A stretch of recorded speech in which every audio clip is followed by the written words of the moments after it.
Don't know.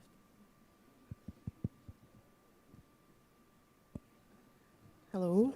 Oh, yes. Good morning, everyone. Доброе утро. Policy Network on Internet Fragmentation. My name is Bruna Santos. I am one of the co-facilitators of this policy network together with Chital and Wim. And we would like to just welcome everybody to another discussion.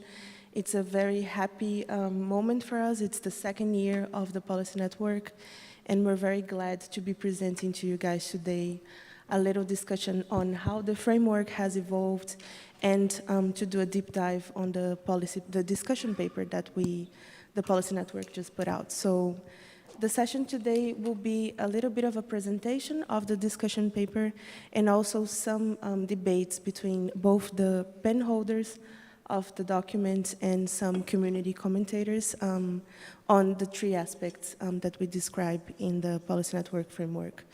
So, and before we move on to that, I just wanted to start with a very big thank to every single volunteer of the policy network that helped us shape this document. Some of them are on the stage with us, and some of them are also here in this room. So thanks a lot for joining the conversation and helping us construct this debate. I'm going to hand the floor to you, Wim, right? And then we can move on with the agenda.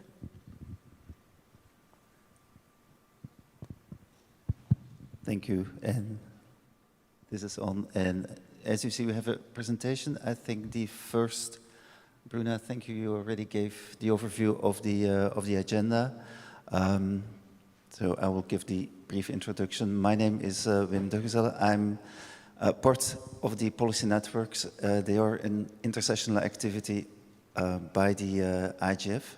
That means that they also receive support by the IGF Secretariat, and I'm with the Secretariat as consultant to help this policy network to start. So a brief introduction on the policy network on internet fragmentation. It is an intersessional activity. That means we not only work at this IGF meeting, but we start way earlier. We started working in May, and even before that, to prepare and work to this session and to the IGF. So it is the policy network internet fragmentation. There are other policy networks also on the agenda, but this one on internet fragmentation has the, or wants to further the discussion and raise awareness on fragmentation on technical policy, legal and regulatory measures that may and actions that may pose a risk to the open and interconnected interoperable internet. So what are now the objectives of the policy network? As Bruna mentioned, this is the second year of the policy network. What we wanted to do was to understand what is actually meant with internet fragmentation, so come up with a comprehensive framework and overview of what internet fragmentation is. We look at case studies, what actually is happening in, try to come up with examples or look for examples. And then the third question is what to do about it, how to address or how to try to avoid fragmentation. This, looking back to what we did last year, we actually dove into those questions, and as often is the case, you want to find the definition and try to define what you're working on. Through the webinars, like you see, we had webinars during the year asking specifically that question, what does it actually mean to people when they talk about the internet fragmentation, and what should and what can be done about it, and who should be doing what. Very quickly through those webinars and those discussions we had, it became clear that trying to come up with a definition is not really something that is still possible. It might have been possible earlier on, but at this, how the people are discussing and looking at fragmentation, trying to squeeze that all in one clear definition is not helpful. What we did instead, or through the work, it became clear when there are different views on what fragmentation is. And that's how last year, as the outcome of last year's discussion, we came up with a framework saying actually, if we listen to the people, if we listen to the comments we get, we kind of can form three baskets of what people see and understand as fragmentation. What's in those baskets we will further discuss and hear from the panelists today. And I think that was the main output of our work last year that allowed us to come up with a framework. The framework you see in small, and this, I think, is a larger version. So a framework that said, well, we found that when people are talking about fragmentation, we can either form a basket that we can label as fragmentation of the internet user experience, fragmentation of internet governance and coordination, or people really refer to fragmentation of the technical layer, technical architecture of the internet. That were the baskets that we could form. With the important comment we got, those baskets are not alone, are not completely separate. There are interactions, there are overlaps between them, and that's they shouldn't be considered as specific, as separate silos. One comment before I hand over to Shital to discuss what we actually did this year is we labeled the framework as it is a framework for discussing internet fragmentation. We don't want to come up with a framework to define what it is, but we, from the beginning, said, well, this framework should help to discuss and further the discussion. Because I think that's one of the main evolutions we saw in the work and in our discussions, is that people started to move from, well, we need to define something and then we need to discuss, in kind of an understanding that it is important to discuss with stakeholders and have these multi-stakeholder discussions on internet fragmentation. But these stakeholders are not necessarily always the same. It is possible in those three layers of our framework that you need to sit together with different stakeholders or different types of people, different organizations. And I think that's one of the major, or one of the main findings we had last year in our work. Together with, and that's probably will become clear out of today's discussion, the second point is that what those different groups are in those different layers, they come up with actually guidance or guidelines or ideas on how to avoid or address fragmentation, will not necessarily or does not necessarily is completely complementary with each other. So at the end of the discussion, it will still be necessary to, across those baskets, have discussions on how to actually address ND. So that's what we did last year. I hope that was clear.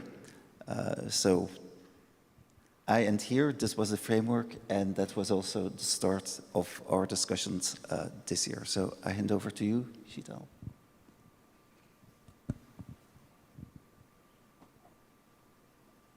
Hi, everyone. Thanks, Rim. It's great to be here and to be presenting our output for this year. And as Bruna said, we co-facilitate this policy network, and it's really nice, I think, to now not be doing so much of the work, but to be hearing from you. Once we've heard from the drafters and the commentators who will be responding to the drafters of this year's output, we really want to hear from you. So the work is going to be in the room, and then as you could see from the agenda as well, we will also be looking for feedback after this session. So what have we done this year? As Wim said, we have been building on the work of last year, where we developed a framework to conceptualize what internet fragmentation is understood as by, as we have just discussed, in many different ways. And so this framework we developed is to support, it's really a tool to support better understanding and clarification of what internet fragmentation is. And in that sense, what we were able to do this year is further unpack what the framework is. And those 3 areas which Wim outlined, and those are the fragmentation of the technical layer, the user experience, and governance and coordination. And what we wanted to do in unpacking these areas was better understand what the priorities should be in each area, so what is actually harmful and negative, and from that assess what can be done. So develop some recommendations for action, and where we are really, I think, looking forward to hearing from you all and from those who have been so involved already is, well, really whether or not you think that these recommendations are helpful, whether anything is missing, and whether you think the way that the different elements of the framework have been unpacked, and what has been prioritized, it aligns with your view of what we should be focusing on as an international community when it comes to this issue. So what we are going to do is take each element of the framework one by one, and I also invite you to go to the PNIF's webpage and look at the discussion paper as we're discussing it here, and consider also in the second part of this session how you may want to react to what is being presented. So we're going to do, first of all, a presentation of each track or each element, and so we have the very hardworking drafters of the output document here, and we're going to go one by one, hear from them. They're going to just present the top level findings or the top level points. So what priorities they found they need to be addressed, and then some of the recommendations, and then we'll have a commentator to respond. And so we'll do that for each, and then we will open up. So without further ado, I'd like to hand over to Rosalind Kenny-Birch, who is with the UK government at the Department for Science, Innovation and Technology. And Ros, you worked with others to develop the chapter in our document focused on internet governance and coordination, and the fragmentation of that. So in the next 3 or 4 minutes, would you be able to just provide an overview of what that chapter says and the recommendations that you have for addressing this element of fragmentation? Thank you. Thanks very much, Sheetal, and great to see everyone here today. I think one of the points of this panel discussion, too, is to really provoke a conversation. Our multi-stakeholder working group that worked on this chapter had quite a few different perspectives, because fragmentation is such a complex topic it can be to discuss. So it will be really interesting to hear your insights here today from a wider group of perspectives. And so I would really invite you to engage in the discussion, offer some of your own insights and challenge afterwards as well. But just to present on what we've written up in the preliminary draft chapter on fragmentation at the governance layer of the internet, I'd first like to lay out a little bit of context. So our multi-stakeholder working group draft wrote that fragmentation at the governance layer primarily relates to the interactions between global internet governance and standards bodies. When these bodies do not coordinate inclusively, it can and does result in fragmentation. This fragmentation can manifest in siloed or duplicative discussions and exclusion of specific groups from participation, resulting in decisions being taken without consensus from the global multi-stakeholder community. And it's important to note, too, that fragmentation at the governance layer can also create knock-on effects at the other layers of the internet, user experience, and the technical layer.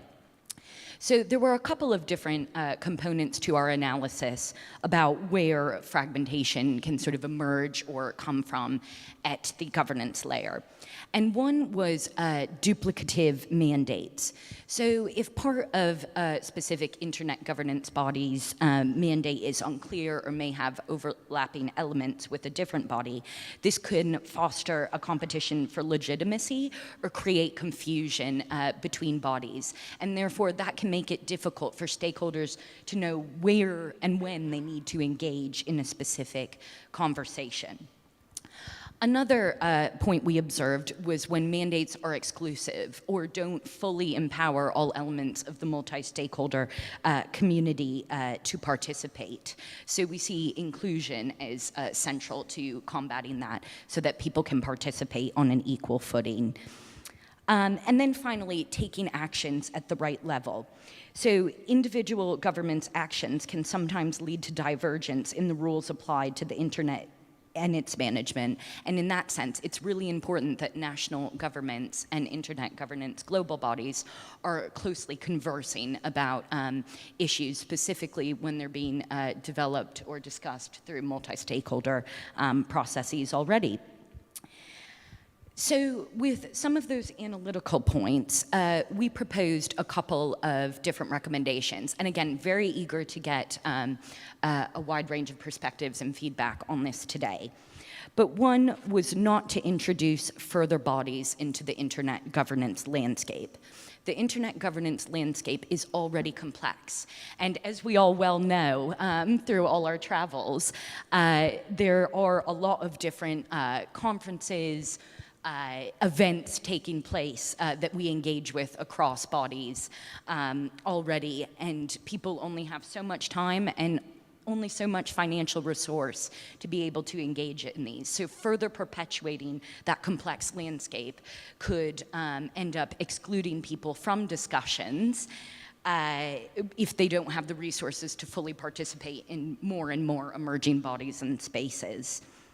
However, that being said, another recommendation we made was therefore, it is important to improve coordination between existing internet governance bodies to help address perceived or real gaps in these spaces. So coordination between existing internet governance bodies is needed to help address that as well. Thirdly, and in order to avoid siloed public policy discussions regarding internet governance, all internet governance bodies must be fully inclusive to stakeholders and enable meaningful multi-stakeholder participation on an equal footing. We also believed that that would help address instances of fragmentation at the governance layer. And then finally, we recommend that existing global internet governance bodies must engage more closely with national governments. So this goes back to our point of analysis before. There's actually a two-way street here. National governments, when looking at proposed legislation, can actually really benefit from talking to global internet governance bodies about their plans and therefore receive important information and feedback. But equally, global internet governance bodies should be on the front foot about engaging with governments and ensure that governments know what activities are going on in the global space to help potentially avoid duplicative measures. So I'll stop there, and again, an exciting part of this panel is we'll now receive some challenge and other perspectives on this work. So with that, I hand over to Jordan Carter. Great to have you here. Thank you, Roz, and good morning, everyone. My name is Jordan Carter. I work for the AU Domain Administration, the CCTLD manager for .au. And it's a pleasure to offer a few not very provocative provocations to the group to help the conversation happen. I am making some personal remarks. I'm not advancing an outer position here. Overall, I think this is a good start to the discussion around fragmentation, and my congratulations to the volunteers. I should disclose that aside from joining the email list a couple of months ago, I have not been involved in any way in this paper. I was reading it fresh to prepare for this session. And I agree with the analysis so far as it goes. So in the end, my provocation is relatively brief. The importance of broad-based participation is vital, particularly in the standards bodies and in some of the global internet governance organizations like ICANN. The Western bias in participation is undeniable, and meaningful participation from around the globe and from the groups that are not participating is absolutely essential to within whatever framework that we have. When I read the very first box, the definition here, fragmentation of internet governance primarily relates to the interactions between global internet governance and standards bodies. My core thesis might be that that's too narrow a definition of governance fragmentation, because one of the key agents of governance are governments. And if to not deal with government-driven, policy-driven fragmentation in this section, I think maybe complicates the picture, though I'm sure I can in turn be challenged about that. You know, and part of the challenge there is that the definition of internet governance itself is under challenge. You know, do we think that it's just about the governance of the internet, which is a distinction that has been made, or is it the governance on the internet, or is it these broader questions of digital governance that get often tacked on to those infrastructure level discussions today? Another challenge I think it would be worth taking into account in the governance fragmentation is that caused by the narrow mandates of a lot of the technical internet governance organizations. Those narrow mandates are there for good reasons, but sometimes they make it difficult for those organizations to actually deal with a systemic view of what's going on in the internet. So you can have a situation where each silo is dealing with its narrow mandate, and none of them are prepared to take a view about the system as a whole. And so I think there are some institutional drivers there at the global internet governance level towards fragmentation. The paper talks about the need for better coordination, and I agree, and it suggests further research, and I agree. But quite a lot of the people who are involved in these global internet governance bodies could undertake meaningful coordination together without further research. They just need to start doing it. Some of it is being done, but the challenge not to this paper but to those organizations is get coordinating. Get coordinating in the face of the challenges that the internet is throwing up and in the challenges to the governance model that we see today. And I really did appreciate the paper calling out the duplication and the risks with some of the proposals in the Secretary General's policy brief for a digital cooperation forum, for example. The last thing that we need is duplicative institutions being established with new resources going to fund them instead of the resources that the IGF, for example, is crying out for and could make good use of. And the last point I want to make, I guess, having argued that the governance discussion could use maybe a broader look, is the multi-stakeholder-driven internet governance system and the multilateral or state-based regulatory and legal system, I think need to be much better at working effectively together. The two can and should shape each other, and the multi-stakeholder dialogues in organizations like the IGF could usefully inform policy if more of the people doing public policy related to the internet were aware of their work. So I'll probably wrap it up there. I don't know if that was provocative enough, but thank you for the chance to comment. Thank you so much, Jordan. And we will be going through each of the elements of the framework first before we open up. And I also wanted to let you know that we had some written feedback from the community when we published the paper and wanted to weave in some of that into this discussion as well. So there was one point of feedback relevant to the Internet Governance and Coordination chapter. It was really about providing concrete examples of how governance fragmentation causes internet fragmentation, and just it was checking that what our understanding in the paper that you've put out in the paper is of internet governance and coordination fragmentation is essentially that the existence of multiple uncoordinated international processes is a source of fragmentation. So if so, why is that treated differently than governmental and corporate sourced fragmentation, which are both addressed under user experience, which we'll come on to.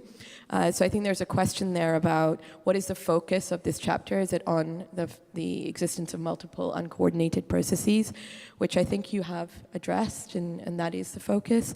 And then, Jordan, you mentioned the importance of ensuring coherence or at least engagement and coordination. And it might be interesting to hear from you later, but also from everyone here and online, whether you have any ideas for concrete mechanisms or examples that are already existing for how that coordination can effectively take place. So without further ado, we'll move on then before we open up to the second chapter. And we have here Vittorio Bertola, who was one of the co-drafters of this chapter within the group. And I know, Vittorio, wear many hats, so I don't know how you prefer to be introduced, but please do provide your please do choose to your hat, and then an overview of the work that you've done in this year to assess the priorities in the user experience fragmentation that we had outlined last year, and then also the recommendations that you've put forward. It's a very hefty chapter of the discussion document, so good luck with summarizing it in 3 or 4 minutes. Yes, it's pretty hard. Well, I don't know, maybe my head is like having gray hair and having been for too many years in this kind of discussions, almost 25 now. But I work for Open Exchange, which is a German open source software company. And so, I mean, I was one of the people that tried to tackle this problem of user experience fragmentation, which is, I think, the hardest and most vague one.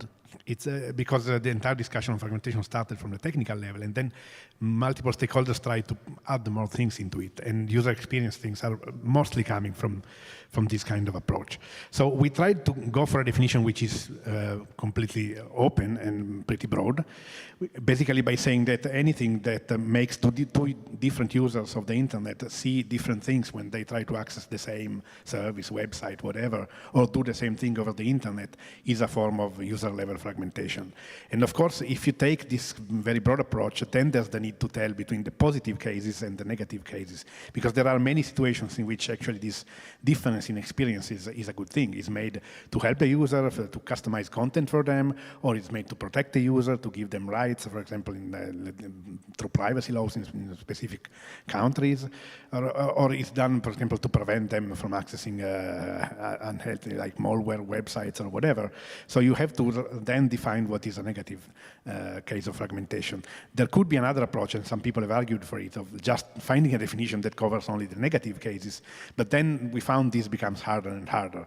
So we'd rather take then a case-by-case approach. So by starting from this very broad definition, we identified several priorities in different cases, and then we want to work on them one by one because they all have a different need and a different view to be taken into account.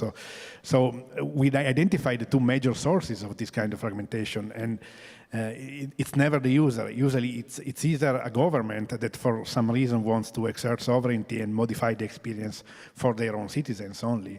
Or it's a company, usually the global platforms, that wants to build like this kind of ecosystem or walled gardens, how you want to call them, that basically prevents users from going somewhere else because they want, of course, to exploit them for business reasons. And so through these two opposite pushes, a number of phenomena emerge. So we identified 6 priorities. And the 3 top ones, the ones we would start with, are, well, first of all, internet shutdowns. No, these are the principles anyway. The internet shutdowns, we discussed a bit whether it's a user experience level thing or a technical thing. But in the end, we decided we could discuss it at this level, and we think they are a negative thing. So we already received a comment of someone in the community saying that there's actually something like a positive internet shutdown. I don't know what it is, but it will be up for discussion. And then the second priority we identified is the case in which national blocking or law enforcement orders have global effects, so spilling over to other jurisdictions and creating, let's say, issues or, problems to other countries and other citizens. And then the third case was the walled gardens I mentioned. So basically, the building of barriers and the restriction of user choice and competition, both by governments when they have laws that favor, for example, national products over the global ones, but also by the global internet platforms. And then there's more, because we also would like to discuss national level censorship when content gets blocked for political reasons. We would like to discuss the violations of network neutrality, which are another issue. And the last one is the geo-blocking for intellectual property reasons. So as you see, there's a long list of things to do, and I encourage people in the community to participate even on specific issues. So we tried, we don't think we can make suggestions for everything at the same time together, but we tried to identify 5 principles that are summarized in the slide. Basically, the idea we would like to start with is that there should be a principle of equality, meaning the default should be that everybody should be able to access everything in the same way. And then the second principle is a partial correction to this. It's a principle of enhancement. So when this differentiation, the customization is done in the interest of the user or asked for by the user, then it's a good thing, and so we don't need to worry about it. The problem is when this gets imposed onto users by a third party against their wish, and then in this case you could have negative effects. So the first suggestion is that we should have an impact assessment whenever you do something that creates a deviation from the global internet, whether it's a national regulation, national law, or even a business decision. Then there should be harmonization. So the idea is that, especially in regulatory terms, we should rely as far as possible on global agreements on how to tackle the same problem in the same way everywhere, and only go to national regulation when either the harmonization is missing or doesn't take into account any national needs. But then the last and maybe most important principle is that, in the end, there should always be free choice. So the users should be free to choose how they use the internet and where to go. And unless there are very important reasons to make that, to prevent that from happening, in the end, the user should always be trusted to be able to do the good thing. So thank you. I think we have Marielza as a commentator, and I give the floor. Very much. Thank you. I really like your presentation. Well, let me start by saying konnichiwa. My name is Marielza Oliveira. I'm the Director for Digital Inclusion Policies and Transformation in the Communications and Information Sector of UNESCO. And this work for the Policy Network on Fragmentation is particularly important to us, because what my team and I do is essentially defend freedom of expression, access to information, and privacy. And these are the rights that are most directly impacted by fragmentation. So, first I want to say also a big congrats to Bruno, Chital, and Wim, who have been steering this work since the last year, and it's shaping up super well, So, well, let me say that to me, the user experience fragmentation is maybe the most interesting type, just because it has this positive side when users are served with custom, features or content, etc., and the negative side when users are actually prevented from accessing certain features and service and content. And the discussion paper is actually concerned very much primarily with the negative side, which is essentially about how these features, these mechanisms actually impose barriers that isolate or trap users into an information environment from which they can't really escape. And a consequence of isolation and a major source of the harms that happen by this type of, as a consequence of this type of fragmentation is essentially that it enables serving trapped users different worldviews than are served from other internet users. And that brings a really important point that maybe is not quite explicit in the paper yet, but I like that it was mentioned, alluded to in the presentation just made, is that negative user experience fragmentation actually affects all users, not just the ones immediately deprived of access to the internet or to specific content and services. Some of the users that are excluded are prevented from enjoying their human rights to access to information or their freedom of expression and other rights, but, and they may end up being driven to echo chambers and elements like that. But it's also true that the non-targeted users who are deprived of their rights to freely associate with those who are isolated, to seek information from them and impart information to them. And therefore, you know, the consequence is that these two groups end up kind of driven apart. There is an increasing gap in the information and knowledge between them, and that separates people. And many times, especially when it's done for political purposes, the likely consequences, polarization, which then spills beyond the internet and into the real world and actually may affect even non-internet users.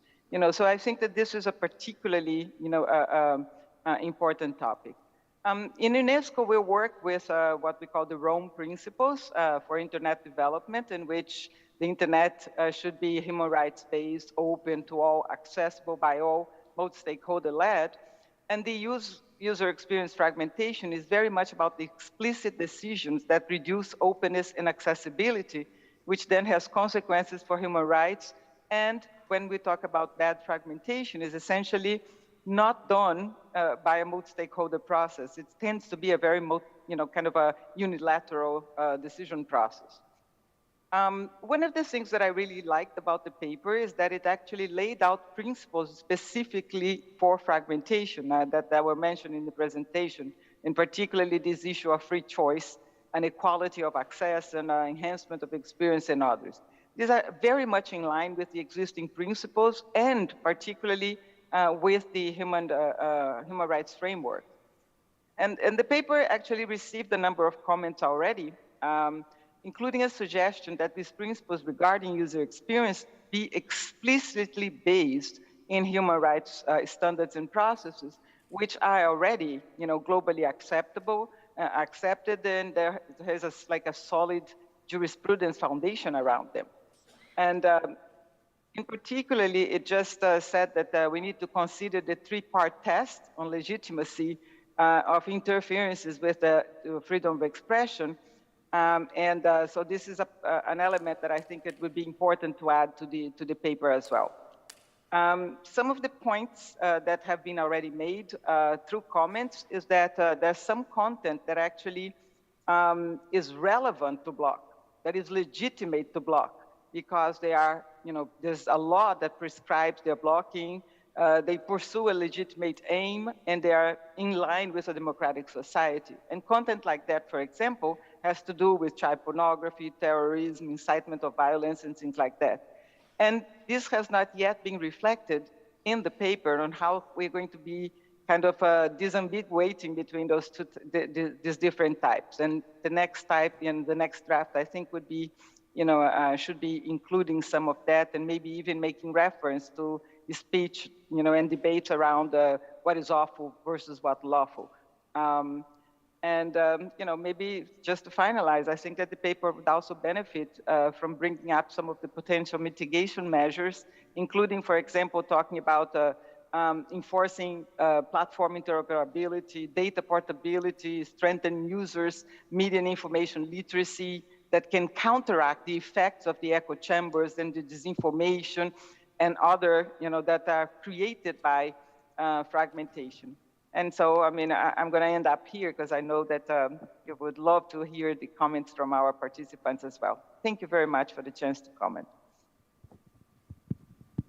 Thank you, Marilza. That was great, and you were very positive about the about the chapter. And I think you also very helpfully reacted, though, to some of the feedback that we got online, the written feedback, which I have to say was really helpful and constructive. So you can also access it on the webpage. But quite a lot of it focused on the need to be more explicit about the use of different terms, the connection between the human rights standards and negative user experience fragmentation, and explaining the difference between what is called negative and harmful fragmentation in terms of user experience. And as I said, being more explicit about that.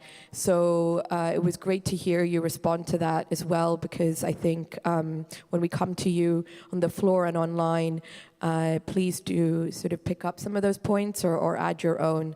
But certainly a lot of really helpful feedback already from you, Marielle, so thank you for that. So we are going to move now to the chapter that looked at technical layer fragmentation. And Olaf Koltman is here with us to present the chapter, and really looking forward to hearing from you, Olaf, and then you're going to be joined afterwards, or we are going to be joined by Suresh Krishnan from the Internet Architecture Board, who will respond, and then we'll open up. So please do get ready with your reflections and questions. Without further ado, over to you, Olaf. Thank you very much. My name is Olaf Kolkman. I work with the Internet Society. I'm principal there. Chapter on technical infrastructure. When we speak about technical infrastructure of the Internet, that is the network of networks that are internetworking to provide global connectivity. 80,000 networks that interconnect to provide global connectivity, and the supporting infrastructure that makes that happen. That's for us the sort of internet technical infrastructure. Now, a few ideas that we had in constructing this chapter. I wanna highlight those without going to the details of the chapter itself.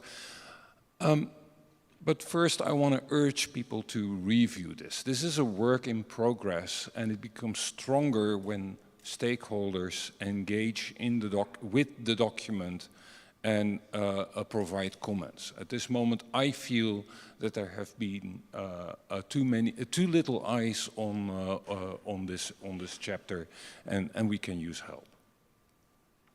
Anyway, the document or the chapter starts with saying that the technical fragmentation is not something that is clearly defined. There is a operationalized definition of fragmentation around.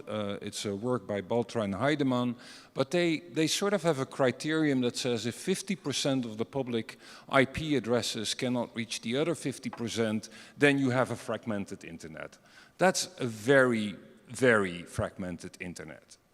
That means that half of the population cannot reach the other half of the population. And I think we don't want to be there. It's like you're losing your hair and at some point you're bald, and at that 50% point, that's true baldness, I would say. So how to prevent getting bald? That's sort of the question. What we also said is fragmentation is not necessarily everything where people choose to not interoperate and not internetwork. And there are cases like that. Like my home network, my home automation network, my own home automation network does not need to be on the internet directly. That's a choice.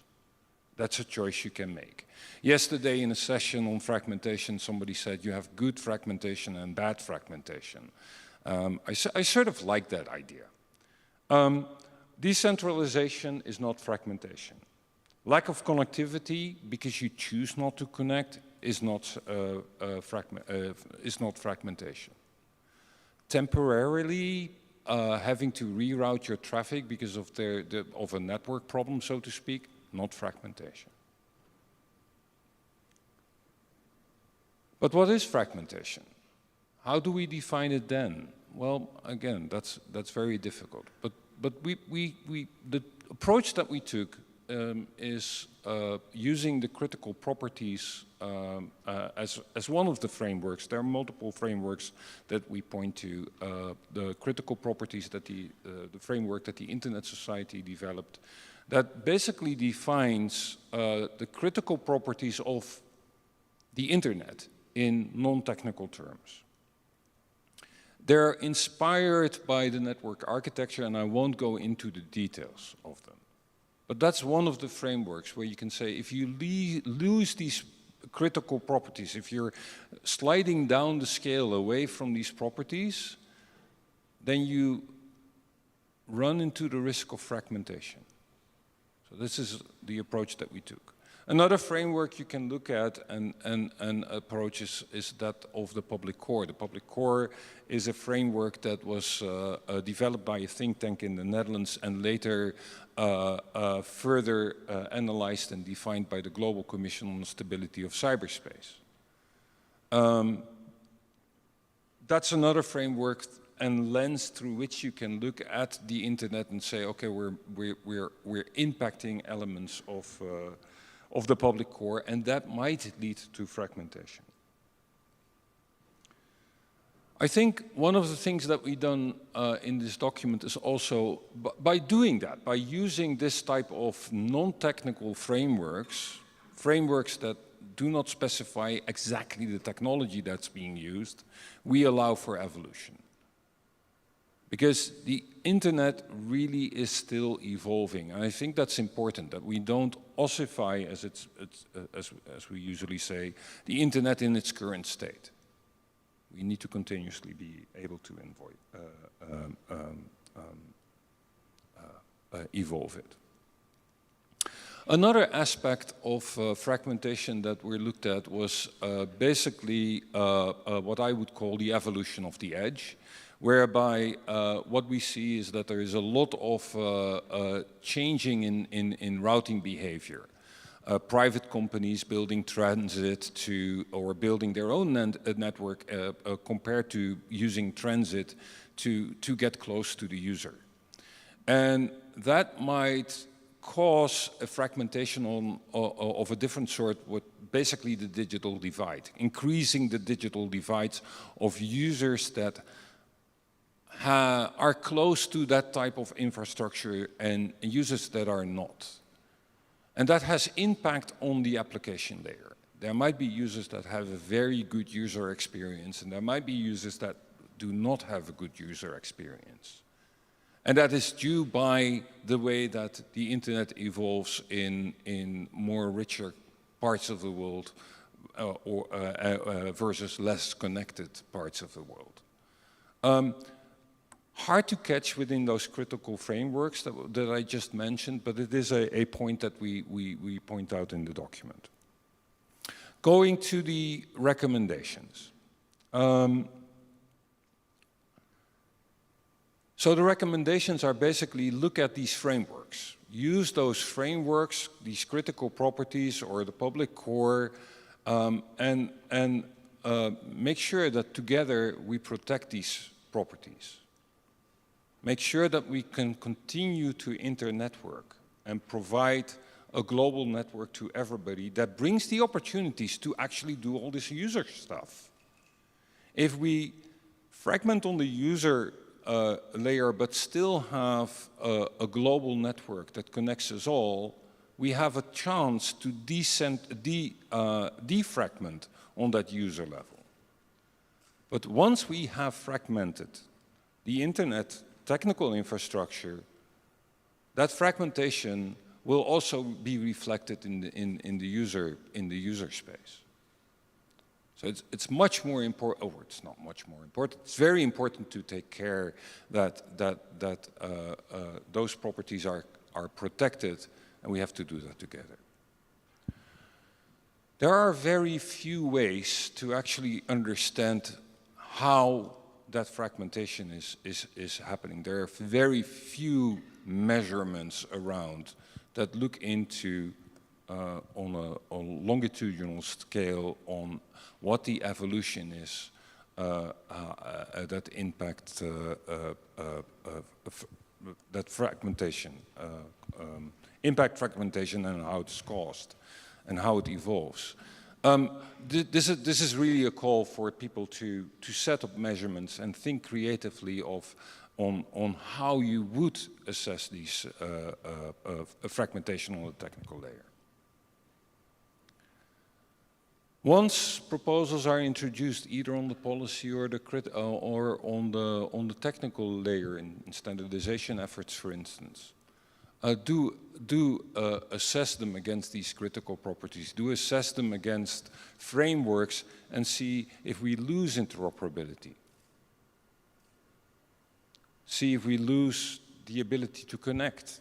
If that is the case, perhaps it's not such a good idea. And of course, we're into this together.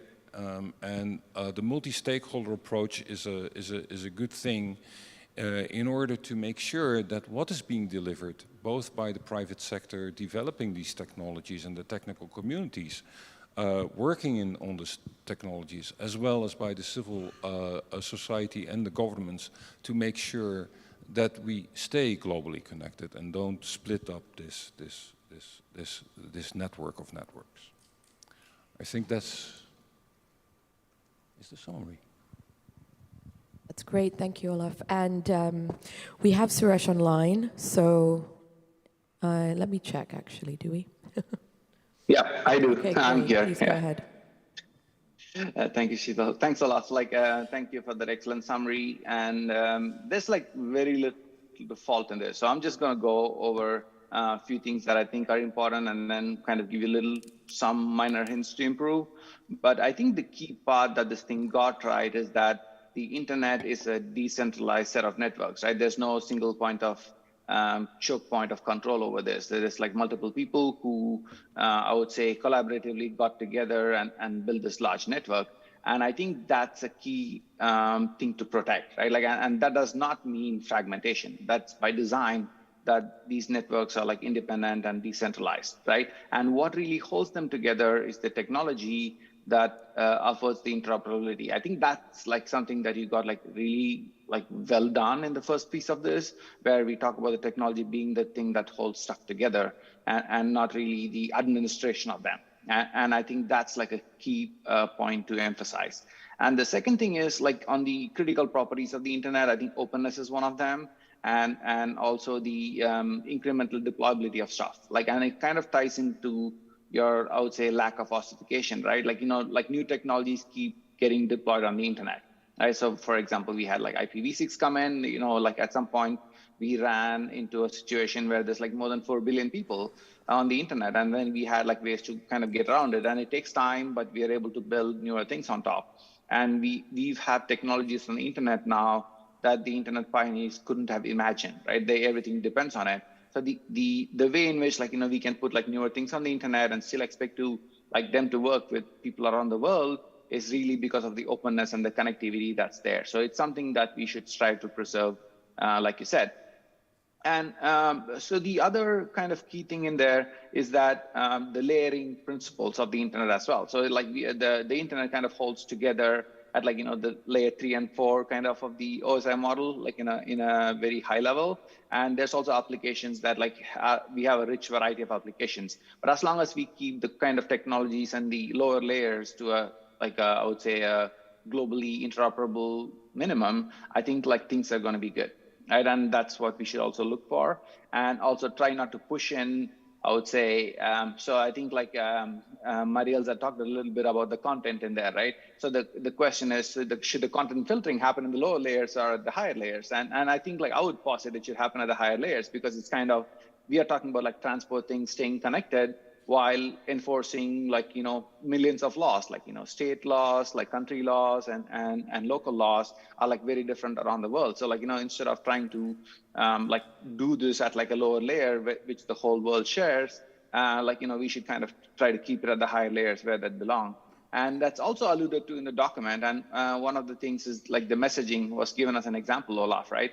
And we have something very positive happening recently in the space with the multi-stakeholders architecture, is that Europe came up with this Digital Markets Act, right? Which asked the gatekeepers to open up the communications. And the IETF, we started work on something called MIMI, which allows interoperating at the message layer. So this is a really good, I would say, blueprint to follow, where the governments and the policy organizations and the technical community, we all work together to have these common goals of increasing the openness of the internet and people being able to connect. And for the measurement, I think that's a critical piece, Olaf, and I think we need to put a lot more effort into it, right? And we need to have a lot more measurement points across the globe and like kind of be able to have a platform where people can use. Like, you know, it's not just for us to do stuff, but also build a platform such as like the RIPE Atlas is a platform like that that exists today where people can run their own experiments on this platform with the probes that exist. So maybe we should like let other people with ideas to measure things could use the same kind of platform to like build their own metrics on how they see the fragmentation as, like instead of like us prescribing some metric. So that's something that's actually really good as well. And I'm totally with you on like the multi-stakeholder approach. I think it has worked really well to bring the internet to this level. And I think we should really continue going down that approach to like work collaboratively and make sure that we learn from the past lessons we've had. And that brings me to like my last 20 seconds to critique it. And the critique is really like, we kind of need a little bit more references out of this document. And so like, you know, talk about like principles, let's say like RFC 1958, which talks about the architecture of the internet and principles and so on. I think it's like very interesting reading for a lot of people who are coming in from the policy sphere, who look at like, you know, what are the technical things that led to the internet being the way it is and why it's like very good for growth. I think that's probably going to be my only critique on this.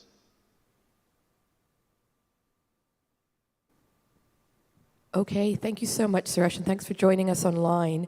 That was really, really useful to get your feedback on that chapter, but also you made connections to the other chapters, as including the user experience one, and that's also key. We do see these different elements of the framework as intersecting, of course. The point is to help to provide a lens by which to have this discussion, and so.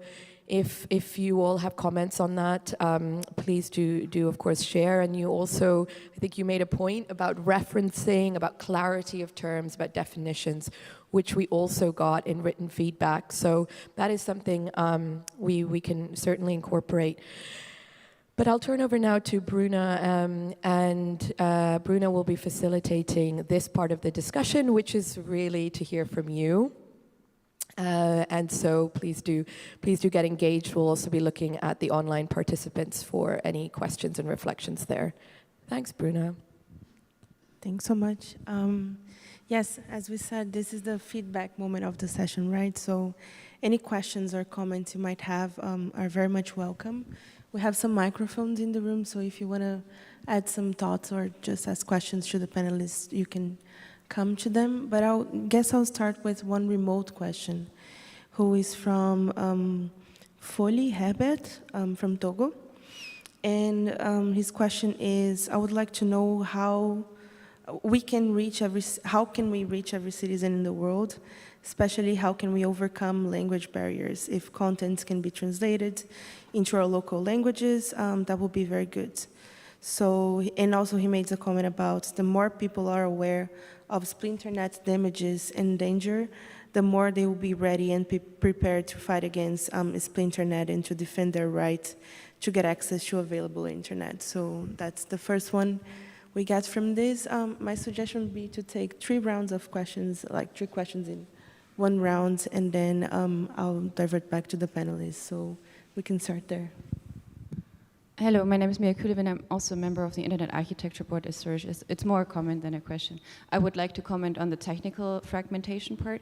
Olaf talked a lot about interconnectivity. You also mentioned this like 50% definition from Heidemann, which is like really, the 50% makes sense in a mathematical sense, because if you have less than 50%, it means you have the internet and you have another network which is not the internet, which is just not connected, right? But at 50%, you actually have 2 internets. You don't know which one is real internet anymore, and there's nothing like 2 internets. There's only 1 internet.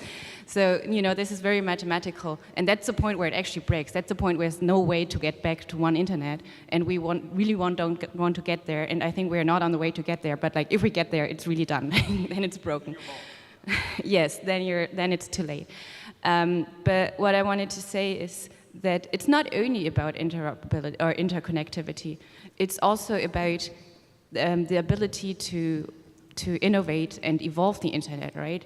So if we put barriers into place where we cannot evolve the internet anymore, where we cannot introduce new protocols, because all the protocols or the way the internet is designed, it has to be very extensible.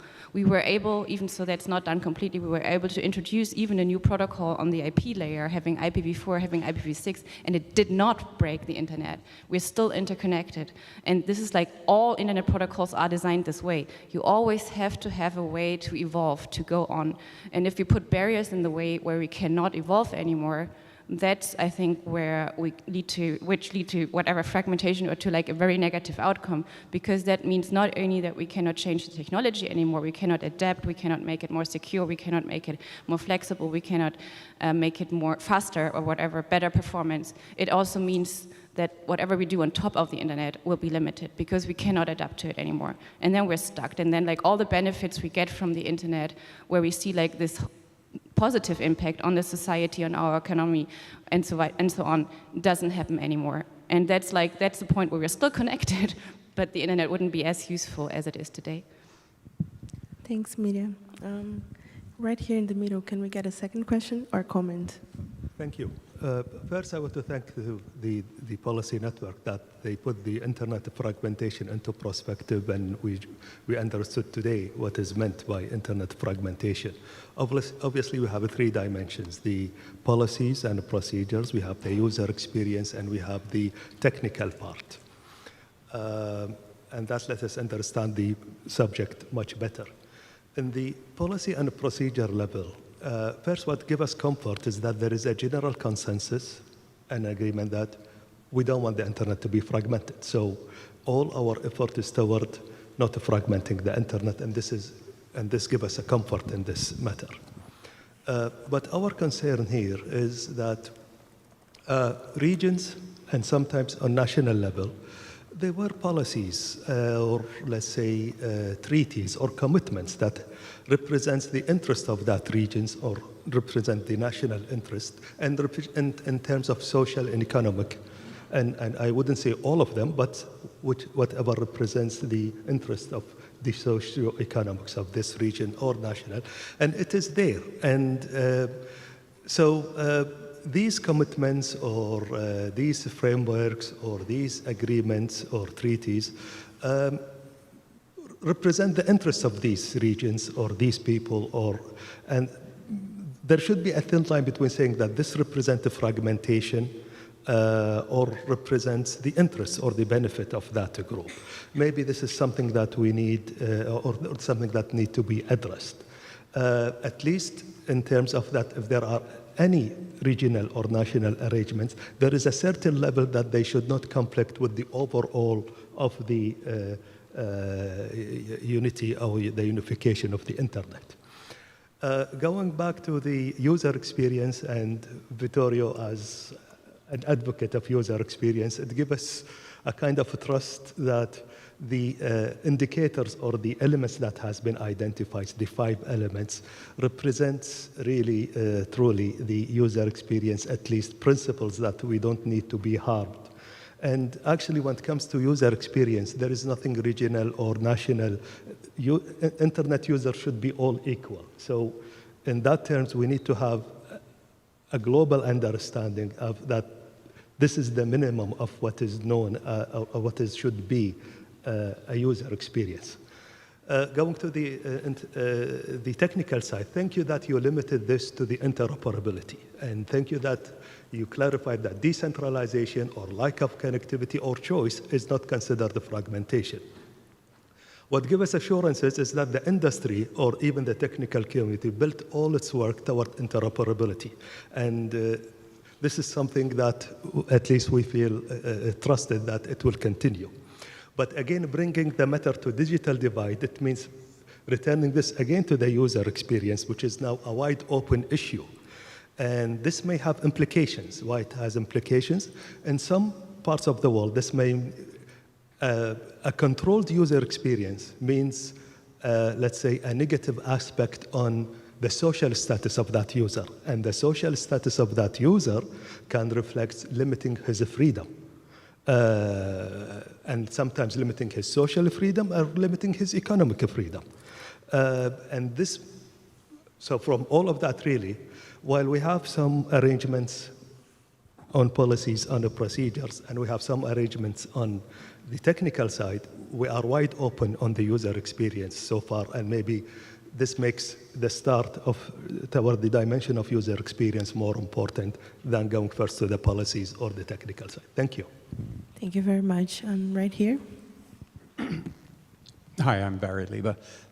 Olaf referred to a comment that I'd made the other day about harmful fragmentation versus the fragmentation that's part of the internet, that's the way the internet is intended to work. And what I said was that harmful fragmentation is the part where it puts us in a situation that is not the way the internet was intended to work. I come up to comment about this sort of gray area. We think of harmful fragmentation as something where, let's say, a service provider blocks its competitors, access to its competitors, or a country blocks certain websites at the IP level or DNS resolution level and that kind of thing. I've had a conversation with a colleague who works for Meta about whether, for example, Facebook causes fragmentation, blocking off the content that Facebook users can see from people outside Facebook who can't get to that content. And of course, my Meta colleague thinks that's not fragmentation, that's just the way an application layered on top of the internet works. And one thing that he says is Facebook is not the internet. The World Wide Web is not the internet. These are application layers that are put on top of the internet. But from the user's point of view, that often is the internet. So this kind of gets to Vittorio's area of fragmenting the user experience. So I just sort of want to want us all to think about that a bit more, these gray areas that change the user experience in other ways that we don't normally think of as fragmentation, and maybe we should start wondering whether it is and whether it's good or bad. Just more to think about, I think. So. Thank you very much. Next up.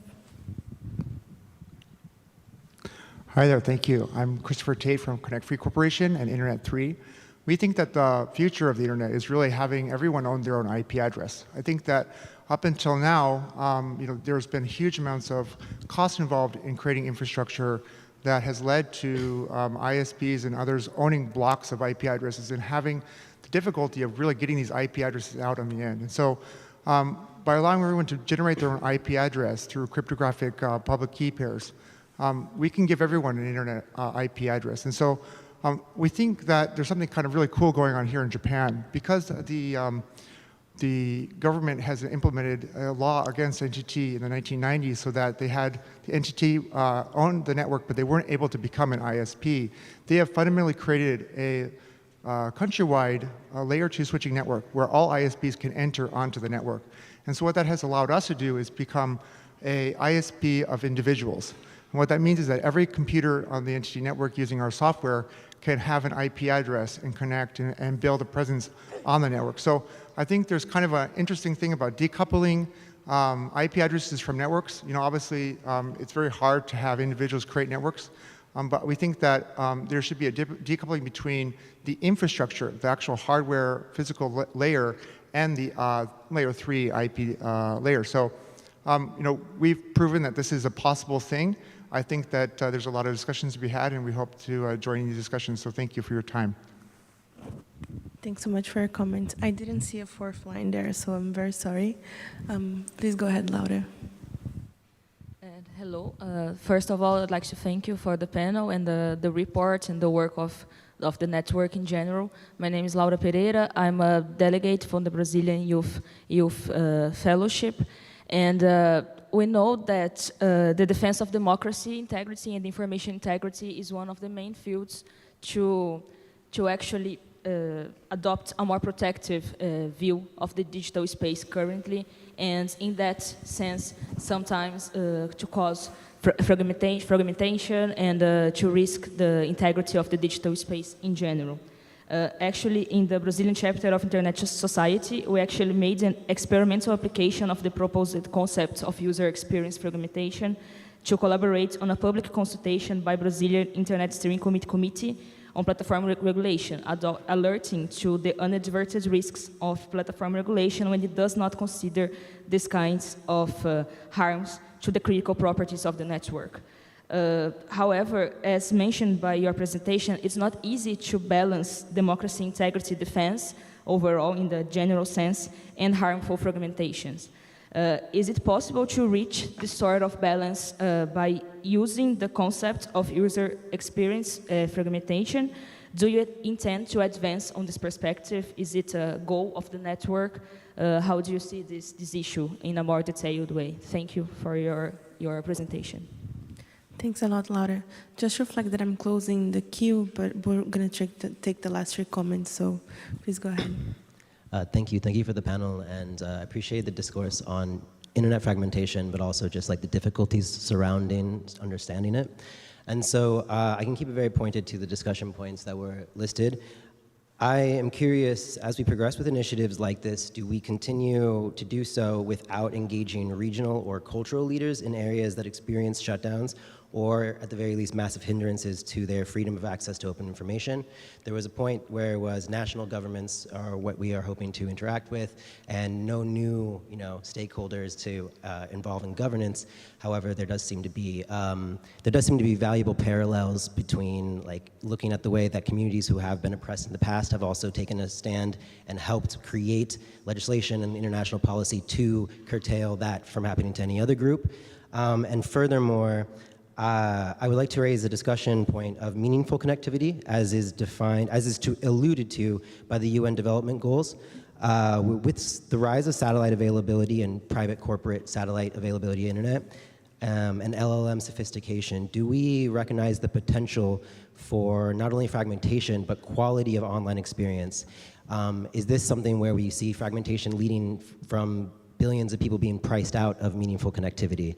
And does this appear to be a perfect storm for exasperating the digital divide, not necessarily closing it? So how does internet fragmentation policy design, how does it design itself to effectively account for rapid development on these emerging fronts, taking into account their incredible potential to create disparity of access to meaningful connectivity? Thank you. Thanks a lot. Next comment.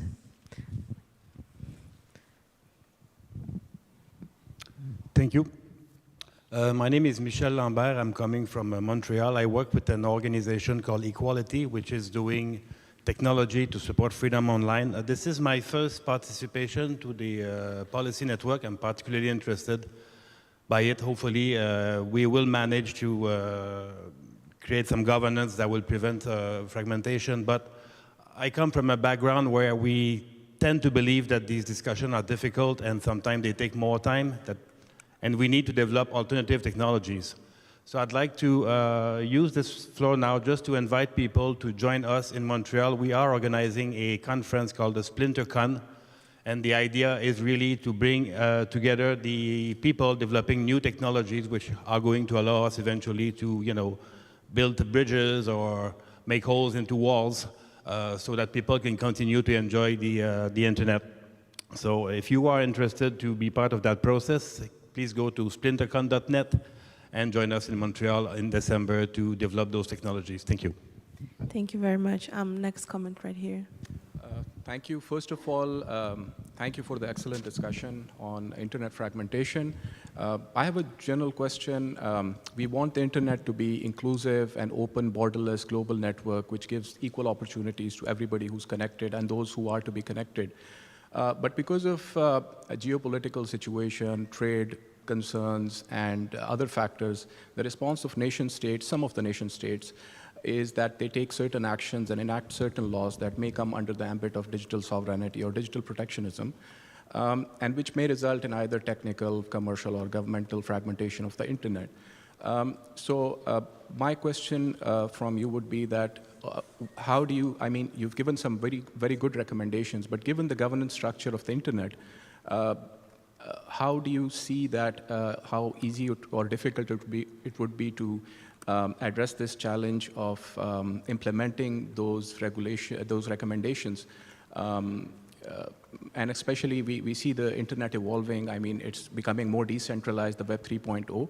So how do you see addressing that particular challenge? And we talked about the 5 principles, the DFI principles. So if there are certain laws enacted which may compromise any of those principles, so how do you see addressing that challenge? Thank you. Thanks a lot. And last but not least, Raul. Good morning. My name is Raúl Echeverría. I'm from Latin American Internet Association. I think that's we are sometimes we are in a loop trying to define what is internet fragmentation or not, and it makes me remember when we discussed it in the past about network neutrality, and somebody introduced the expression, the concept, but we never had an agreed definition on that. So we lost a lot of energy discussing about what is network neutrality instead of discussing what we want to avoid. And if we look at the topic of this event, is the internet we want. So instead of trying to define what is internet fragmentation, we have to focus on what things we want not to happen. I think that the work the policy network is doing is impressive. It's very good, and congratulations for that. And I have been part sometimes in the discussions. But we should focus also on more clear recommendations. What things that, for example, for governments, don't block apps. Don't adopt policies that create different experiences in internet for users in the same country, that is, or in the globe. So this is the kind of things that we have to recommend. That, of course, I heard what the colleague said about when we don't participate in a platform or in a given space. We don't have access to the information that is there. But the point is that if I want to be part of that, I can. But in some places, or due to some policies, even if I want to be a TikTok user or Amazon, or buy something on Amazon or whatever, I can't do it. And so this is a fragmentation. But so instead, we will be in a loop if we try to say, oh, this is fragmentation, this is not. So, but there are things that we clearly don't want to happen because that's the internet we don't want. Thank you. Thanks, Raul. And I'm going to need to apologize to the two of you, Robin and Wolfgang, because we've closed the line and we have a deadline to leave this room at 10:30, right? So, and at the same time, we also have the process for bringing input to the discussion open until the 20th of October, but we really want also the panelists to be able to comment on that. So, Olaf, Jordan, Ross, Vittorio, do you guys would like to add any thoughts to the questions and comments? Yes. Well, not a lot. I think that a number of points were made that are relevant and critical. One of the points that was made was by Barry Leiba asking for more nuance, and I think that's a fair comment. But we're also trying to keep these policy papers brief. And when you do brevity, you sort of lose nuance. Mirja made a good point. The ability to innovate and evolve is one that we should protect. That is indeed the idea. I made reference to the critical properties. And one of the critical properties that we have defined and that we sort of introduced also in this paper is having an open architecture of interoperable building blocks. The idea that the internet consists out of building blocks and protecting that open architecture whereby we can evolve, I think is important. That sort of speaks to the gentleman that I forgot his name, but I know from the Metro advertisement. He invented something new. I don't know if that works. I don't know how that will scale across the internet. And as Mirja also pointed out, we did this transition from V4 to V6. That could have failed. There is technical fragmentation between V4 and V6. And the onus has been on the people who developed and are implementing V6 and give everybody their own IP address, because that was the intention of the V6 address space, to make sure that that interoperability with the V4 internet continued to exist. And that has been 20 years of hard engineering work. Introducing something new will mean that the onus is on the entities that are introducing something new to make sure that that interoperability exists. The critical properties says there are common protocols. They don't say it's IPv4, IPv6, yet another protocol. The internet should be able to continue to evolve. But we have to agree on something to keep that interoperability going. Finally, the comment on meaningful connectivity. When I talked about that evolution of the edge, this is a point that we're making in the paper under the name of Death of Transit. The idea is indeed about having meaningful connectivity. If the internet evolves in haves and haves not, then there will be fragmentation too. And being priced out of the market is indeed a way to be fragmented. And mind you, we have a fragmented user experience nowadays.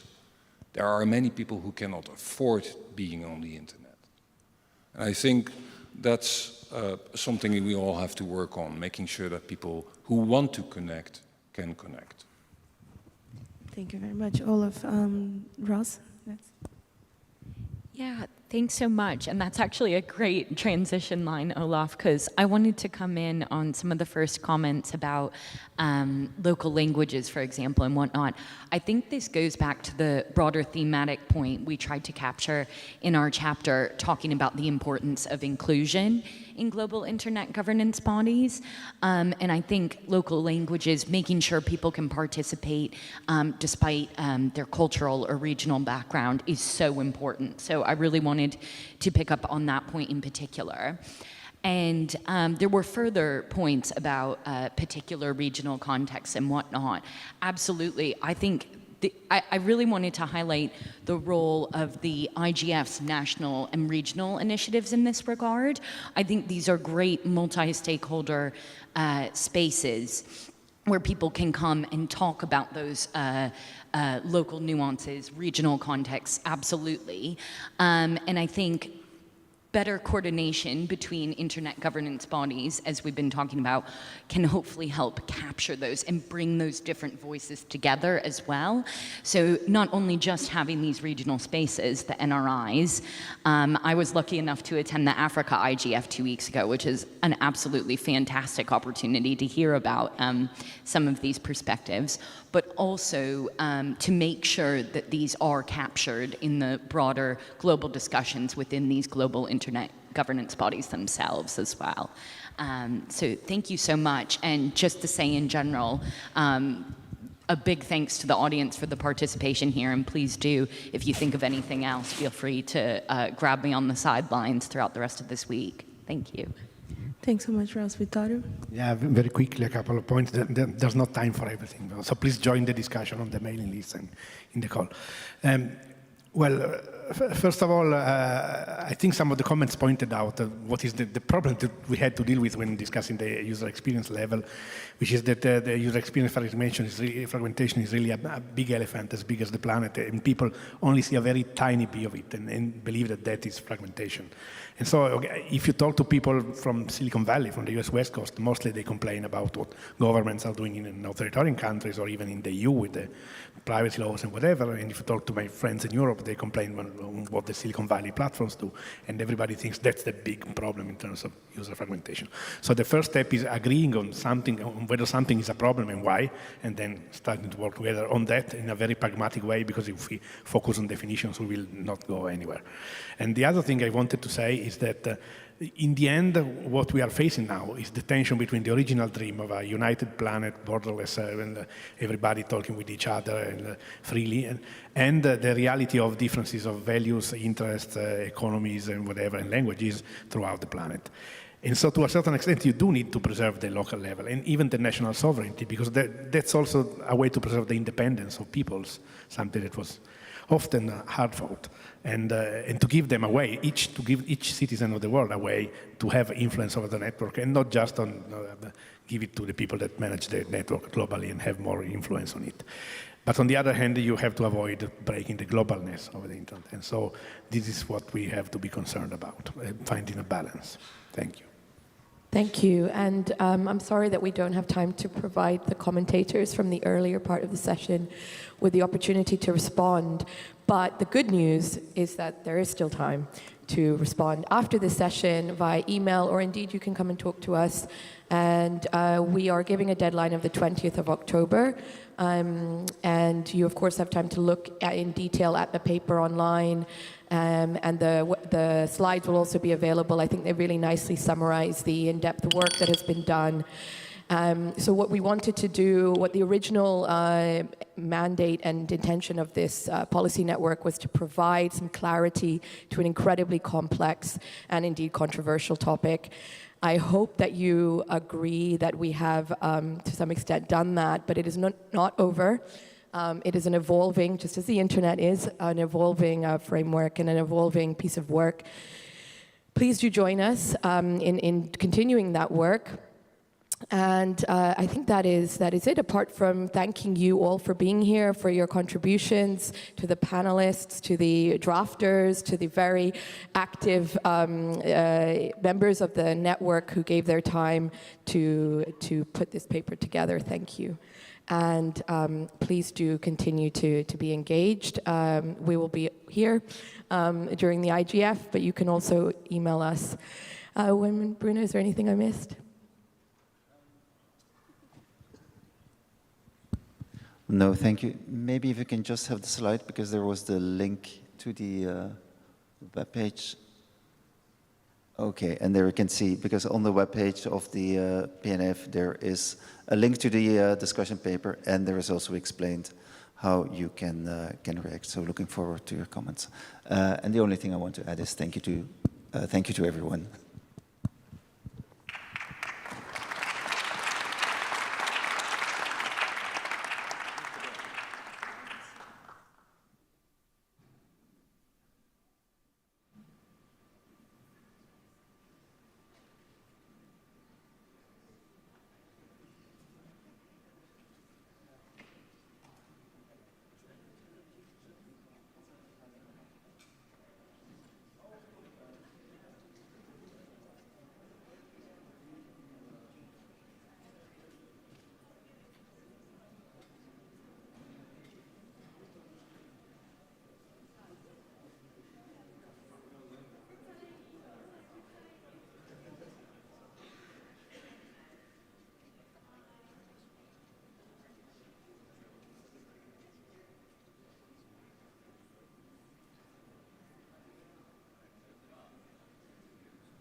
No, you have to turn it on here.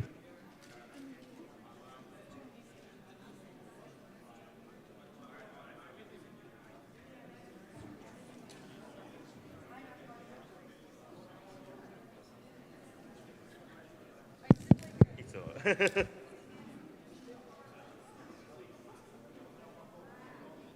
Yes. Yes, it's working. Sorry, my.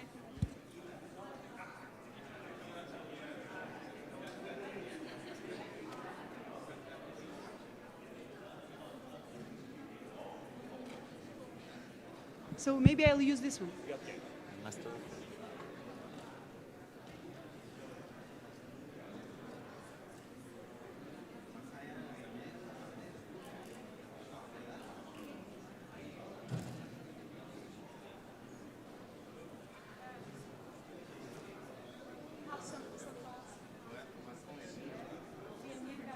On now. Yes, test. Ah, yes.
Gracias. Le paso que ni que.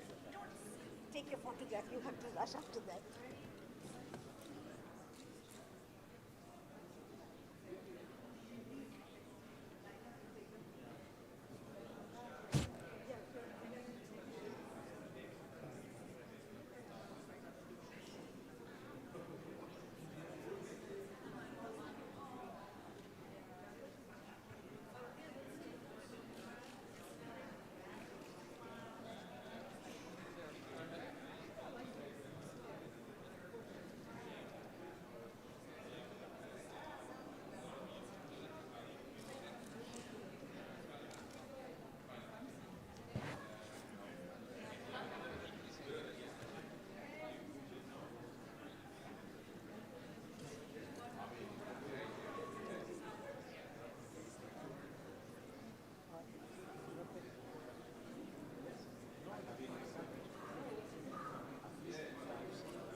Yeah. I'm going to.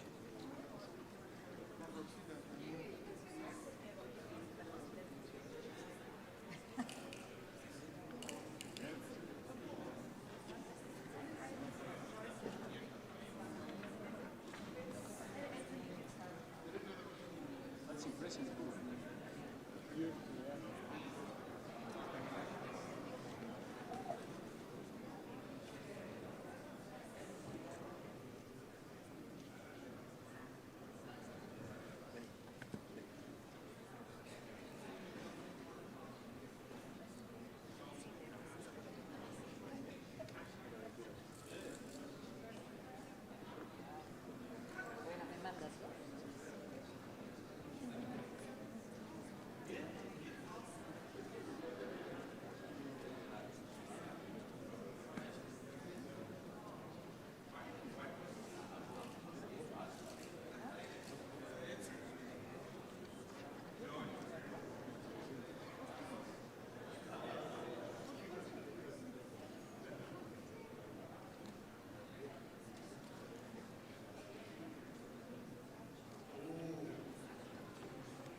Friend of short but very clear.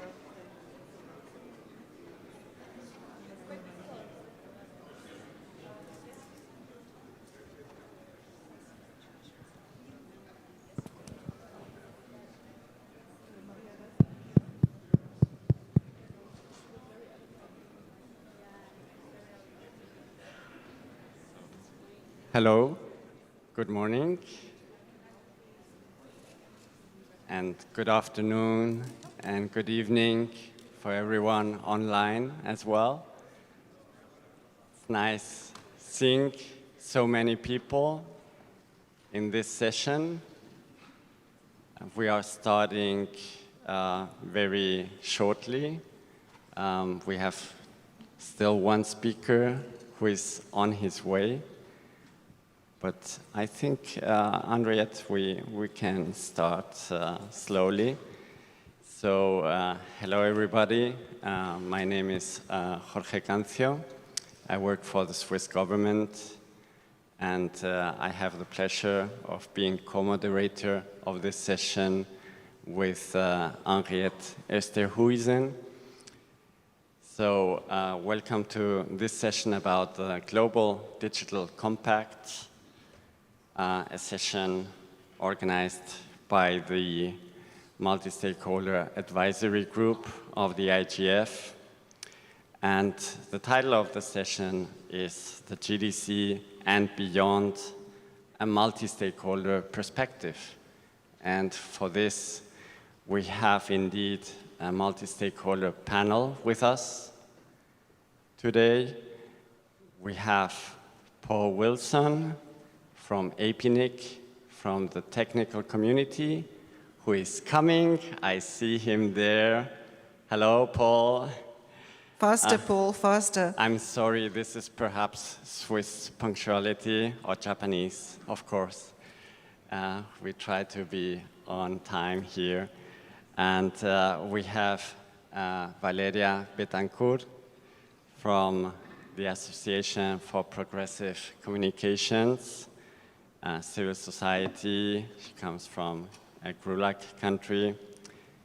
Raúl Echevarría from the private sector, also GRULAC. Constance Deleuze, she will joining us virtually on video. She's from the Project Liberty Institute Academia, based in a WIOC country. Then we have also the pleasure of having with us Ambassador Bitange Ndemo, Ambassador to Belgium from the Kenyan government, who was very much involved in the excellent IGF of 2011 in Nairobi.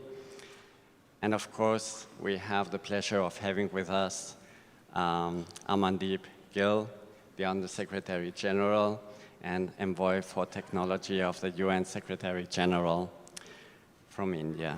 So with this, I think that the session, we will try to have it as interactive as possible. We have broadly structured it in 3 segments.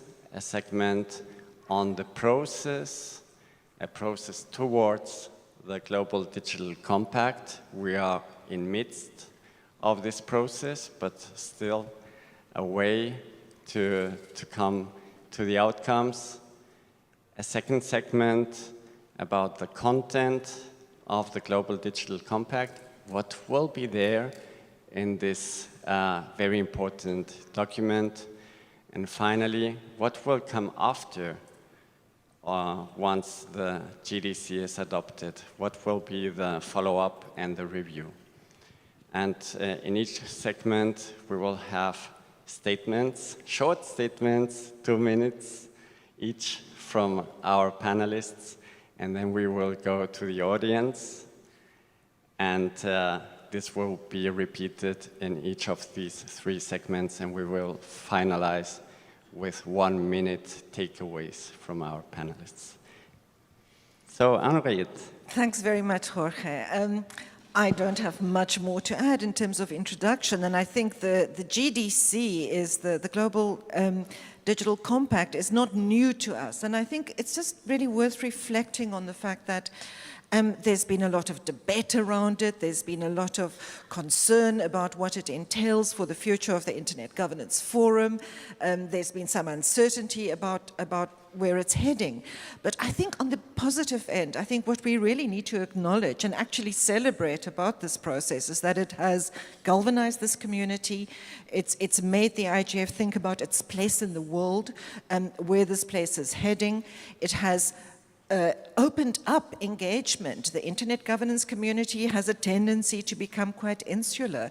And I think the Global Digital Development Compact and the Summit of the Future process has reminded this community of other processes in the world that deal with bigger and broader issues that also intersect with the issues that we deal with. And then I think it has also brought us to the attention and the work that has been done within the Internet Governance Forum, within the national and regional IGF initiatives, to the attention of people that were not aware of it. So for me, it actually has been exactly what this community needed to give us a sense of waking up, reflecting, and engaging. So I really look forward to this panel taking us on that path, providing more clarity, but also being really forward-looking on how this process can actually strengthen and broaden the work that has been done in this space. So we'll start. I'm going to start on that end. We're talking about process now. We're going to have these very short interventions from our panel. We'll change the direction, but Paul, can you please open for us?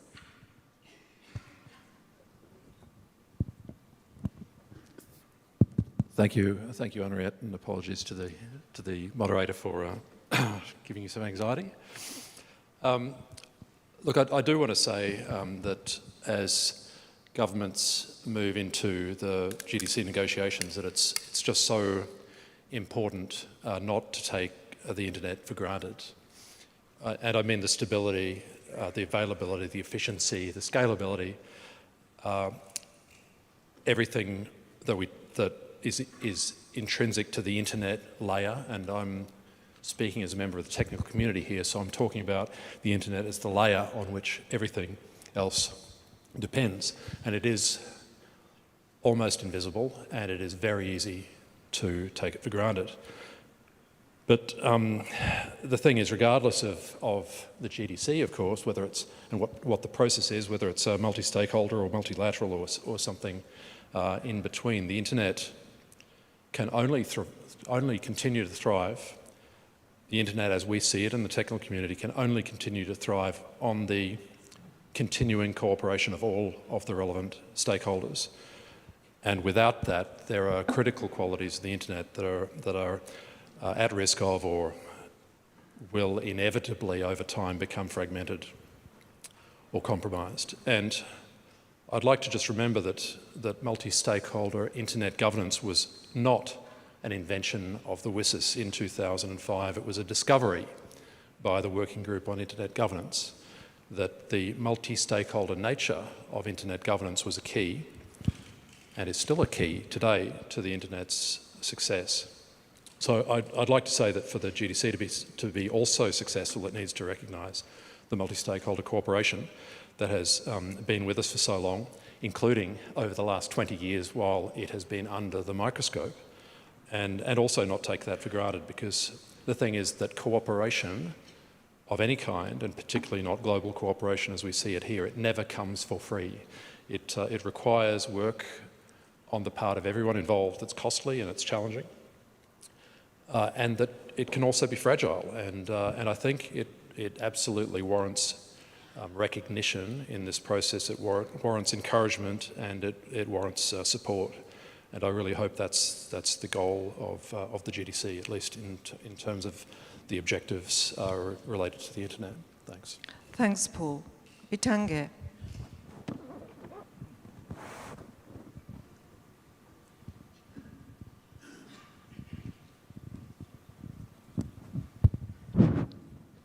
Thank you. I think this comes at the right time, and I think everybody by now understands that internet is very key to our lives. Going through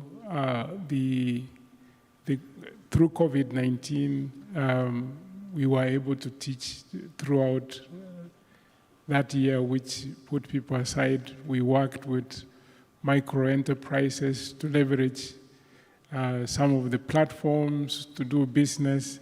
So this is a very important space, and GDC comes at the right time to perhaps give government directions with respect to regulation. We see people rushing to regulate new technologies at the moment. We hope that we can have such discussions through multi-stakeholders to provide the best of regulations, especially in AI. We also need to talk about standards across the world. Many things are happening, innovation, young people leveraging digitalization to innovate. We have seen productivity improvements, and we need to create a space for conversations to ensure that all this happens as we move forward. I think I would stop there. Thank you. Thanks, Bitange. Raul. Thank you very much, Henriette. First of all, I think that we should recognize and be very happy to see that this has been a central point in the agenda of the Secretary General of United Nations. So it's very good to see that finally the topics that we discuss, the issues that we discuss here, go to the top in the international agenda. And there has been a consistent path since the creation of the high-level panel on digital cooperation. So those are very good news. With regard to the process itself of the Global Digital Compact, I feel really that we could have contributed more and better. And there probably is, and it shows the complexity and the difficulty of organizing a really global and inclusive process. That the world is very big, and the diversity is also very, very, very big.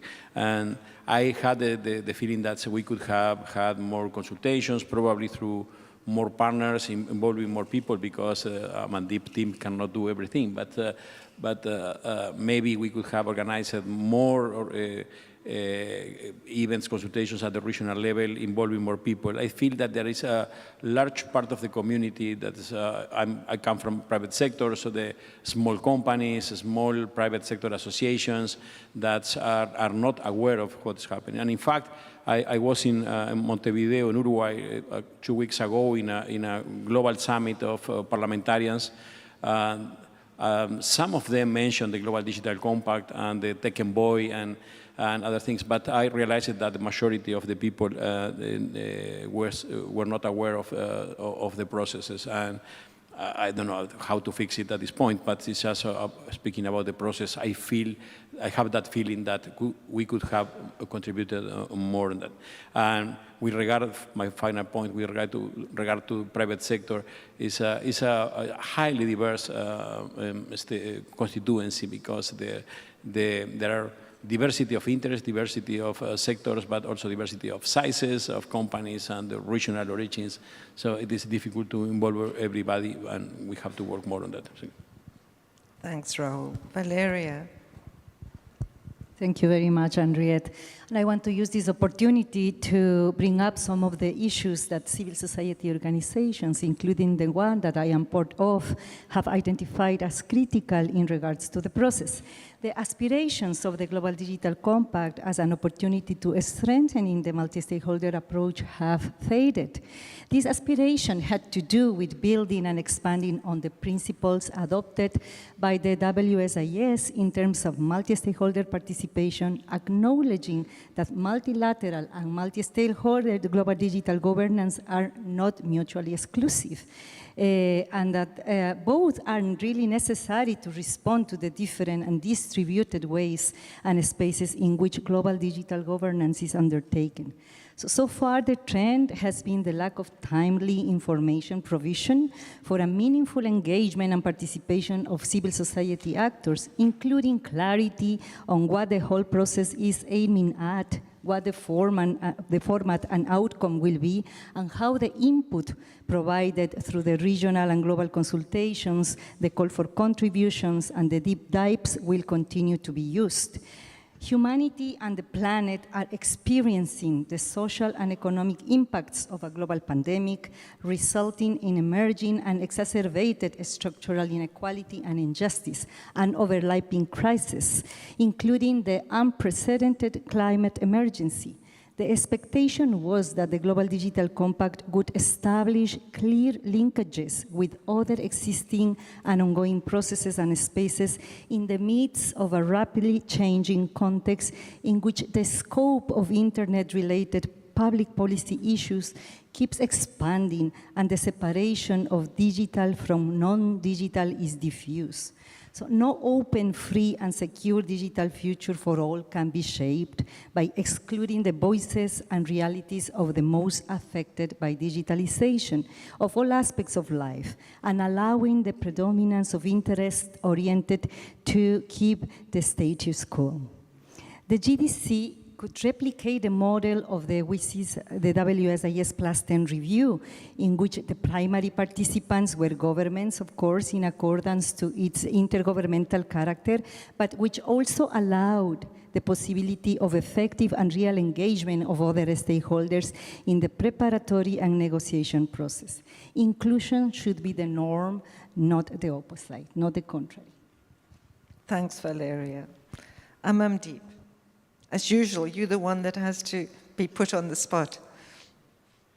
Thank you very much, Henriette. And I think Valeria has set it up very nicely for me. I like this reference to the non-digital challenges that we face.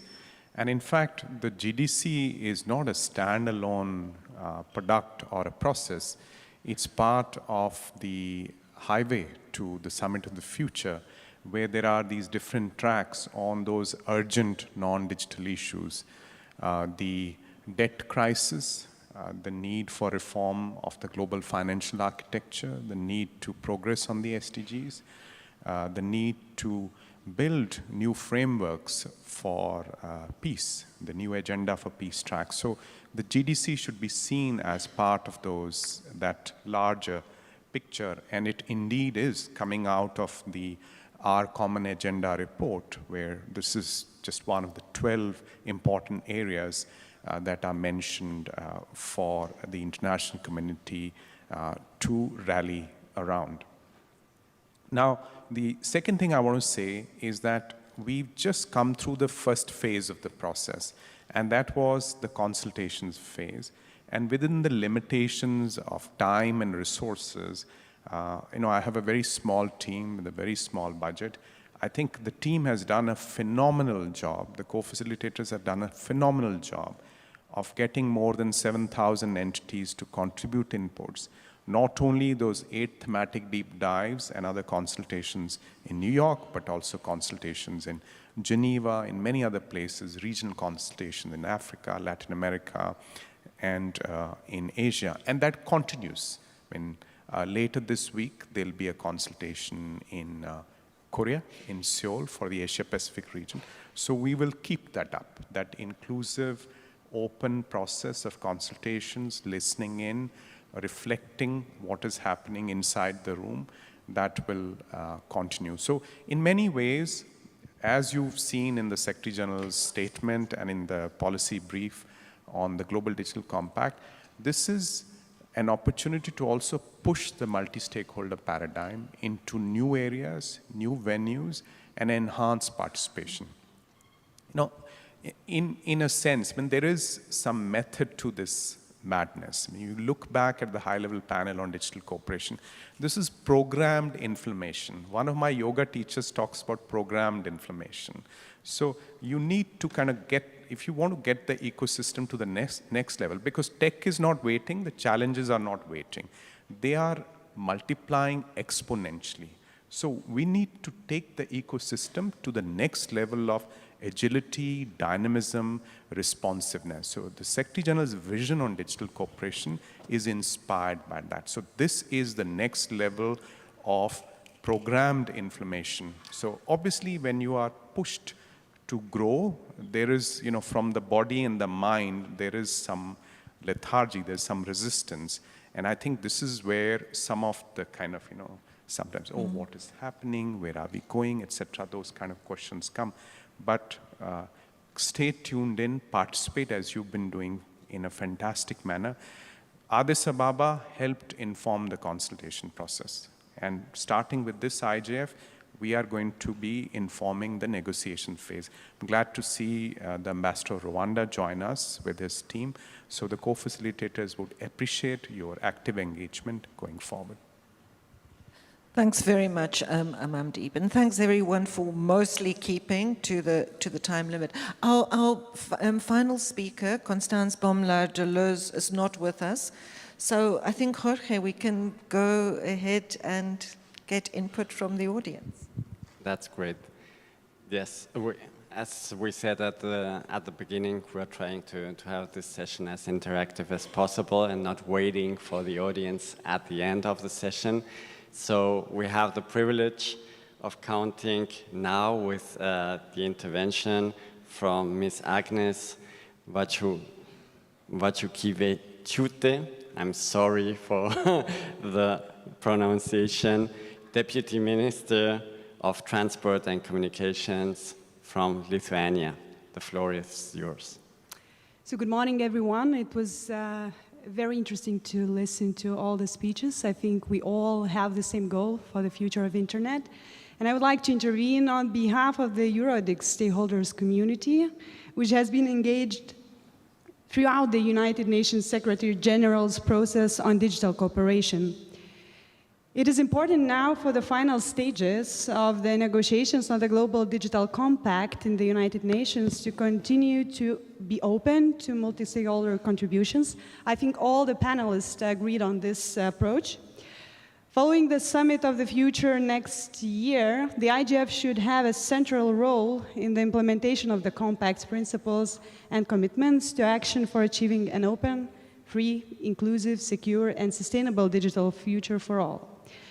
I had fruitful discussions with the Eurodics community in Vilnius and here in Japan in IGF, so I can confirm they stand ready to provide an European channel for further stakeholder inputs. So I'm very proud to announce and invite all of you to participate in Eurodig, which will take place next June in Vilnius, Lithuania. And I hope that the next year, and as colleagues mentioned, this is only the first step. So I think from the audience and all the panelists, the thrive is to know more about the whole process and steps ahead. And I hope that the discussions and negotiations for the next year will be very fruitful, and we will come up with a future of internet we all want. So thank you very much. Thanks so much for that input, for those thoughts, and for being on time. We have 4 mics here, and in the good IGF tradition, you can line up and speak. We have time for 3 or 4, perhaps, speakers. You have 2 minutes. Please share your thoughts. I see the gentleman. And introduce yourself. Yes, please. This is A.S.M. Bozlur Rahman. I come from Bangladesh Internet Governance Forum. We have been involved with the Global Digital Compact process from the beginning, and we have already participated in the deep dive under the leadership of UN Tech. Thank you very much for involving us. But last preparatory meeting of the Summit of the Future, there is no civil society space. So I would appreciate if you could allow us, if you could provide some spaces for the civil society voices from the country level. Thank you very much. Thank you so much. This is a direct input. And I see a gentleman there, Jordan Carter. The floor is yours. Thank you, Jorge. Good morning, everyone. Jordan Carter from the .au Domain Administration, speaking personally.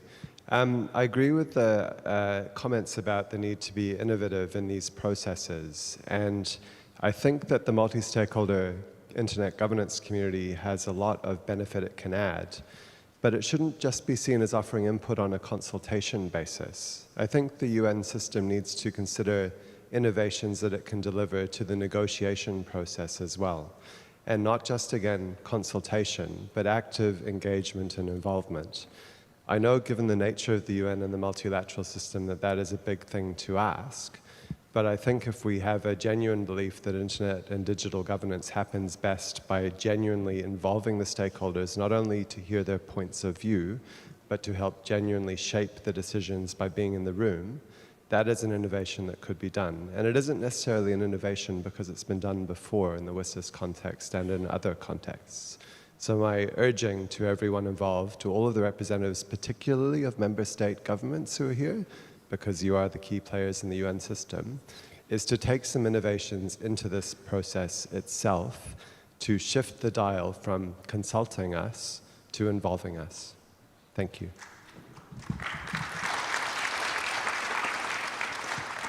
Thank you so much, Jordan. And as a government representative, I take note of that, of course.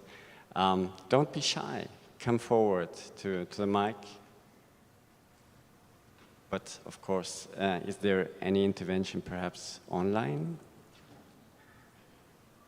Henriette is multitasking so well. Total support for the comments from Jordan Carter. I mean, I think I will just add, and maybe a question for the panelists when they respond to this, is that are we perhaps also underestimating the complexity of 2 very different forms of governance, both of which are imperfect in their own ways, and both which require a fair amount of evolution and improvement, multilateral and multi-stakeholder, that we need to get them to engage and be more complementary. And maybe we're still in the phase where we're kind of head bashing, and we still need to move towards the innovation that Jordan was talking about. Is there an online comment? Nena Nwakanma has a hand. Can she be unmuted, please? She wants to speak. Nena, please go ahead.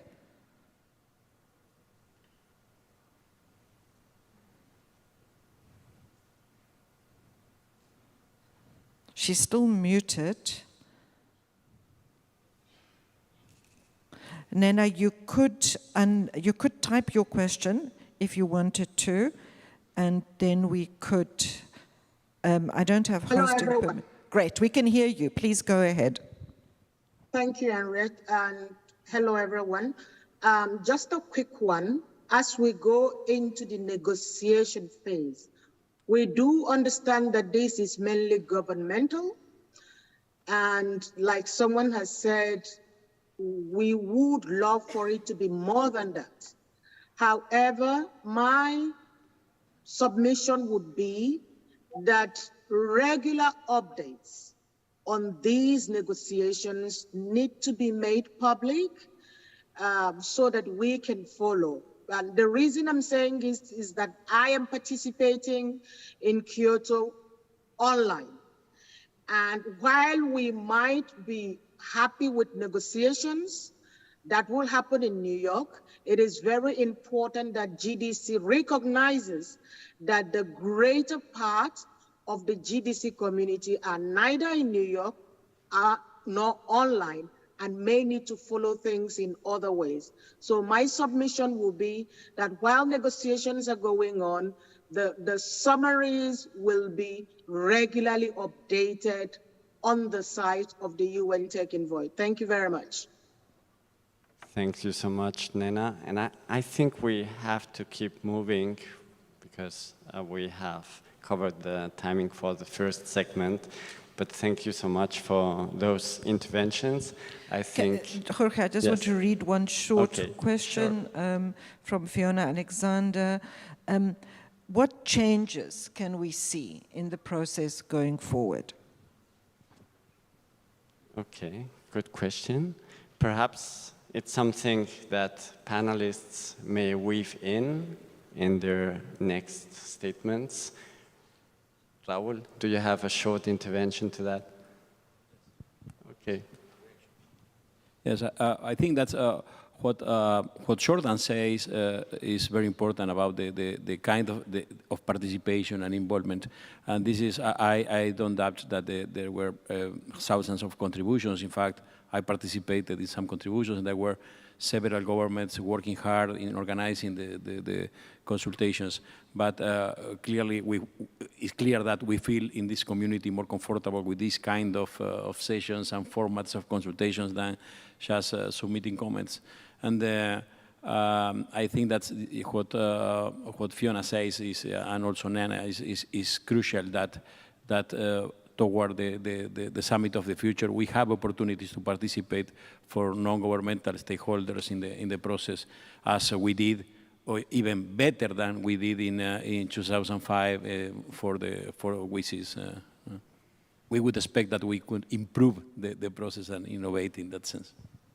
Thank you so much, Raul. Maybe short reaction?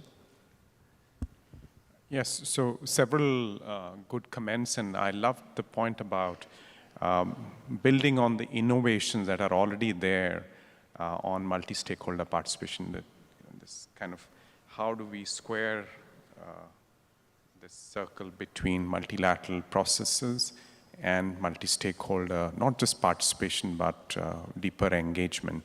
We don't have the perfect answer anywhere, so I'm a student of international learning in a historical sense. We really don't have a perfect answer, but we have innovations out there. The cybercrime treaty negotiations, the negotiations involving the chemical industry recently that UNEP facilitated, and the negotiations even on difficult sensitive issues like lethal autonomous weapon systems, where, you know, with some inventiveness, you found a way to bring in experts into the discussions. So the co-facilitators are here and they are listening to all these suggestions, and I'm sure, you know, working with member states, they would find a way to make sure that this is as open, as inclusive, as engaging as possible. Nena made this point about briefings. So intersessional engagement with different stakeholders has been a part of the approach that's been adopted during the cybercrime treaty negotiations.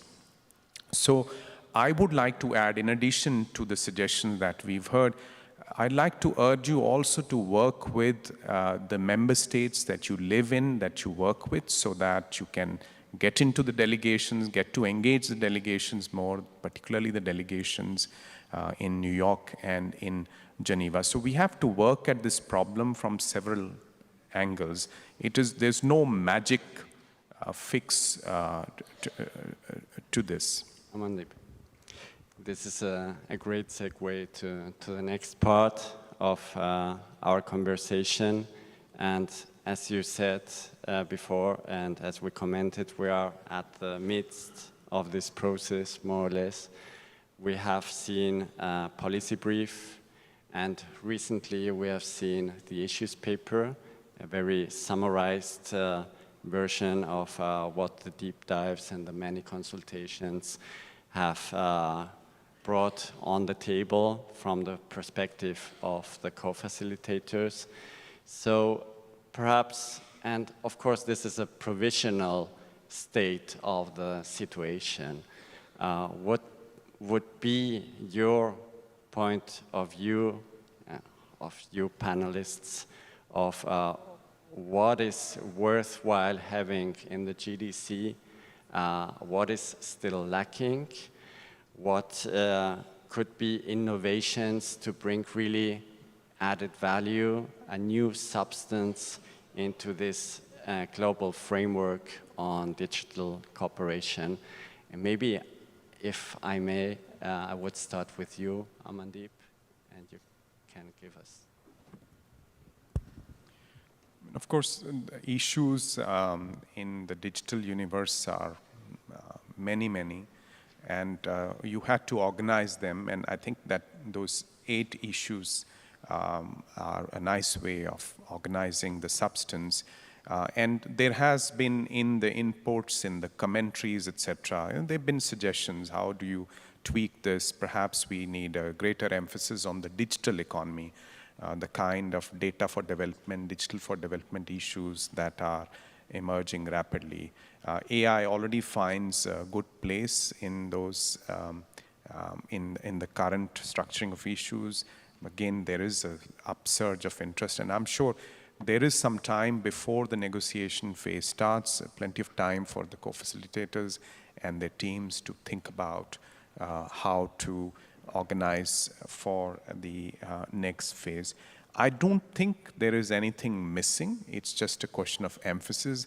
If you look at the Secretary General's policy brief, again, this was a challenge for us across the UN system, all the UN entities working to help the Secretary General prepare that policy brief. How do we bring it down to a solid vision? How do we structure that vision? So this threefold framing, bridging the digital divide, accelerating progress on the SDGs. Second, addressing the harms online, protecting and promoting human rights, digital trust and security type of issues. And third, the governance side of it, the agile governance, the responsive governance side of it, with particular reference to AI. So that was one way to kind of bring it all together to a strategic level. And then those different action areas, they followed the co-facilitators' leads, a lead in terms of the structuring of the issues, principles, objectives, and example actions under those objectives. Because it will not be enough to have only principles. We have a surfeit of principles in the digital domain.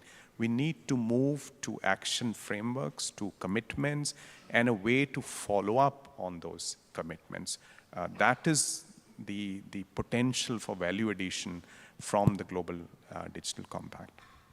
Thank you so much, Amandeep. So we have more flesh on the bones and more flesh to react on. Valeria? Thank you, Jorge. Well, global digital cooperation is at a crossroads. The gains of connectivity are uneven, and digital exclusion, including the gender digital gap, are preventing many to embrace the benefits of the digital revolution. So social and economic injustice and inequality presents an urgent challenge to development and democracy. So if the Agenda 2030 is to be realized, and if the Global Digital Compact is meant to contribute to it, bold and committed actions are needed to first take the benefits of digitalization to all countries and people. Second, govern digital resources in a transparent, inclusive, and accountable manner, protecting the public core of the internet. And third, make digital policies and law fit for catalyzing innovation that counts. We need definitely a paradigm shift. one that addresses digital inequality paradox.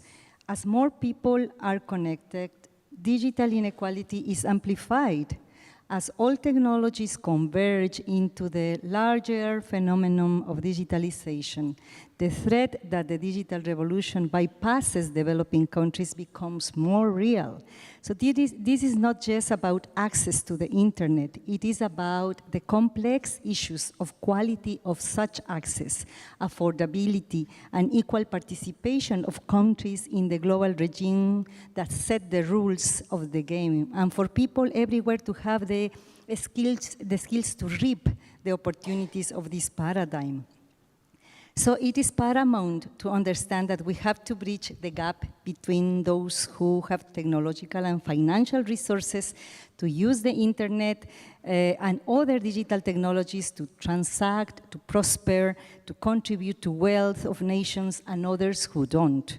So the powerful countries use free trade agreements to stifle digital rights of peoples and countries in the global south in particular. So trade rules are used to arm twist governments to hyper-liberalize data flows, take away local autonomy of public authorities to govern transnational corporations and their algorithms, prevent the scrutiny of source code, and legitimize a permanent dependence of the developing countries on the monopoly corporations controlling data and AI power. So this kind of infrastructural dependence is equivalent to a neo-colonial extractivist order. The unfinished business of the WSIS cannot be forgotten, and the challenges that have emerged in the last 2 decades have to be addressed by the Global Digital Compact. It is really necessary to enable political, regulatory, technical, technological, and financial conditions to increase the individual and collective agency and autonomy and choice of people to connect to digital technology and spaces, as well as how they use, shape, inform, and create them once they are connected. A realistic approach to do so is one based on human rights, intersectional and feminist frameworks to address the geopolitics of global inequality and injustice. The conclusive test for well-guided digital transition is in the public, collective, and social value it can create and the human freedoms that it can expand. I'm sorry, but we have to keep on time. Thank you very much for those thoughts. And Raul, what's your take? Thank you, Jorge. I think that the issues paper that was shared very recently is a good collection of the points that had to be in the Global Digital Compact. And it is very interesting to see that the similarities between the list of issues and the topics that are central for the agenda of IGF. So it means, between brackets, it means that IGF is a very valid and valuable venue to discuss those issues. What I would hope from, what I would expect from the GDC, that I expect emphasize a positive emphasis in relation with technology. That's the technology evolution will not stop, and we need the humankind to embrace the technology evolution in a positive manner. So I would expect to have a message of hope and a call to speed up innovation in every country around the world, and to work hard to really achieve that technologies help to have a more equitable development across the globe. And that the benefits of the technology evolution is reached to everybody in the world. And so it could not be just a regulatory approach or over-regulatory approach to the technologies. This is what I would expect. And I think that the message from the Prime Minister of Japan yesterday was very inspiring in that sense. And he said something, I don't want to quote the Prime Minister, but he said something like, we cannot ignore the problems that we have, but we can optimize the benefits of technology, reducing the risk, something like that. And so I think that this is very inspiring, and this is the direction that the CDC should have, trying to bring really a hope for humankind that's and a positive. We cannot try to stop the technology evolution, but we have to work to make that evolution, the technology evolution is good for everybody in the world. Thank you. Thank you so much, Raul. Very important thoughts. It's really the task, or one of the tasks of our time, to really find that balance. Now, Bitange, what's your view on this?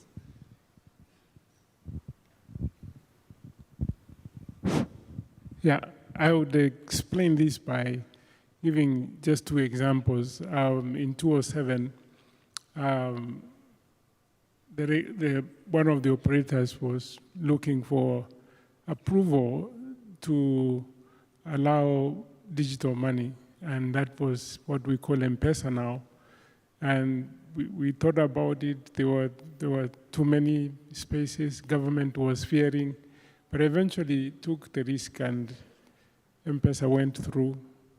A lot of inclusivity now. When people talk in retrospect, if we can be able to understand here that innovation precedes regulation, because what I'm seeing now with the prospect of AI is that people want to regulate before we are out there to do innovations. Having been a teacher for many years and having seen some of the applications in AI in education, some of us grew through the theories of Plato, the philosophies of Plato, where children had to memorize everything, and you come to get shocked what you memorized that is a theory that you needed to understand a couple of years ago. There are so many problems in education. One that everybody can relate to, that if you mark 30 essays, and you give it to 10 other people, they would all make mistakes. But with the new technologies, such problems would go. If we can make sure that either we agree universally that we allow the innovations to take place, that we can be able to see in this period of augmentation, especially in education, we could do much more to the world than just coming out and saying the propaganda about AI, it is bad, it's going to take human beings and stuff. That's what I can say about this. Thank you so much, Bitange. Of course, education is one of the basic pillars also of this digital world. Paul, what's your take? Thank you. I think the GDC needs to truly acknowledge where we are and what we have already, and build from here. I mean, one of the objectives of the GDC is an inclusive, open, secure, and shared internet, but we still have 33% of people still to connect. And I'd say out of the 70, the 66 connected, a lot who still need what we call meaningful internet connectivity. And it means we're still in growth. We're still in growth of connectivity and accessibility and content and capability of the internet. And so the growth pains of the last 20 years that we've all felt, that we've all responded to, that this whole process is aiming to address, these growth pains are going to continue with building capacity and infrastructure and integrity and security. They're going to continue and require our cooperation. And people have asked me, why are we still talking about internet governance? And the answer is because the internet is changing and growing, and new challenges are coming along constantly. We've got incredible innovations so far, famously across the internet, but also in this room and in this process. And so I really think that while we're in growth, we need to continue to use and build on those innovations. not to rearrange the sort of the deck chairs wantonly, or to simply overlook what we've got. I think we need to continue the work of bringing benefits of the internet to more people, and urgently. And so, out of respect for all of the work that's been done and recognition for all of the work that's been done, but also for the sake of sheer efficiency and the urgency of let's say, of overcoming the digital issues and paying attention to the non-digital issues that Valeria has mentioned, let's recognise this and build on it. Thanks. Thank you so much. I see that Vitanga has an urgent reaction to that. I think he raises a good point. Even if we had 100% coverage of internet globally, still a good percentage of people would not be able to be on internet simply because of language. And AI has come, all these LLMs, we need to enable these people through their local languages to be able to do something online. That is what I can call inclusivity. Thank you so much, Bitange. Henriette. We have, my apologies if I look like I've been on my screen. I've been having connectivity issues, believe it or not. But so apologies to online participants if I've missed your questions. But we have a hand from Umar Farouk. Umar, do you want to speak? I'm trying to unmute you here. I've lost my connection again. So can you unmute him, please? I'm Rita. And Umar, just briefly introduce yourself and keep your intervention short.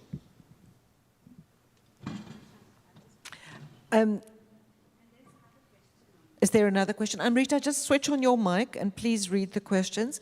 And to our tech team over there, I'm afraid I can't unmute people because my connection keeps dropping. Do you not? Thank you, Amrita. Sorry about that. So this is a question from Jyoti Pandey. She asks, what is the mechanism to include stakeholders in the scenario of member states not being inclusive or not wanting to work with critical voices?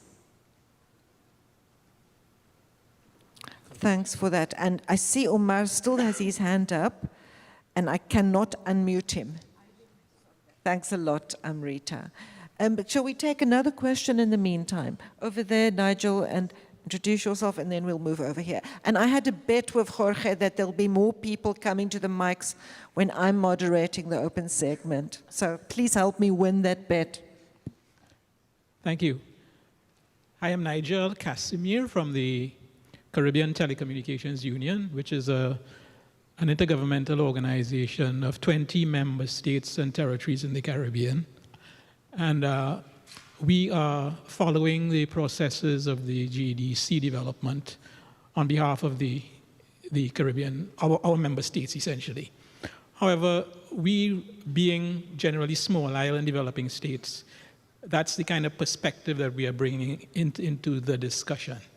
And we've heard many of the panelists talk about people who may be not even aware of the process of GDC, the need for inclusion.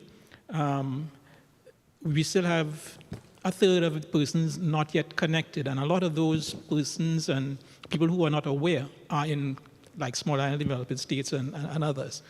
So I'm wondering if there is any special effort being made to involve them. I mean, it certainly is our challenge, and we are taking up the challenge. Even here at this IGF, we have a forum on it on Thursday. But I'm wondering to what extent in the development of the GDC, what efforts are being made to reach these specific ones, these specific types of countries, and to get their inputs and to make sure that they are appropriately taken account of. Thank you. Thanks, Nigel. Stella, we'll go to you, our youth representative. Just introduce yourself. Right, thank you everyone. So my name is Stella and I was in charge of the GDC submission with netmission.asia under .asia. So I just have a question for the panelists. So youth often touted as the future, but I feel like we need to be present, and we've seen a lot of youth initiatives submitting to the GDC through the open consultation. So your thoughts on how the youth can continue to be involved, especially in the review process after we've already submitted our initial submissions. Thank you. Thanks a lot. Eric, we'll go over to you first. Hello, I'm Eric Huerta from Rhizomatica. Well, my question is regarding the process. I was remembering the process for WISIS that indigenous peoples were actively participated in the process. Also, most of the meetings for indigenous communities were auspiced by the government of Canada, I remember well.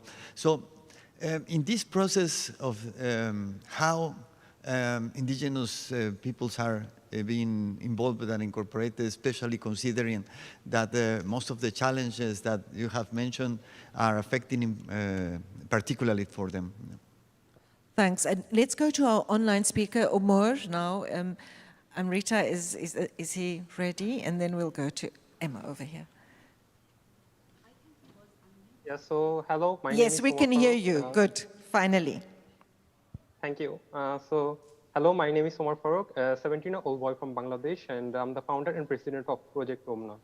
So I was the youngest and only child panelist of every global digital complex sessions, representing children globally, and provided statements on every thematic discussion. So my question is that, my first question is that I am concerned that the GDC doesn't adequately address the following challenges in the policy brief and the issues paper prepared by the co-facilitators of the GDC. So the first question is the GDC should introduce substantive developments on how to bridge the digital divide and ensure that all children and young people have access to quality digital technologies and connectivity, because it's really important that the future as the children and youth are the future, so we must ensure their connectivity and access to digital technologies. And then additionally, another topic is that the GDC should introduce substantive developments on how to hold the private sectors accountable for its role in the digital world and ensure that it protects the rights and interests of children and young people. So thank you to the Young Tech Envoy for giving me the opportunity to represent children and youth globally. Thanks, Omar. We're going to close the queue now, so no one else come forward to the mics. Emma, over here. Hello, I'm Emma Gibson from the Alliance for Universal Digital Rights, or AUDRI for short. And alongside other organisations, we've been consulting women and people of diverse genders and sexualities all year about what they think should be in a global digital compact so that it works for them. And essentially what they've been saying to us is that the principles of the GDC that ensure an open, free and secure digital future need to be infused with a feminist and intersectional approach if we're going to ensure a gender-just world. So we've come up with a set of 10 principles which we launched on Saturday at a conference. You can stop and ask me for a copy. And a feminist GDC would work for everybody. And this includes making sure that the GDC is rooted in existing human rights law, that it's protecting people from people facing multiple forms of discrimination, that it ensures freedom from gender-based violence online, which is something we were disappointed wasn't in the write-up of the deep dives, alongside freedom of expression, which we were also concerned was missing from that write-up as well. Another principle is obviously ensuring internet access for all, dealing with harmful surveillance. We want to expand women's participation in leadership in the tech sector and in policy making. We need to reduce the environmental impact of new technology. The GDC needs to ensure data privacy and adopt equality by design principles for algorithms and digital tech development. And finally, the GDC needs to set safeguards to prevent discriminatory biases. When we launched this set of principles on Saturday to a variety of governments from around the world, and one government suggested that gender equality and feminism should be an additional pillar of the Global Digital Compact. So Time's up, Emma, sorry. So I'd really like to ask the panel for their thoughts on that. Thank you. Thanks a lot, and apologies, I do have to interrupt people. Okay, we'll have this person over here who's still scribbling her notes. Sorry, Is it Liz? Yes, I was adding some points. Introduce yourself. She was speaking. Okay, my name is Liz Orembo from Research ICT Africa, and we've made 2 submissions to the GDC process. These 2 submissions, when we've developed them, we've consulted African stakeholders, some who are in this room and some who are not able to join us. The things that were pertinent in those 2 consultations were to do with multi-stakeholderism, which I'm not going to talk about because it's been talked about enough, and intersectionality, the digital inequality paradox that Valeria has talked about. And I'd just like to add that with the people who are mostly disadvantaged at multiple sectors of inequalities, those are the people that we actually need to take into account with this new GDC process. And what you're saying is that not just even issues of access, but even quality of access, where people are accessing technologies differently in terms of gender, where they're placed, economic issues, and all that. So with that, we also put a solution, things to do with data access or measuring data on digital inequality paradox itself to actually redress this problem. And with that, we also talk about the power dependency of data when it comes to the position of Africa. How are we accessing our own data? That's to do with also government, also held data, working with government, and also the position of Africa being that we are users of technology and we also don't get access to this data. So how do we get to measure that digital access to actually take care of this digital inequality paradox? Time. Thank you. Thanks, Liz. Elisa. Thank you. My name is Elisa Hever, and I'm from the Dutch government, and I'm a MAG member. The policy brief touches upon many important topics, though we are here today in Kyoto, and in exactly this building, the Kyoto Protocol was negotiated. It was the first time that we internationally agreed upon acting for a sustainable environment. The energy consumption keeps on rising for the use of the internet to connect all the people that still need to be connected, but also to have a faster internet and less latency. The policy brief only mentions in one bullet to develop environmental sustainability by design and globally harmonized digital sustainability standards to safeguard, to protect the planet. It doesn't mention the energy consumption of the internet. At least I couldn't find it. However, in my opinion, we need to put more attention to this topic. For us to have a sustainable planet, we also need to decrease the amount of energy that we use on the internet. Thank you. Thanks, Elisa. And our final contribution. Hello, everyone. There's one more there, sorry. Yeah. I'm Alexandre Costa Barbosa. I'm a coordinator of the Brazilian Homeless Workers Movement technology sector. It's the largest housing movement, social movement worldwide. It's standing for 30,000 people. We've been doing in practice most of the GDC is claiming for. We've been teaching in public schools digital literacy, digital technology education. We've been installing public Wi-Fi hotspots in the poorest regions, in solidarity kitchens. We've been developing ourselves platforms with democratic and cooperative-based platform governance to generate income for the last mile. So that's precisely what it's including everyone on digital technologies, as Raul mentioned. So my question, it's something that it's really somehow neglected in IGF's agenda, which is the labor topic, but it's in the policy brief of the DDC. It's clear there. How can we ensure labor rights, right? So I'd like to hear how, in the process until the Summit of the Future, can we really ensure fostering SDG number 8? It's not only economic growth, it's also decent work. How can we really ensure the participation of unions and other labor organizations in the development of it? Thank you very much. Thanks. And the last contribution from over there. Sorry, Jeanette, the mic has been closed, but we'll try to open once more. Hi everyone, I'm Nermeen Salim, the Secretary General of Creators Union of Arab, ICASAC Consultative Stated.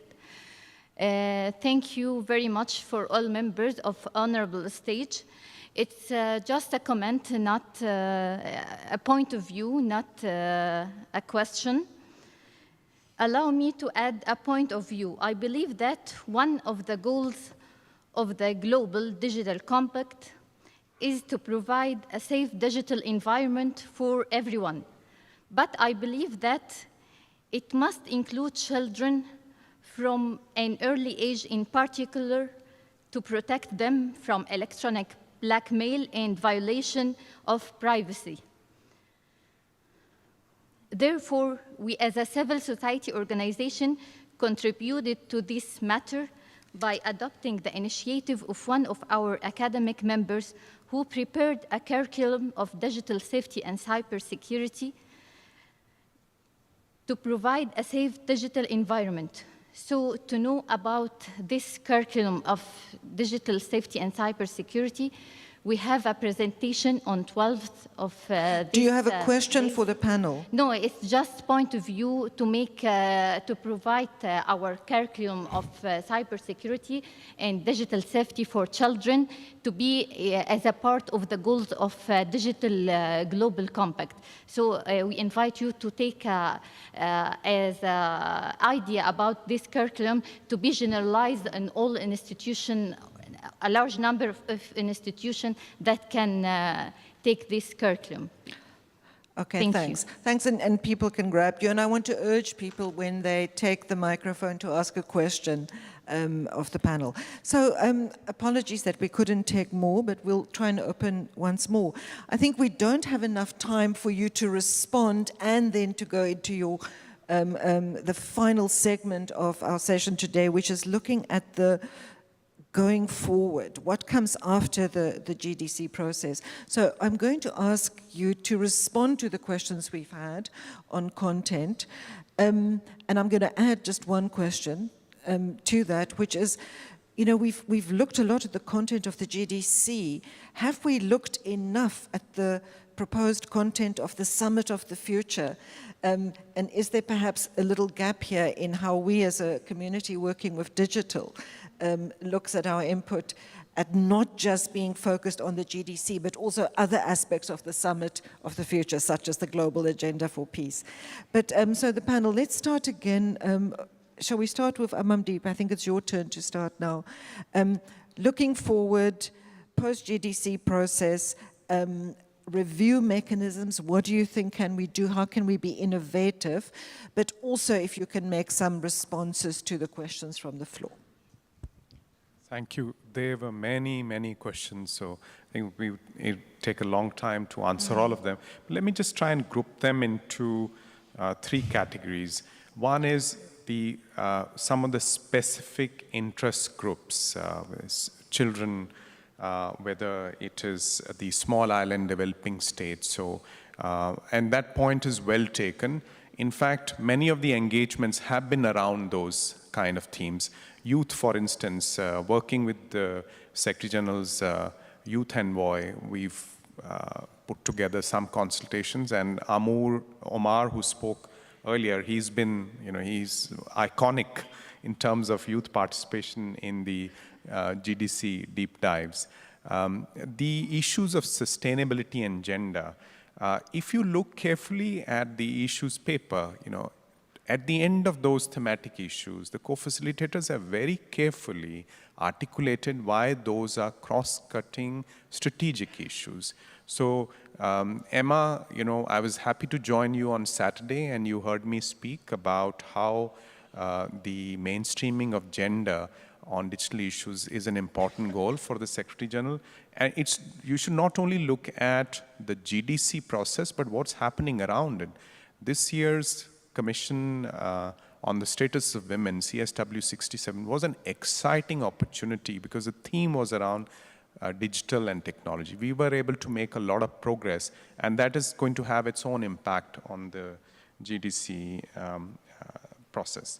Now, your point coming to this aspect of moving forward, and I think that also featured in some of the questions, the process-related questions. And I loved the title of this panel, GDC and Beyond, because we need to think about how do we take the GDC forward.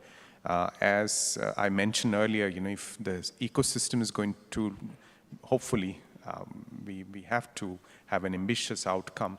So if it goes to the next level, then how do we make sure that it stays at that level and that we are organized in a multi-stakeholder fashion to follow up? So the Secretary General has presented some thoughts on that in his policy brief. They are meant to stimulate debate and discussion when the process resumes. I think the essential point, the fundamental point which he made in his remarks yesterday is that we need to pull things together in a better way. We need to make sure that we don't again retreat into silos. And we need to make sure that there is accountability. That term came up in one of the questions, accountability of the governments or the private sector in terms of the kind of digital future that we want. So that debate is going to be interesting and exciting. It's also going to be a little challenging. It's part of that programmed inflammation paradigm. And I think, Paul, you also started to kind of talk a little bit to that. Because we can't really rest on our oars. The internet is growing. The user base is growing. It's shifting. The data flows, if you look at what's the quantum of data flows around the world. So you have new players. The majority of data flows are happening in non-West European, non-North American contexts, starting very recently. So how does the system adjust to these challenges? The advent of AI, and in the future, perhaps ambient computing. So these are kind of interesting questions, and we need to make sure that we have agile frameworks, we have updated frameworks. And in that sense, again, WSIS plus 20 would be another opportunity to make sure that the ecosystem keeps up with the challenges, and we are able to handle this enhanced participation from across the globe in our existing forums, and make sure that it's meaningful participation. Governments and the private sector give it importance, land up, engage with other stakeholders, the tech community, civil society, academia, and researchers, and help us to address the challenges in real time. Thanks, and I know Amandeep went over time, but there were lots of questions to respond to. But I do want to ask people to keep to time. Valeria, do you have? Is it on? Okay. Very briefly, in terms of the follow-up and review mechanisms, I think that the Human Rights Charter and the International Covenant of Economic, Social and Cultural Rights should be the basis for assessing a stakeholders' commitment with an open, free and secure digital future. So any review mechanism should be related to existing processes such as the Universal Periodic Review, the Sustainable Development Goals, the reporting system around those, the review of the implementation of the WSIS action lines, among others. It should also take into account existing instruments and frameworks, such as the UNESCO Internet Universality Indicators, that also applies to other tracks of the Summit of the Future, because all of them have digital-related components. So in order to be implemented, the Global Digital Compact has to put in place financial mechanisms and reinforce the commitment for the development of digital infrastructure, skills, but also regulatory capacities for all countries to navigate the terrain. We need new commitments for the international financial institutions in the form of reparation for all the data that has been appropriated from people and their interactions, from nature and also from common heritage, including indigenous knowledge, as someone from the audience referred earlier. In addition, taxing big tech for global and national financing is a must if we want countries to be able to bring into practice the Global Digital Compact. And last but not least, the IGF should continue and has to be strengthened, and its mandate should be extended to facilitate the operationalization of global digital cooperation, but also bridge the gap between the deliberative spaces and decision-making processes, and serve as a central space for multi-stakeholder engagement. Thanks, Valeria. Raul. Thank you. First of all, I think that's the Global Digital Compact and in the Summit of the Future, we have to be very careful, governments have to be very careful in creating new bureaucracies, and that's make much more difficult to participate for developing countries, small countries, as Nigel pointed out, the complexity for participating in the global landscape for small for the Caribbean countries, among others, but also for other stakeholders that don't have the power and the resources to participate in multiple processes. In that sense, I already say that IGF is the agenda of IGF is very aligned with the issues that will be part of the GDC, so we have to work in strengthening the IGF. Of course, the IGF has to continue evolving to accompany the evolution of the challenges, but this is a good venue. It's a venue that has been very useful for everybody. And UN has an important role in promoting the participation of more governments in the multi-stakeholder mechanisms. And it's undoubtedly UN is the organization that is best positioned for doing that. And I think that we have to take governments out of the comfort zone. At the end of the day, this will be conditioned by the intergovernmental decisions. The decisions will be by the governments, and so we have to make them help them to resist the temptation to increase governmental control or oversight in digital governance. But we don't need more governmental control. We need more multi-stakeholderism. The issues are so complex that the only way to deal with the challenges that we have is with full participation of all stakeholders. And this is why we have to be there. This is why we have to participate in this process, and we need more participation of all the stakeholders to be disruptive and to, as I said before, to take governments out of their comfort zone. Thanks, Raul. Bitange.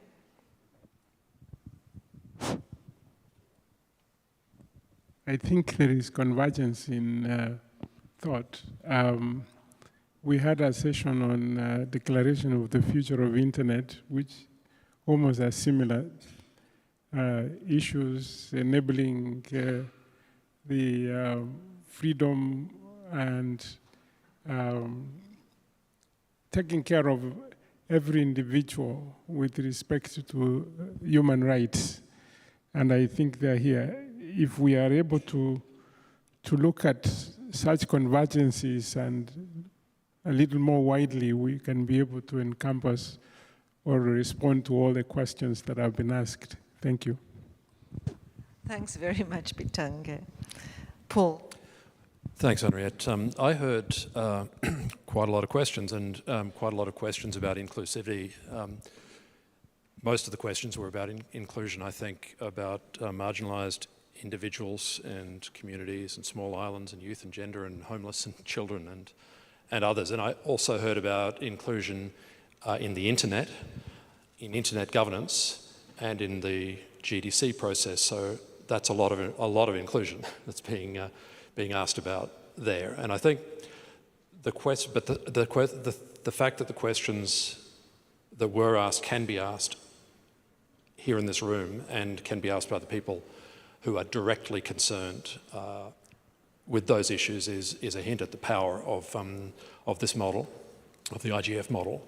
So this is the IGF. It's not the GDC or the Summit for the Future, but I do think the answers to those questions of inclusion across the board are potentially in this room, because what's happening here and what's happened here for 18 years, if not perfect, and no one has said it is, can still absolutely provide the venue and the framework for what GDC apparently needs for follow-up of actions and objectives and reviews and so on, whether that's by expanding the remit of the IGF or by replicating somehow, certainly by evolving it. But I really think the answers are here and do not need to be replicated. I mean, we've got this multi-stakeholder community here that's ready, that wants to talk about strengthening, and has done for quite a period of time. Eurodig, we heard, has called for it. Henriette said it. We're ready for this. We're looking for an opportunity for the IGF to provide its worth, to do its work better and further, and for us to exploit the potential that's here in this room, the potential of the process and the people and the community, the communities that are involved. So I think that's where I would like to see the future, as I say, not as a reinvention, not as a rearrangement of deck chairs, but really as a way to just simply move forward and make things continually better. Thanks. Thank you so much, Paul. I think we have time for 3 short interventions from the audience, be it online or be it here. I see Jeanette coming forward again. Now we have time, so. And can we check with Amrita, because my connection has dropped. Amrita, if there's an online. Maybe just read it. Good. Please, Janet. Janet Hofmann, professor for internet politics in Berlin, Germany. A lot of the issues that were addressed so far seem to be covered more or less by the IGF. So in a way, I think I echo Paul Wilson's point about how the IGF and the Global Compact will actually be related to each other. We talked a lot about internet fragmentation. We also need to worry about fragmentation and internet governance. Thank you so much, Jeanette. And please, we have to close the lines. We have the gentleman there to my left. Please introduce yourself. Thank you, Ponsloit, Gambia NRI. I would like to get the opinion of the panel when the Gambia, when we did our GDC consultation process, we involved all stakeholders, including the government, in doing the submission. So I would like to know how you feel about that process, because we felt it was necessary to get our government inputs. Thank you. Thank you so much. And we go to my right, please. Yes, hello. Thank you for the panel. My name is Laura Pereira. I'm a youth delegate from Brazil. My question is, I believe that the critics that were resonated in the panel are a reflection of how the label of multi-stakeholderism has been applied to multilateral process or to process in general as a synonym of public consultation. As we know, as a community in internet governance, that the multi-stakeholder model must be more than that, however hard it is to theorize and put a fiction into practice, to quote Hoffman here.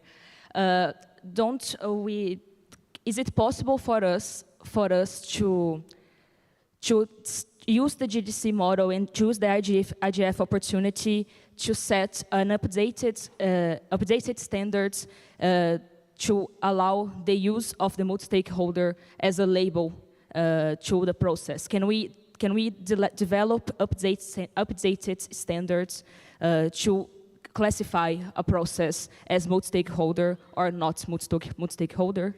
Isn't that the agenda for all of us here at the IGF? Thank you all. Thank you so much. We had... Hello, my name is Chat Garcia Ramulo from APC. I have a question for Amandeep. Two things. What would you see as a scenario of a failure for GDC? And on the other hand, what would you see as success, like 2 years from now? Thank you. Very concrete questions. And we have Amrita, please, from the online audience. Comment from William Drake. He says he agrees with Raul. We don't need a new bureaucracies on a new digital cooperation forum that competes with the IGF for resources and attention. We need to renew the IGF's mandate and strengthen the process. This point has been made repeatedly throughout the GDC process. Thank you, Amrita. And very shortly, the gentleman there to my left. No? Very shortly, please. Go. Very short? Go ahead. Thank you very much. We discussed a lot about the content of the global compact, digital compact, as well as the partnership. But what about the accountability mechanism after having the law or compact? Because we agree on many things, but the implementation part is always poor.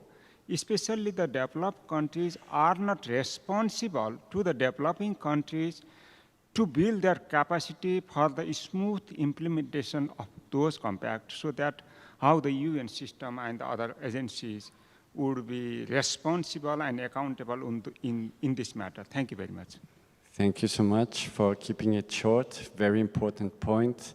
And in the interest of time, we have to go already to your final takeaways. If you can react there very shortly, in 1 minute, each of you, to what has been said now in this last round. I would begin with Paul, please. I've said before that the internet deserves a Nobel Prize for how it served humanity during COVID. And I'm really inspired by the plea by Valeria, actually, which was to recognise real issues facing humanity. And I think COVID was a fantastic example of a real issue addressed actually not just by the internet, but by the digital capacities of the world, medical science, for instance, in a major way. And I really think there are other non-digital issues which are pending right now. They're existential for humanity, for communities, and for humanity. And those non-digital issues need to be addressed. If they're not, if digital issues only are going to occupy us, then let's be sure, as I said, I think third time, not just rearranging deck chairs, but building on what we have, on the innovations here in this venue and around the world to produce real non-digital outcomes, because that's what the planet actually needs right now. Thank you. Thank you so much. Bitange.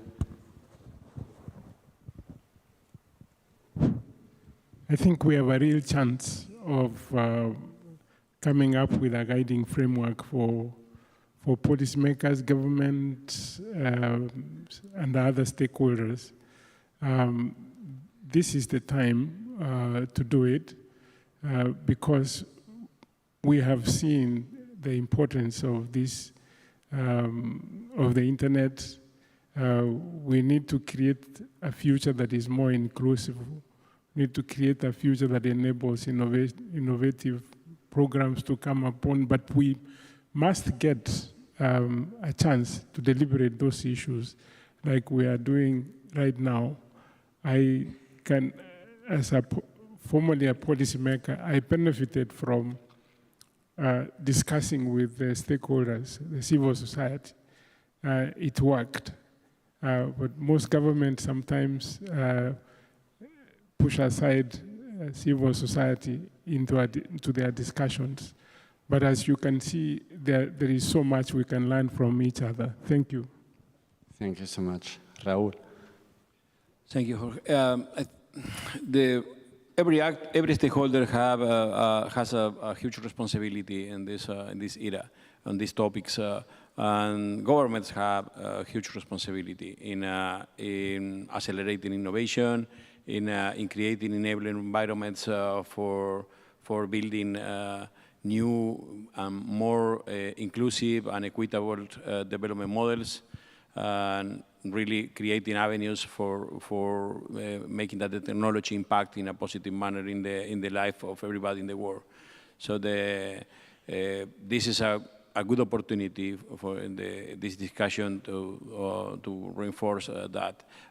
With regard to the process, it's clear that we need more opportunities of participation for stakeholders in the process toward the Summit of the Future and the adoption of the Global Digital Compact. And of course, I echo everybody's comments with regard to the need to strengthen IGF and keeping IGF as the central venue for dealing with those issues after the Summit of the Future. Thank you. Thanks so much, Raúl. Valeria. Thank you. I think we are all aware of the injustices of the current order, and we know the problem diagnosis already. So we also recognize the inordinate power held by the few that control policy spaces. The silent consensus that we cannot regulate big tech has to be challenged. We need a political commitment, and we need member states to measure up. Global digital governance, including a global regime for data governance, should set the conditions for equity and for fairness. And in that way, everyone should benefit from the digitalization and ensure that those benefits are distributed to ensure a dignified life for everyone. And any institutional arrangement decided in the framework of the Global Digital Compact must not walk the path of reinforcing the current unjust order. What we seek and what we need is a feminist, sustainable, and transformative vision for a digital future that is really and truly open, free, and secure. Thank you, Valeria. Amandeep, you have the last takeaway. Thank you. I like the last point someone made about accountability. I think there's no doubt that the challenges are such that we need more action by more people. I think on that we can all agree. So the current level of action, the current level of response is not adequate. So we need to go to the next level. And it's also important that we have accountability and we have justice in terms of the governance, that the entry barriers to participation in the governance discussions are lower. And the point made by Raúl about smaller delegations, there are 160 plus countries who shouldn't be running from forum to forum and then figuring out what a whole of government perspective on digital looks like. So we need to make that task easier and make sure that people have agency over the digital transformation. Only a few countries, only a few corporations have the resources to engage on digital issues in multiple forums. So there is a fragmented landscape already. What we need to do is plug the gaps, just as in the Secretary General's policy brief, you see with that infographic, critical gaps on misinformation, disinformation, the accountability for human rights, the issue of AI governance, and there are ongoing initiatives like the IGF Leadership Panel to strengthen the IGF and plug that gap. So that's what we need today. And if you allow me a few seconds on the success of failure, just in one sentence, the failure is if we don't use the opportunity of the Summit of the Future to raise the level of ambition, raise the level of activity, raise the level of coherence across our responses. Success is exactly the opposite. So we have to rise to that challenge. Thank you, Amandeep. And I think really this community is up to that challenge. And thank you so much for being able to profiting from picking your brains, picking the brains of the audience, both here physically and online. And Henriette, please. Thanks. There isn't really time for closing remarks, but very briefly, I think when it comes to process, we have to abandon complacency. There's a need for improving governance, for more accountability, as has just been said. We need that within this multi-stakeholder process. We need it within the multilateral. We also need more cooperation within each of these and between them. So let's do this evolution and improvement together. On content, I think what is really challenging, but the GDC has put that into focus, is navigating the specificity of internet development and growth and governance, but also how it intersects with broader governance issues. We need to do both, and I think the GDC and the Summit of the Future and the link with the SDGs is putting that into focus. It's not easy, and we can do it, and the IGF is a very important part of that. I think in terms of follow-up, I just want to bring to us a phrase from the WSIS outcome documents, enabling environment. If you read the WSIS outcome document, that's how it describes the role of governments, to create an enabling environment for people-centered development, human rights, and inclusion. So I think let's keep that in mind, that it's not just about the topics that we are discussing specifically in the GDC, it's creating an enabling environment for not just dealing with current challenges, but also emerging challenges. So thanks to everyone for very good input, excellent panel, and apologies to online participants if we did not give you enough space. And to the MAG who organized this, thanks a lot.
这个倒还好了，就因为也看不到牌，就这样吧。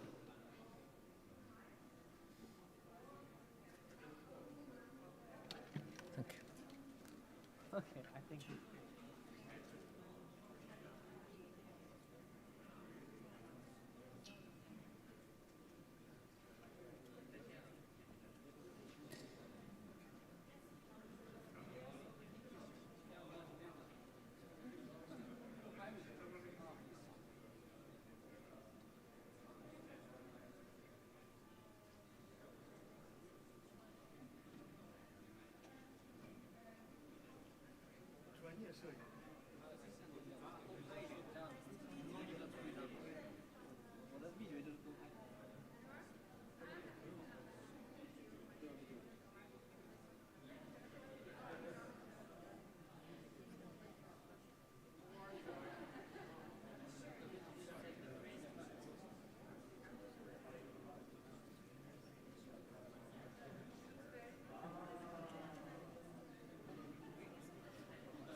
That means that it's not working well.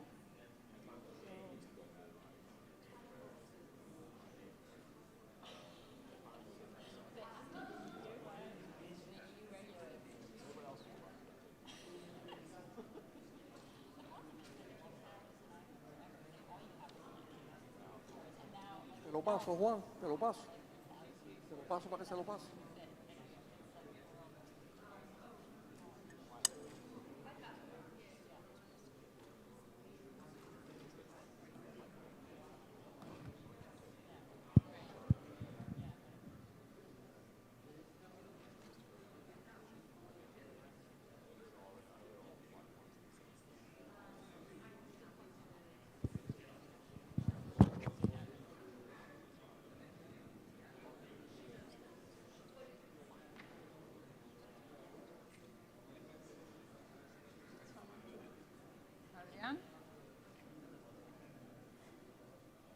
Adrián?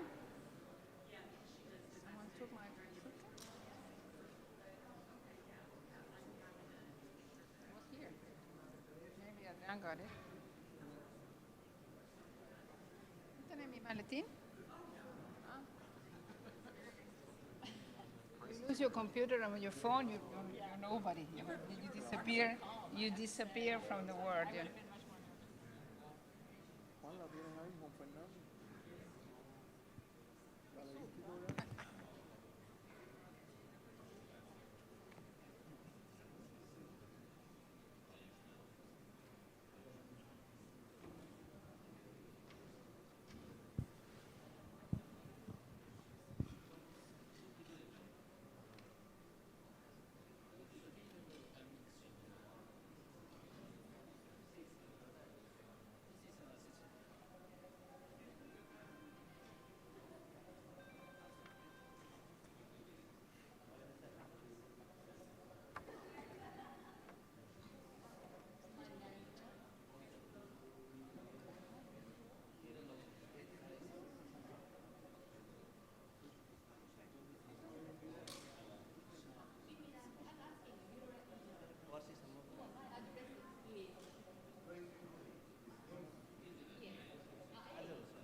मैले त्यो WhatsApp-मा पनि हालेको छु नि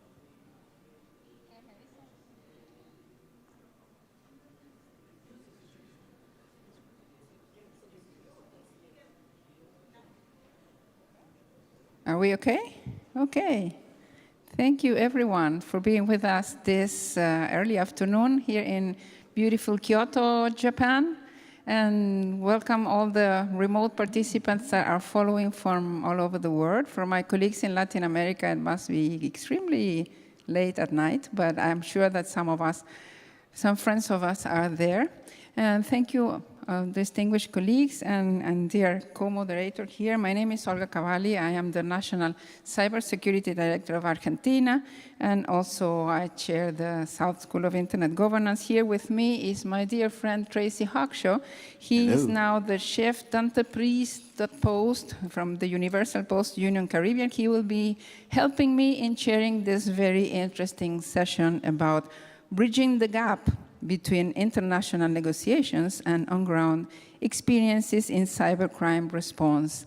And I would like to briefly present my distinguished colleagues and friends who are with us this afternoon. Mr. Christopher Painter. He is director of the GFC, Global Forum on Cyber Expertise, but also he is a very well-known expert in cybersecurity, cybercrime, and he was the first cyber ambassador or cyber diplomat in the world. And we have online Katitza Rodriguez from the Electronic Frontier Foundation. She's the Policy Director for Global Privacy. She's online. Are you there, Katitza? Are you with us? Oh, Katitza, how are you? How are you, Olga? How are you, dear? She's in New York, but she's Peruvian. She's from Latin America. Welcome, Katitza. Yeah. And we have Alisa Stalczak. She's Cloud's first Vice President from Global Head of Public Policy. Welcome, Alisa. And over to Tracy, who will present the other distinguished panelists. Thank you very much, Olga. Let me first introduce, welcome everyone to today's session. I'd like to introduce Elizaveta Belyakova. She's the chairperson of the Alliance for the Protection of Children in Digital Environments. Are you there, Elizaveta? Yes. Hello. She's online. We also have a very special guest with us, Ernesto Rodriguez Hernandez, Deputy Minister of the Ministry of Communications of the Republic of Cuba. Welcome, Honorable Deputy Minister.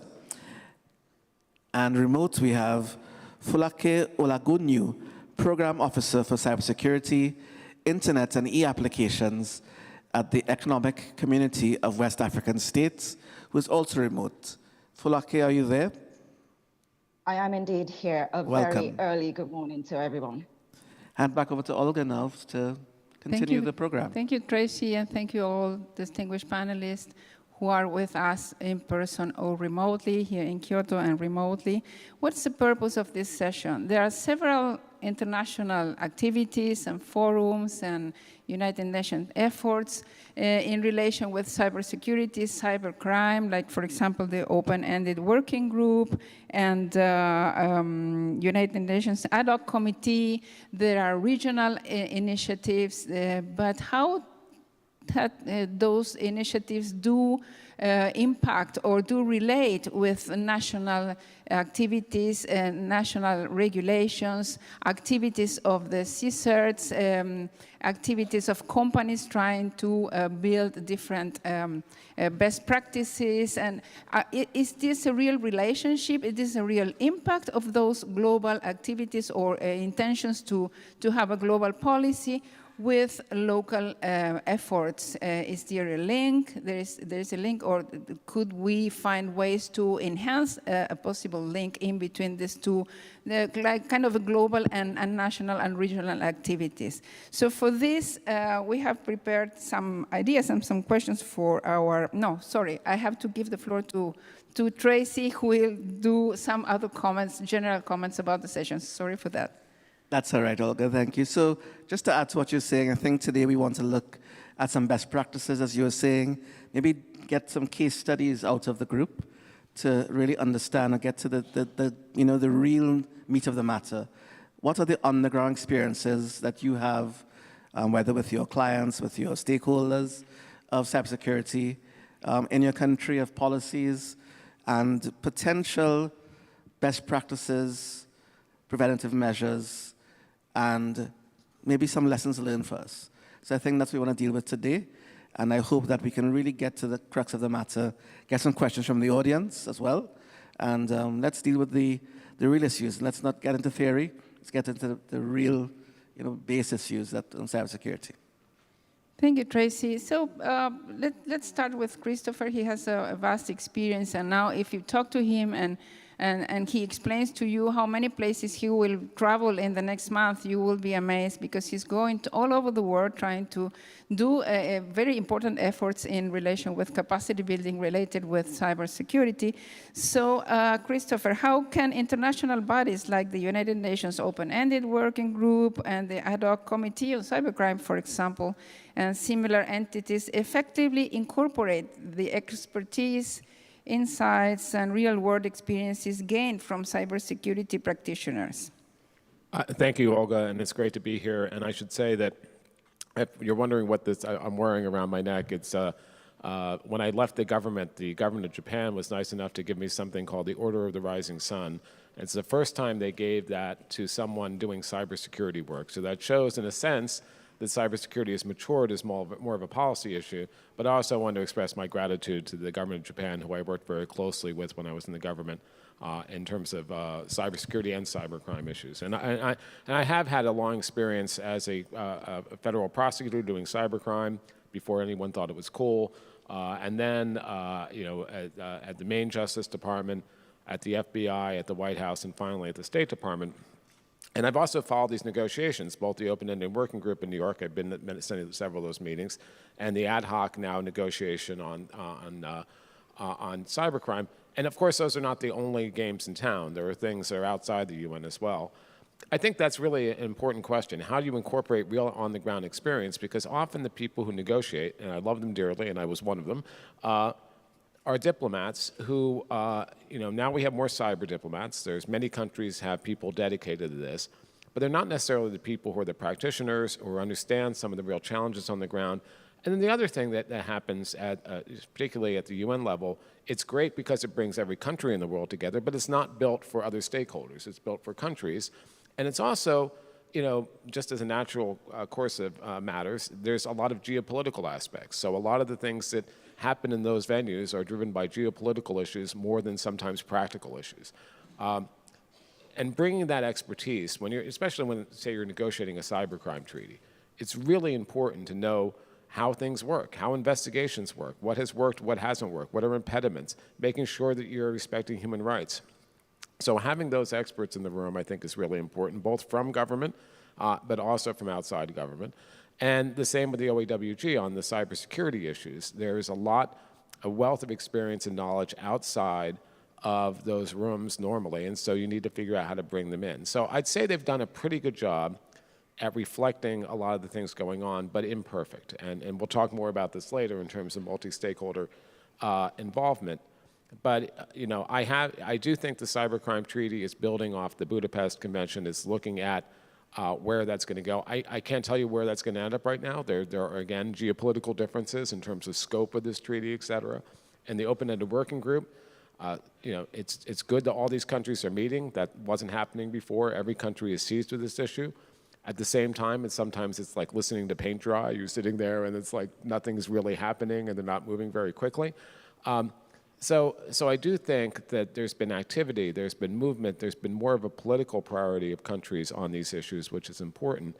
But I still think there's a gap between that political level and the practitioner level, which we really need to do everything we can to bring together, because you need both. You need that information. You need to translate between policymakers and people on the ground, whether it's cybercrime or cybersecurity, so that the trade space, you understand what the trade space is, and the policies you're making reflect reality and also help the people who are trying to protect our networks and also to go after cyber criminals. The one thing I'd say before as we wrap up, it's interesting that ransomware and the scourge of ransomware over the course of the last few years has really converted this more than ever before into a priority for countries around the world, because it's become a pocketbook issue where people have to wait in line for gas, or they can't get their health insurance, or they can't get their hamburger or other kinds of food.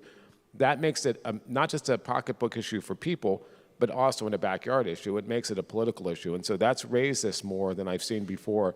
And I hope we can sustain that effort, because we need sustained attention on this, not just here in this room, which is a great forum, and the whole IGF to talk about it, but beyond that. Thank you, Chris. And I think you emphasized the importance of the dialogue in between technicians and non-technicians, government officials and diplomats. I consider myself a technician. I'm an engineer. So we have this, we should develop this ability of explaining concepts, not very technical things, but really conceptual things, so other colleagues that are involved in other stakeholders can understand concepts. Once you get the concept, sometimes it's easier to... And I think that helps. A lot of policymakers are afraid of this issue because they think it's technical, but they deal with complex issues every day, and you don't have to be a coder to understand the key geopolitical and other issues here. I'm a recovering lawyer, and I can still talk to people, so. Okay. Excellent. Thank you. Thank you very much, and we will follow up with you with other questions in a moment. I will go now to Katitza, that she is in New York. Katitza, are you there? Hi, Katitza. I'm here. Nice to see you virtually. It's been a while we haven't met. I hope to see you somewhere in the future. in person. Katica, considering the role of the media, how can effective communication about cyber attacks and cyber security risks contribute to bridging the gap between negotiations and practical efforts, fostering public awareness and facilitating informed decision-making? The floor is yours. Thank you, Olga. It's nice to hear from you. Hi, everyone. Well, first, I will start saying that my work focuses on global privacy topics, including cross-border data exchanges in the context of criminal investigations. And I have been involved for a long time in discussions on cybercrime policy and legislative issues from a civil society perspective. And right now, that focus of the grand part of my job is in the United Nations Cybercrime Treaty, the negotiation that is currently being held in Vienna or in New York. That's been a large process at the global level involving, as it was said by the previous speaker, by different member states around the world.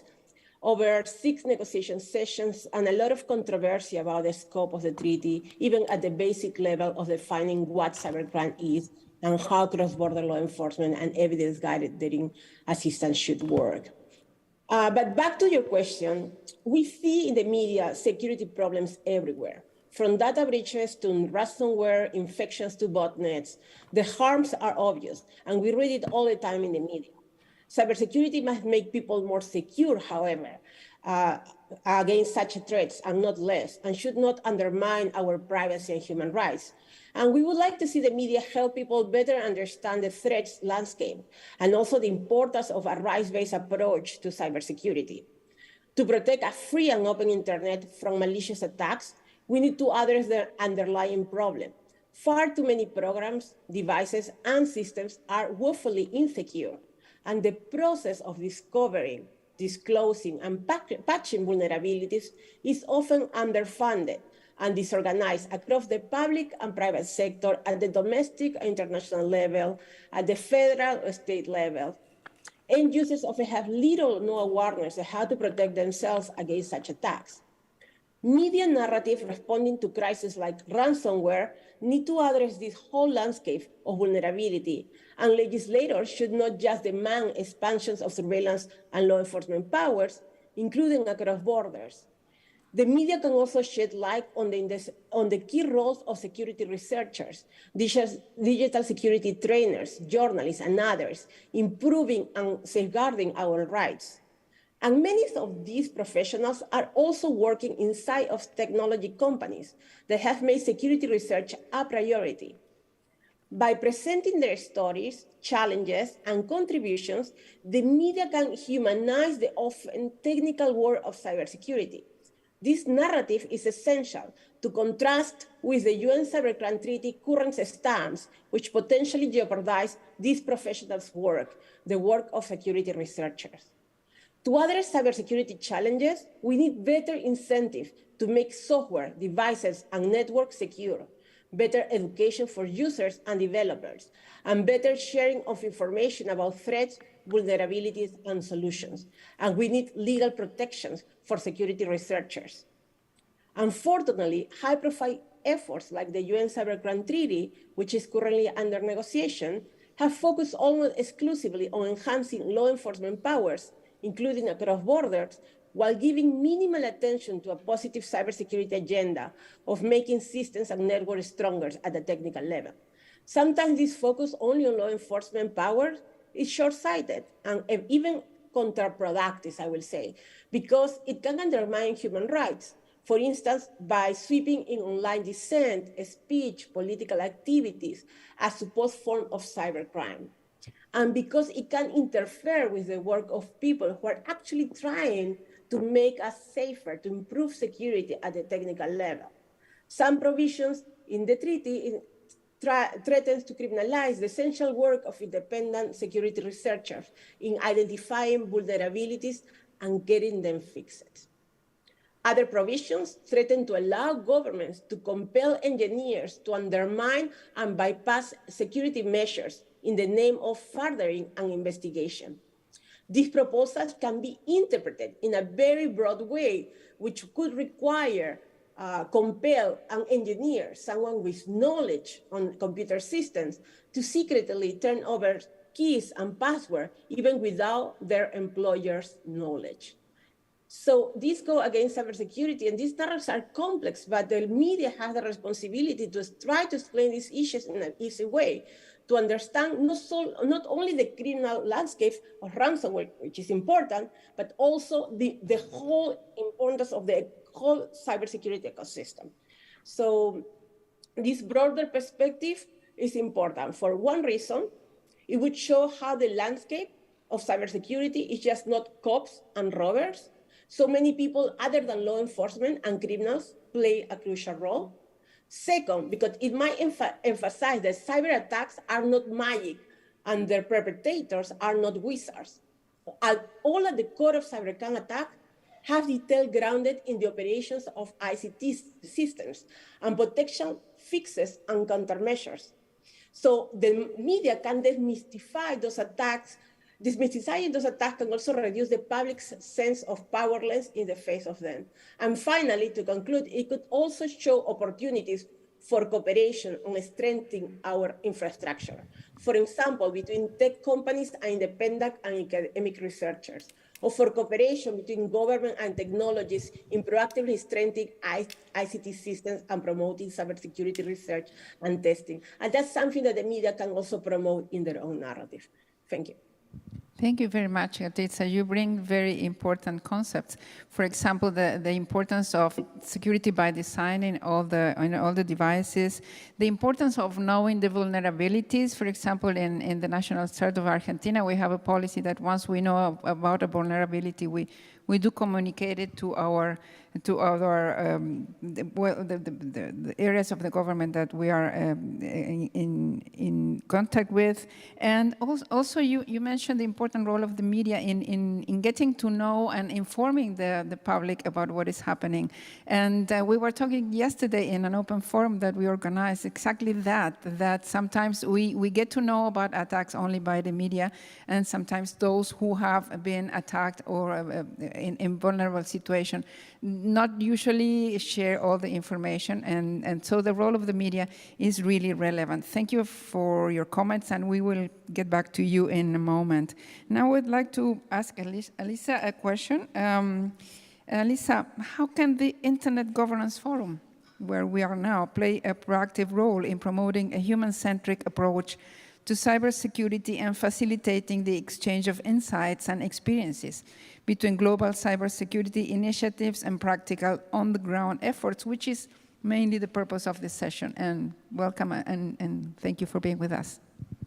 Thank you for having me. I'm very excited to be here today. I actually think it's worth a little bit of background about why I'm here on the stage to begin with, and then I can actually tackle that question. Cloudflare is a global cybersecurity company with equipment and operations in more than 100 countries. We protect people all around the world with millions of customers. In fact, something like 20% of all of the websites in the world pass through our network on a daily basis. One of the things that's interesting for me on this stage is that we fit in a couple of different places as a member of industry. We're both a cybersecurity company that is involved in seeing attacks, but we also just protect a lot of what's happening on the internet and in internal networks. So we play sort of on both sides of that game and really have an opportunity to think about what those issues look like. So thinking about that question, one of the things that we do at Cloudflare is we try to make it easy for people to protect themselves, recognizing in this space that prevention is actually better than addressing cybercrime in many ways. If there's a goal in cybersecurity to protect in the first instance, to prevent cybercrime altogether, which actually solves some of the challenges. And so those questions are really tied very closely together because it's not just about enforcement. If you can prevent cybercrime in the first place, that is a much better place to be overall. And so from the point of industry, thinking about what those solution sets look like, making sure that you have things that are secure by design, that are easy to implement from a protection standpoint is incredibly important. I think on the cybercrime side, I think one of the things that we've seen just from a practical standpoint is often there are gaps in cybercrime is global. Let's just be honest, it crosses borders. And practically, sometimes that means international collaboration on the law enforcement side. And so some of the discussion points have to be about making sure that those barriers are addressed and addressed in a sort of human-centric way that protects rights. Those are all important components. On the question of IGF in particular, one of the things that Cloudflare does is we offer a bunch of initiatives that actually provide protections to vulnerable groups in particular. We think about secure by design. And we try to think about what those offerings look like and make sure that people understand what they can do to protect themselves. So we actually think a forum like IGF is a place where you can have those discussions about what initiatives are available for people to protect themselves, to make sure that, again, that prevention, those steps on prevention in the first place are thought through and that people are aware of what is out there, even before you get to the cybercrime side. I think on the amazing thing about IGF is that it's multi-stakeholder. So you actually have not only governments in the room, but civil society in the room. You have industry in the room. You have a lot of different players who all bring a different piece to that puzzle and can have a conversation together. And there aren't that many forums like that. So thinking about that practically, that is, I think, one of the biggest things that IGF can do, really thinking about that piece. How do we make sure that people know what initiatives are out there? And then also, what are the real barriers to enforcement? What are the challenges that come into play? Thank you, Elisa. I think you really made a good point about the role of the IGF in bridging gaps in between the different stakeholders, which I think it's fantastic space.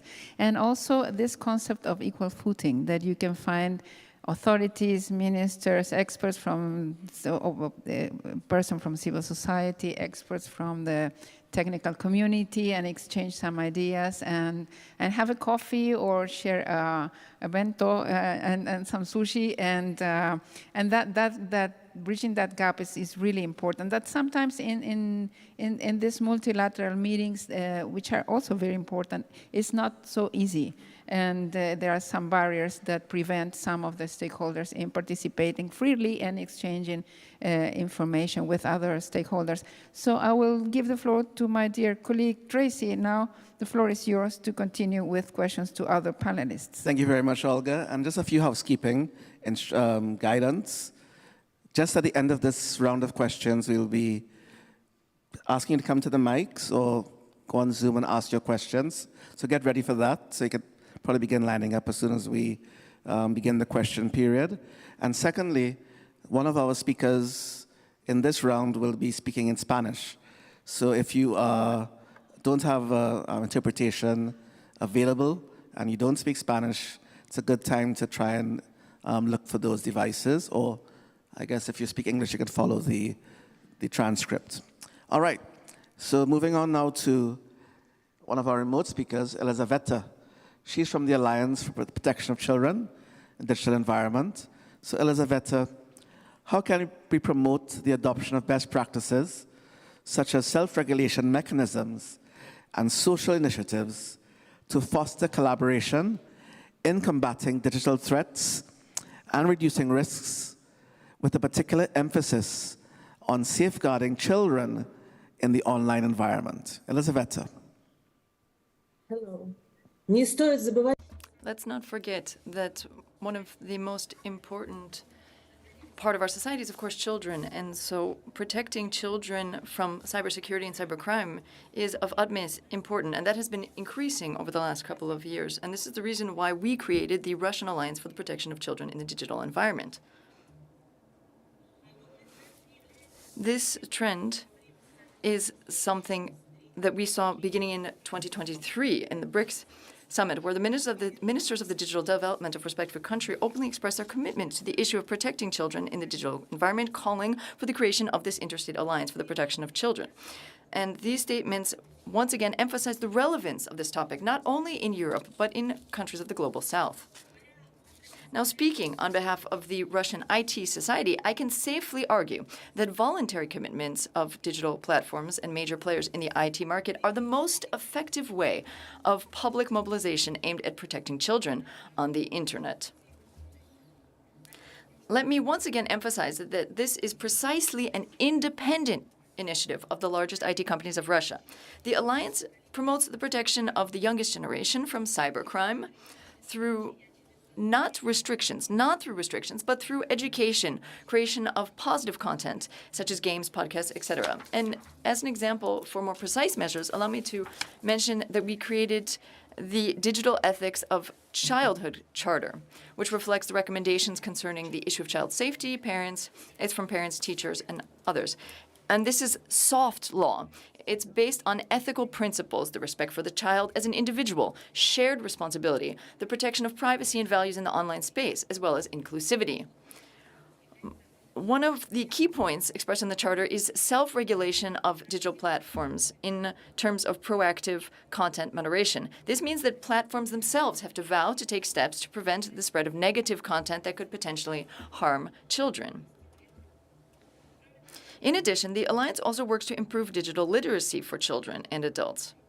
This, for example, has led to 1 years of existence of the Alliance, making more than 20 events.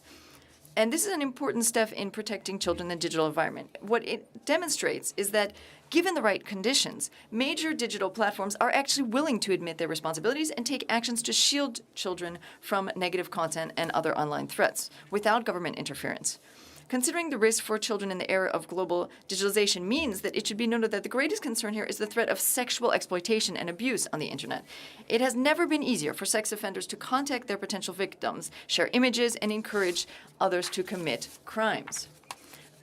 And here's an example. Let me mention the fact that about 80% of children in 25 countries report feeling at risk of sexual abuse or exploitation online. That's a UN statistic. Indeed, the problem of sexual exploitation and sexual violence, and in general, the abundance of content that exists on the internet containing images and scenes of sexual nature that can cause mental trauma to a child, is the most acute issue that really needs to be solved. Unfortunately, this is something that we have not yet solved. Despite the efforts of the global community and international organizations, we're still very far from solving this problem. The World Health Organization, in its 2022 report on preventing online violence, focused on child sexual abuse and highlighted that the particular issue is very, very important. The We Protect Global Alliance emphasizes in its information resource that, and I quote here, access to child sexual abuse material online is becoming easier and easier. And the volume is growing so much that we could say we're experiencing a tsunami of child sexual abuse material online, end quote. So we all are well aware that a primary school child can easily, with literally 3 clicks, access content that is so highly traumatic and can cause serious psychological trauma. And something has to be done about this, of course. I would also say that there are general statistics about the number of incidents and cases with negative consequences for a child's health. And this clearly does not reflect the real picture because children themselves, and especially their parents in many cases, do not take such incidents out into the public space. They don't complain about it. So therefore, law enforcement and other agencies aren't asked for help. So what additional steps can we do here to protect children from sexual exploitation and sexual abuse online? How can we strengthen the fight against the spread of this sexual abuse material? And in general, how can we prevent the spread of sexually explicit content that threatens the mental health of children? The most effective and practical measures, in our opinion, are the following. First of all, exchange of data on the localization of materials that are harmful and dangerous to children. The exchange of data on new methods, for example, and mechanisms that are used by criminals. The creation of blacklists of resources with these materials on them in child pornography, as well as the exchange of data about attackers and criminals themselves. And we call them predators. Also, we need to look at blocking content creators, downloaders, and think about the consciously malicious distribution of harmful content. Moreover, such data exchange should be carried out at the interstate level and between authorized organizations to protect children on the internet. We need to also have campaigns and look at digital fingerprints and hashes. For example, in 2022, 9,126 units of content were removed in the category of sexual content, and this was using the hash database. Again, hash digital fingerprints here. The largest tech players on the Russian IT market have participated in this. In conclusion, I'd like to invite my distinguished colleagues to join forces with me and work together. We're always open to cooperation and invite participants in today's discussion to join our Digital Ethics of Childhood Charter together, and we can help to protect future generations. I thank you very much for your kind attention. Thank you very much, Elisabetta. I thought there were some very interesting stats you gave there. 80% of children feel at risk of being exploited. That's fascinating. I mean, I have children myself, and they're online, and 80% feel at risk. That's really, really troubling, especially in our part of the world where I'm from. The child trafficking is very big, and it seems to be coming from the online world a lot. And I think we do have to take a look carefully at that. I also like the fact that you gave some practical examples of how we can combat this, utilizing data exchange, blacklisting, and working with the authorities to get things moving, as well as self-regulation. So I'm hopeful that we could take this up in the question and answer session. We find a little bit more about what you did in Russia to get this moving. So moving on to our next question now, I'm going to ask Deputy Minister Ernesto Rodriguez Hernandez. The threats faced by states in cyberspace are increasingly worrying. It is a topic that is widely debated on international stages. What is your opinion on the matter, and what actions do you consider could contribute to mitigating these threats? Deputy Minister.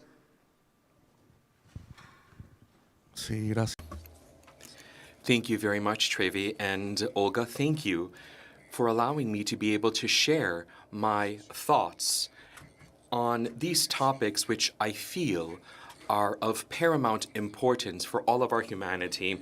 I believe that, first and foremost, we need to characterize cyberspace, where everything is being developed. Undoubtedly so, there is a growing development of cyber offensive capabilities. And as a matter of fact, there are national security strategies of some states which also include the possibilities of using offensive cyber weapons and also to undertake cyber offensive operations. Undoubtedly, there are now preventive cyber attacks with a view to deterring adversaries, and they can turn all of these issues, they can turn cyberspace into a new scenario of conflict. This is a danger that has now been heightened by the doctrines which consider the use of force as a response, a legitimate response to a cyber attack. Secondly, increasingly, there is a more covert and illegal use of other nations' computer systems by individuals, organizations, and also states to carry out computer attacks against third countries. In addition, this can also be a trigger for international conflict. The misuse of information and communication technologies and media platforms, I'm referring to social networks and radio and electronic broadcasts, as a tool for interventionism by promoting hate speech, incitement to violence, subversion, destabilization, the dissemination of false fake news, all of this with political purpose against other states. And this is a pretext for them to use this force. This also constitutes an increasing threat to nations, and where it is more important to abide by these international principles of international law. Where are these actions? Where are they being undertaken? They are being part of a so-called fourth generation warfare, which is rooted in manipulating emotions, the use of information that has been stored and processed in the clear violation of issues that are so important, like protecting personal data rights. And Many companies also are involved in this. They turn all of this into a business model. All of this is taking place in an international context with various threats, with armed conflicts, unconventional wars, attempts at regime changes, and frequent violations of the United Nations Charter, as well as violating international law.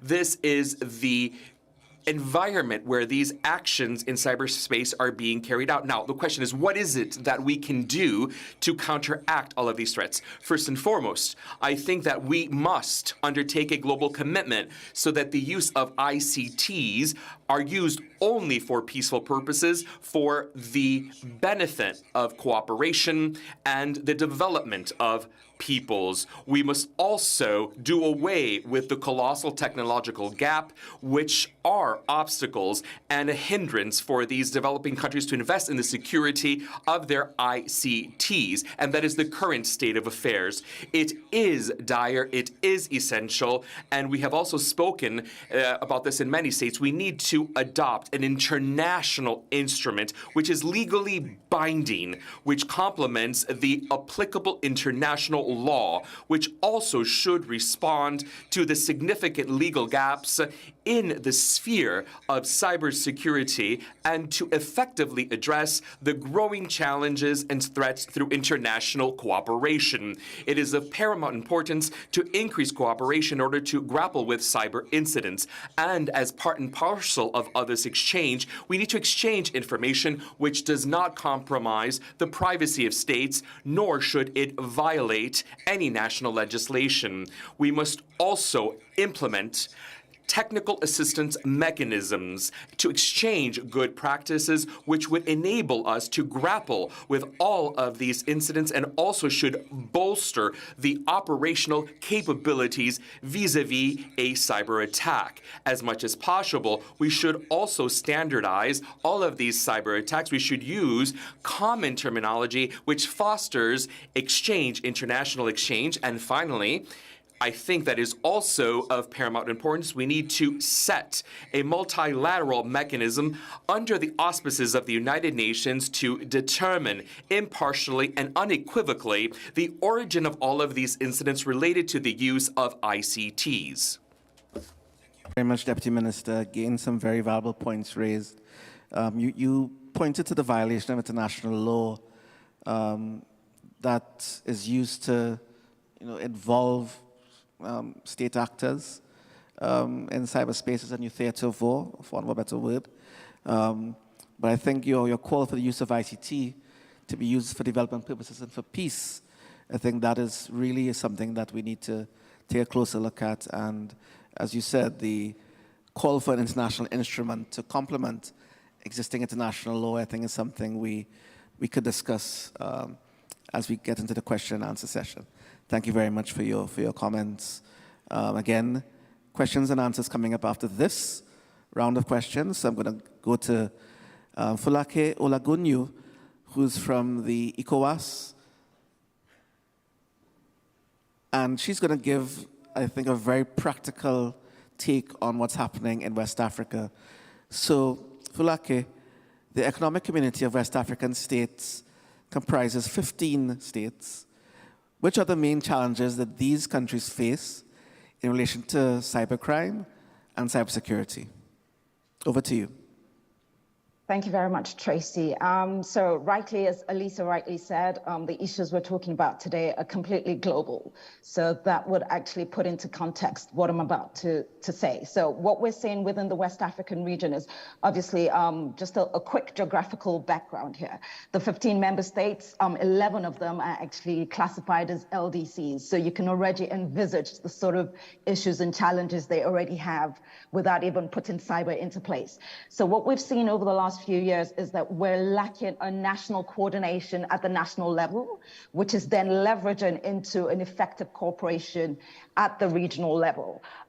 We've seen that not only cyber is global, it is also a trust game. And for that to actually happen effectively, countries actually need to speak to one another. And for them to do that, they have to be willing to collaborate to actually combat the cyber threats. This obviously requires adherence to international conventions. We're talking about the Budapest Conventions. On the African side, we're talking about the Malabo Convention. But aside from that, we're talking about the member states actually having the capacity and the capability to actually coordinate and collaborate with one another.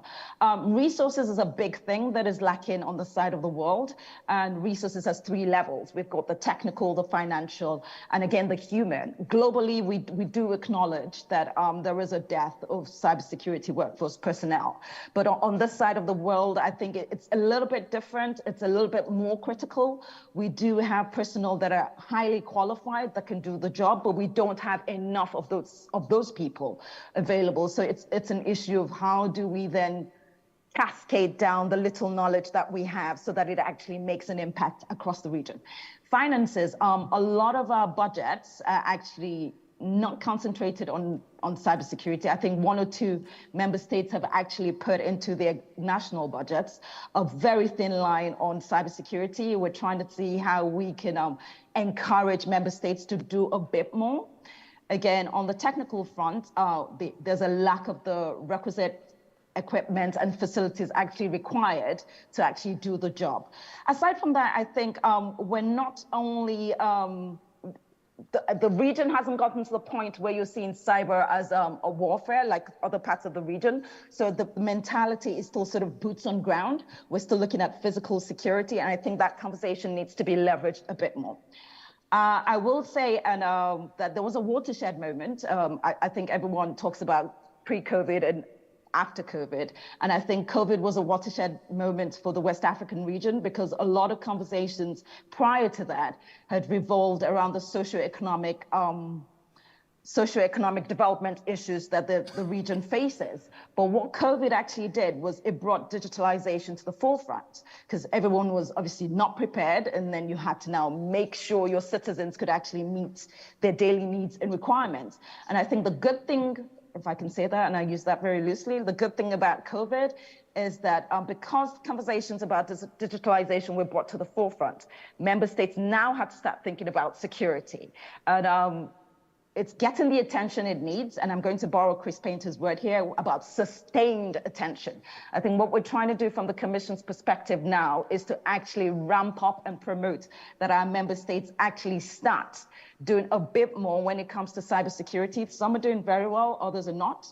But it's our mandate to ensure that as the 15 member states come together, that they actually do more because the region promotes free movement of goods and people. So you can imagine if we're promoting free movement of goods and people, we're also indirectly promoting the free movement of cyber threats across the region. So we need to do a bit more. I think also one of the things that is a really big issue is the weak critical infrastructure that we have. I don't know if a lot of people know about what goes on in Africa. I'll speak specifically about West Africa. The grids are down, sometimes telecommunication masts are down. It's a comme d'habitude for the people on this side of the world not having energy or sometimes not having lights, power grid, social infrastructure. So if we do sort of go 2-3 years from now and a cyber attack occurs on any of our critical infrastructure, a lot of people will be nonetheless wiser because they're already used to not having this infrastructure. So it's a key challenge within this side of the world. We're trying to see how we can promote the development of these infrastructure, make sure they're actually built to a capacity that can actually help its citizens, trying to promote a bit more cooperation and coordination amongst our member states. We're trying to ensure that there's that peer-to-peer cooperation. It's not constantly looking towards the global north because the nuances are different, the environments are different. We're talking to member states that have done fairly well, and actually, I will take that back. Member states that are doing really, really well within the side of the region to actually pick up other countries that have not, show them what they have done so that we can actually collectively address these challenges together. Like Elisabetta rightly said, one of the things that she is seeing in her own thematic in terms of child protection is the exchange of data. That is not just about children, which is very important, but I think it's a cross-section of actually promoting information sharing on cybersecurity, on cybercrime as a whole. And that is still lacking within the side of the world, and we're trying to see how we can do that. Like Katiza rightly said, incentives. A lot of the workers within the sector, the public sector, are not incentivized enough to actually do more. So it's a way of we need to try and figure out a creative way to encourage government, public sector to actually do more, to incentivize their people to actually stay, train them, retrain them, or make them pivot to other areas where they can actually use the skills they already have. Involve the private sector and see how we can use that PPP collaboration to sort of move the cybersecurity landscape, improve the resilience and strengthen it across the West African region. I'll stop here for now. Thank you. Thank you very much, Fulake. And I think you had some extraordinary points there on how we can work together, collective action. I pulled that out as a small and developing state citizen myself. I think we do have opportunities to work together to learn from each other and share best practices. In my particular field of work at the UPU, we're establishing an ISAC, Information Sharing Analysis Center. And I think that's very useful for the postal sector in this case, but maybe sectoral ISACs within West Africa, within other regions can be one way we can look at this. You also mentioned the issue of limited resources, budgetary and people. Again, and that's a problem in many least developed countries and SIDS, underserved regions as a whole. So I think we do need to get that support, but again, with collective action, working together, we can probably drive this forward. I really appreciate your thoughts on that. So now we're moving to questions. Questions and answers. So Olga, maybe we could see what's happening on the floor on online. Do we have colleagues in the room that would like to make questions to our speakers, or comments or remarks, adding to what we have been hearing? There are mics in the room that you can line up, or we may have questions from remote. Do we have questions from remote? It's a quiet afternoon. In the meantime, I would like to thank Fulake for her comments. I think she really summarized very well all the major concerns that we all have, especially in developing countries, not only in West Africa, that we share the same challenges in all the developing countries in the world. No comments, questions from audience? I don't see hands. Some comments, questions from remote?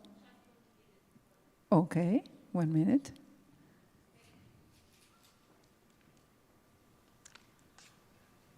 We have one question online, and it's from Riyad Hassan, Vice Chair, Bangladesh Youth IGF, and a member of the Bangladesh Remote Hub. And the question is, how can we ensure effective use of emerging technologies to ensure cybersecurity?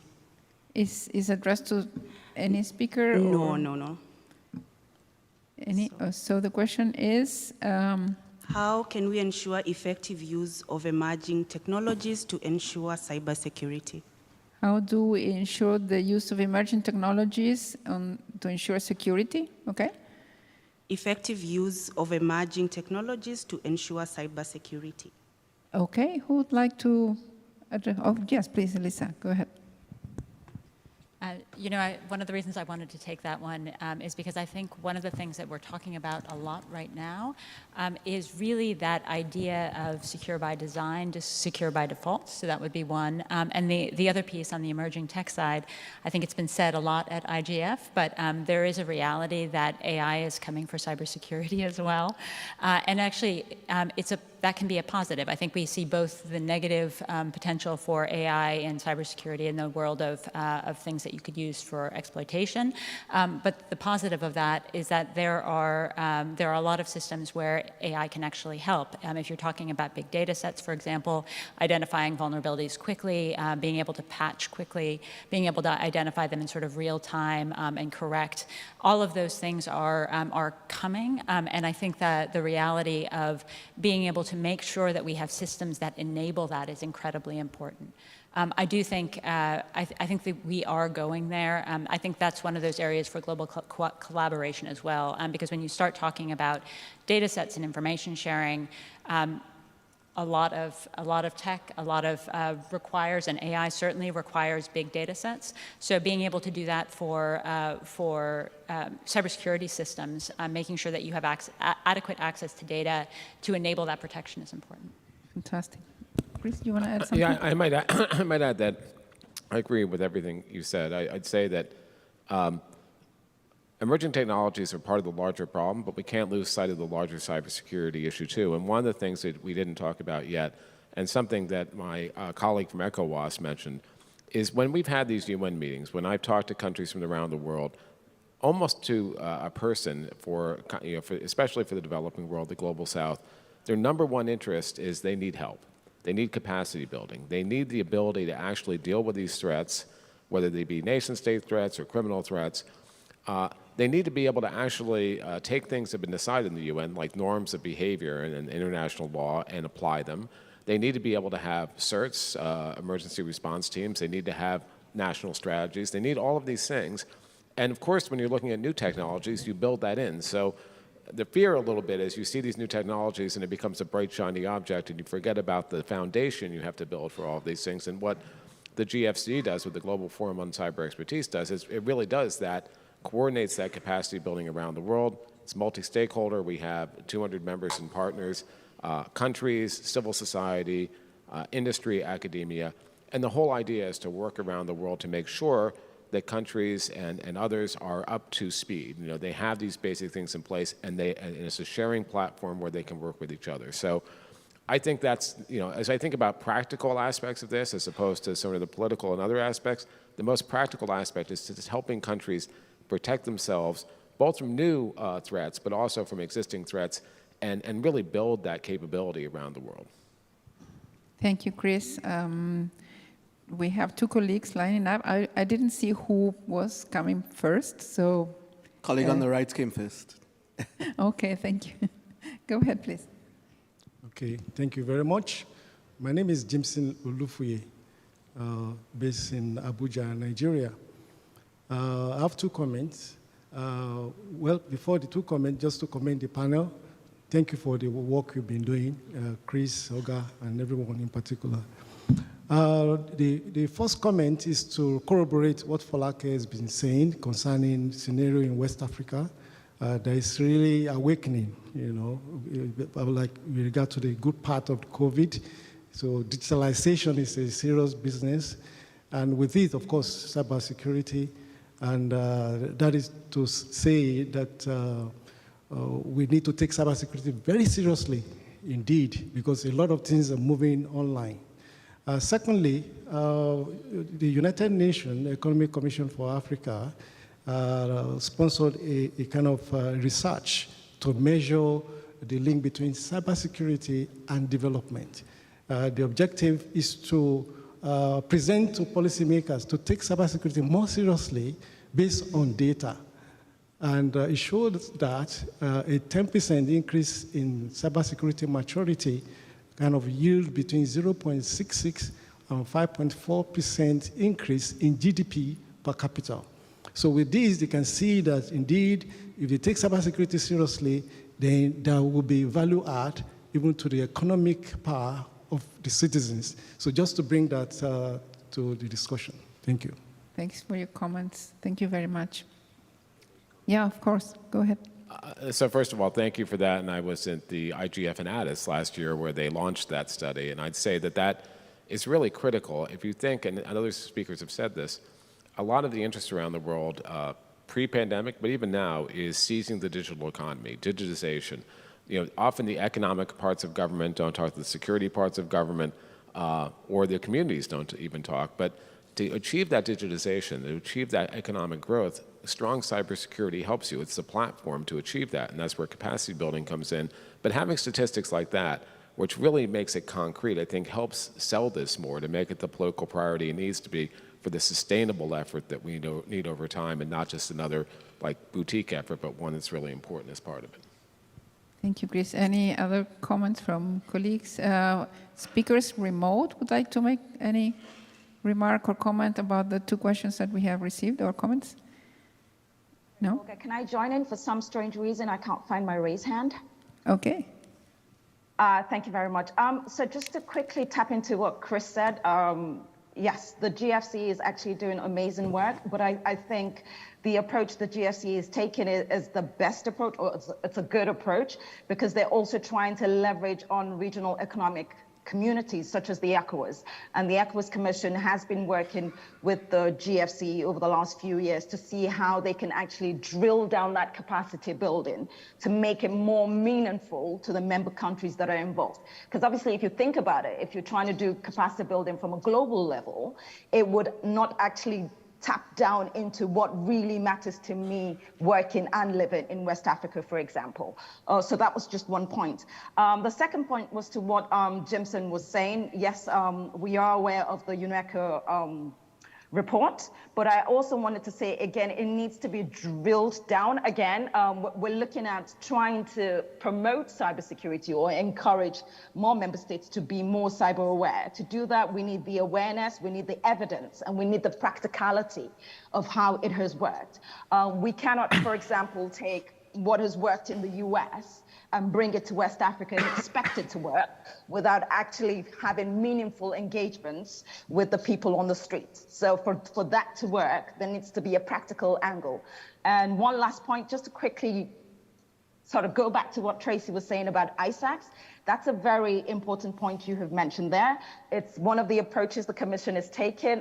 We've just started a new program that was launched under the G7 German presidency. It's the Joint Platform for Advancing Cybersecurity in West Africa. And one of the things we're looking at is actually setting up an ISAC.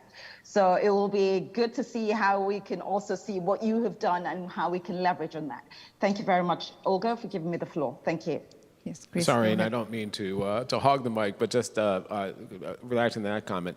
A couple of years ago, or maybe more than a couple of years ago, we recognized exactly what was being said, that this has to be a demand-driven approach. It can't just be layered on. You just can't say, here's some programs, go run with it. That's not sustainable.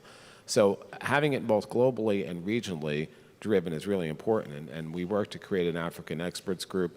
We've worked in the different communities. We're having a big conference in Ghana at the end of November, bringing the development community and the cyber community together. But we also have a hub in with the OAS in the Latin American, Caribbean, and North American region. We have something in ASEAN. We have just launched a Pacific hub for the Pacific Islands. It's important to have both of those together, and they can share information across them, because although the lessons might be different, there might be lessons that can be learned from other approaches. Thank you, Chris.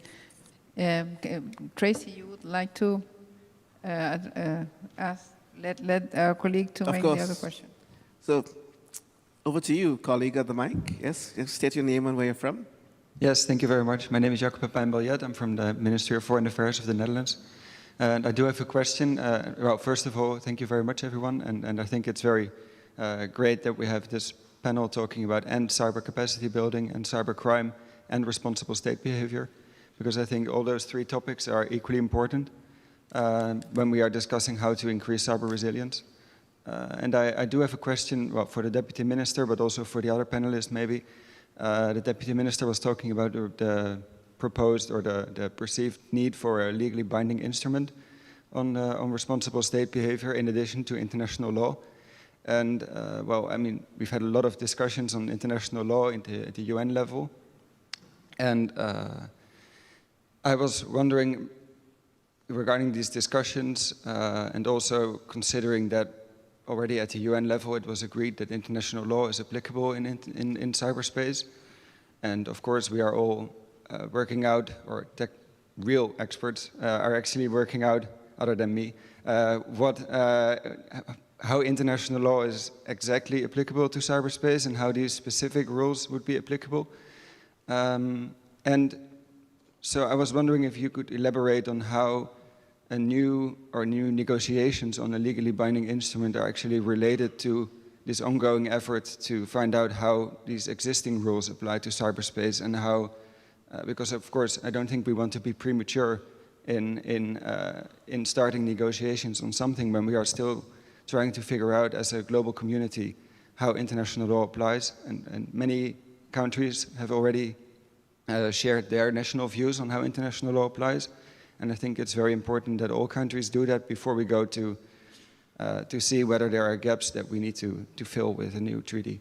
And also, since we're here at the IGF, I think it's important to say that when we are talking about international law and cyberspace, that really it should not only be international lawyers looking at that, but that we also really need the technical community and civil society and all stakeholders to think about that, because it's an issue that is not only for those writing about international law. Thank you very much.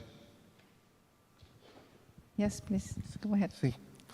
Gracias por la pregunta y voy a I appreciate this question. I will strive to be very concise since we don't have much time. First and foremost, there is indeed an international debate that is deeply rooted in both of these issues. There is a need to have a binding regulatory framework. Also, the applicability of international law, and very specifically in terms of international humanitarian law, in terms of security vis-à-vis ICTs. I feel that there is one scientific element that's important, what we are going to have to grapple with. This is a completely different environment. Cyberspace is highly dynamic. The various topics that trigger conflicts and also safeguard international security are very different from the traditional ones that we knew before, from yesteryear. Therefore, I feel that we cannot think that the current existing standards, the good practices which strive to proliferate their use and the responsible use within cyberspace, that are necessary, indeed, for us to be able to have a safe cyberspace where we work together, geared toward development. As a matter of fact, I feel that we have addressed this topic here. We've talked about disruptive technologies, emerging technologies as well. This means that there are new standards and that they need to be binding. It cannot be voluntary, and the state should not decide whether they will be abiding by these laws. I think that we need to all be on an equal footing. All countries, we must abide by them. They need to safeguard, they need to foster a peaceful cyberspace geared toward cooperation and the development of peoples. So first of all, thank you for that question, and thank you to the Netherlands because they launched the GFC, so thank you for that. But taking my GFC cap off for a moment, and based on my prior experience, look, I think that the norms of behavior that have been agreed to by every country in the UN, every one of them, they are voluntary, but they're political commitments by those countries. And so if they agree to do that, they should be held accountable for that. Other countries should hold them accountable. And we've seen violations, and the accountability hasn't been there. So it doesn't matter if you had a new treaty or not. We've seen treaties violated all the time, and if there's not accountability, they end up just being words on paper. I do think doing a treaty at this point is premature. I think the norms are a good step. I think there's more development that needs to be done. A lot of countries, even though they agree to the norms, don't know what they mean. So you have to build, I think, on this. And also, there's a challenge because some countries, when they think of a treaty about information. They worry about what they think is harmful information. And so that gets very much into human rights and free speech, and I worry about how that plays out as well. So I think a treaty is far down the pike right now. I think there's a lot we have to do, including capacity building, which is a more urgent thing to do right now. I just want to add, actually, I agree with that, Chris. I think from the industry standpoint, one of the things that becomes challenging for us is that when you try to define things in a treaty, one of the fears from industry is that you might end up actually less secure. So, one of the challenges from a practical standpoint that has come up in some of the treaty negotiations, for example, is the question of access for researchers trying to do security research, what that then means. If you try to define that prematurely, you actually risk a world where vulnerabilities don't get patched because there are too many challenging legal questions around it, and I think that's really concerning from a practical standpoint for industry. So I will say I think industry sort of watches these questions really carefully. We've been sort of strong proponents of norms in the space, really trying to think about. We look at it very much from a protection across the board from an industry standpoint. So we've been trying to look at what actually promotes that primarily, and really thinking about what that looks like just for everyone on the ground. Yes, thank you very much. And I know the time is short, but we do have one more question from the floor for this round. State your name and proceed. Hello, my name is Dr. Mona Haug, and I'm from Germany. And I have been working in EU projects, AI, medical area for the last few years. And I'm not an AI technique, I'm working with experts. And I have been responsible of supporting doctoral networks within the EU. So my experience, and this got triggered by what was Falake saying, is that I wonder, I have seen so many experts all over the world. I've been working with more than 16 nations, and it's amazing. But the knowledge and all the lessons learned, and I work in business industries, big major companies, the knowledge gets lost. And I wonder if I listen to Falake, if there's not a way of somehow creating a knowledge pool with all the technology that is available to not only think about like cybersecurity, but the people who create cybersecurity, the people who you want to teach kind of like a certain mindset. So in order to avoid bias and to include gender aspects on all the things. So we've been creating kind of like a certain a best practice case for the EU, and it was the first time that we did it by applying, by kind of like, coaches who supported the tech experts, people who were trained like from social psychologists and social science. And I was wondering, and all these things, because so much gets lost if people are focusing on tech and not including the other aspects. If there's anything, so my vision is that there is a worldwide knowledge pool where people from Africa and Southwest Africa can just kind of like access to it. And although there are questions on the corners, I'm wondering if we could just take the other questions and then pool them together. What do you think? Yeah, that's a good idea. And I was wondering if remote experts would like to make any comment or respond to any of the comments that we have received. All right, so thanks for your question. Let's go to colleague on the right and then colleague on my left and my right, and then we'll pool them together and get them all answered. So go ahead, sir. Thank you, Tracy. I'm Kosi Amesinu from Benin. I'm from Ministry of Economy and Finance of Benin. I thank Falake for her intervention. I have just one question for her. I want to know if it's possible to use solar technology to solve the gap of lack of electricity for critical telecommunication infrastructure in West Africa. Thank you. Thank you very much. And question, colleague on my right. Go ahead. Thank you very much. Let me introduce myself. This is Ganesh.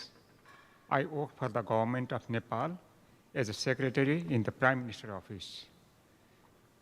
We discuss a lot about the cyber security as well as the cyber crime. And we discuss little about the cybersecurity and the children.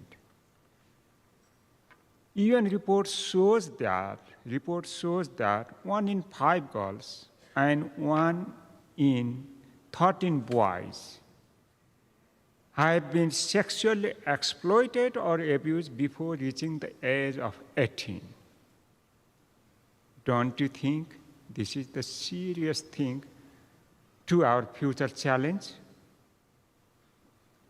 So concerning this, I would like to raise some of the things that need to be considered. First of all, having a kind of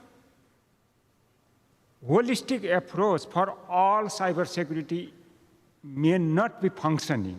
So we need a separate compact to address the challenges of the cybersecurity related to the children because of their specific necessity and the specific characteristics of the children. The second thing I would like to emphasize that one of the speakers already said about the building the capacity of the children themselves through the internet governance as well as some of the internet technology by giving digital literacy about making aware about their right. So this might be one of the most important things to save from the online safety measures. The third thing that is most important due to the nature of the cross-border issue of the cybersecurity, we need cross-border, regional, international collaboration across member states and the private sector and the ICT companies. That is very important in addressing technology-facilitated child sexual exploitation and abuse. This is the third thing I would like to emphasize. Thank you very much. Thank you very much. And I think we have an online intervention. Thank you, Tracy. We have some questions online from Rowana from Sri Lanka. What is the impact of cybercrimes conventions to cybercrime investigations? And another question from Amir. What should be done when some cross-border digital platform refuse to cooperate with national competent authorities regarding cybercrime cases and refuse to establish official representative in the country? Thank you. I would like to address the question made by a colleague from Germany. I agree with you. This is a relevant desire from many of us of having this pool of knowledge, and especially to be shared among different countries and regions. Just to let you know that there are some efforts in preparing a database of experts, at least in the Organization of American States, or correct me if I'm wrong, Chris, and also in the open-ended working group on cybersecurity in United Nations. They were working on a database of all the experts of different countries, which is not the whole picture, but it's a start, and it should be an ongoing process. What is difficult from these efforts is to keep them updated, and sometimes it's expensive and complicated, but I think it's an idea that we all have in mind. I think the UN effort is more points of contact for a CBM, so it's more limited. And I'd say that it's a great idea, and part of what you're saying is being able to translate between the policy and technical people too, which I think is important. I'd mention the Civil Portal again, which is what my organization has, which now has over 800 best practices, guides, tools that can be used, and it's open to everyone, not just members of the GFC at civilportal.org, but there are other things out there, and I think we're building toward that. And who'd like Olga? to? Do you hear me? Sorry? Olga? Yes, Folake, I think Folake is trying to speak. No, I would like... Katitsa. Okay. Olga? Perdón. Sorry, Katitsa, I didn't see you. I'm so sorry. Please go ahead. I'm so sorry. And we have Qusai in the queue. We will go to you in a moment, Qusai. Nice to see you there. Katica, floor is yours. The challenge of remote participation, but I'm very grateful to be able to participate online. So thank you, Olga. There were many questions that were very interesting through the discussions. One of them is relating to the application of international human rights law, or international human rights, or international law. I will respond this when it comes to the negotiation of the UN Cybercrime Treaty. I don't want to confuse my answer with the other negotiation of the WEG, which there is no treaty. But when it comes to the UN Cybercrime Treaty, we have seen that many of the powers for criminal investigations, including across borders, are obligatory, while some of the safeguards are optional. Moreover, the chapter on international cooperation on international cooperation should be subject to international human rights law. There should be in the treaty specific safeguards that protects or are the baseline for international cooperation. But instead, the treaty deferred to national law what the level of protection of privacy. This means that when one country wants to assist another on cooperating in investigating a crime, the law that will apply is the law of the country that is providing the assistance in collecting the evidence. But as we see in a UN negotiation with 100 countries and more, the level of privacy protections and the level of human rights differed country by country. So if we don't have a minimum baseline on the chapter on the international cooperations that all states should comply with, we are allowing very strong cross-border surveillance powers with almost minimum of just leaving to national law to decide the level of protection, what it is. And that could be very bad in many countries. And we are talking about surveillance powers that are very invasive, like real-time interception communication, real-time location of data, or even data that will identify a subscriber, because in many countries, the people who speak to truth power, who are just criticizing their governments, end up being criminalized just for posting a tweet. And sometimes people get criminalized in many countries just, for instance, for being LGBTQ, for being themselves, because that's sometimes crimes in that country. So the issue that providing international cooperation and letting countries decide what's the crimes that will be allowed for that cooperation without restricting it to the core cyber crimes that have to be in the treaty, open the door of providing a legal basis of international cooperation for crimes that for some countries could be crimes, and I call it deemed crimes, but it could be also an act of expression in many other countries. So without clear respect of international human rights law, clear safeguards in the treaty that are the basis for the negotiation, and a narrow scope limited to core cyber crimes and crimes that are specifically defined in the treaty, the treaty could be too broad that we could lead to abuse. So that's one of the things that are concerning.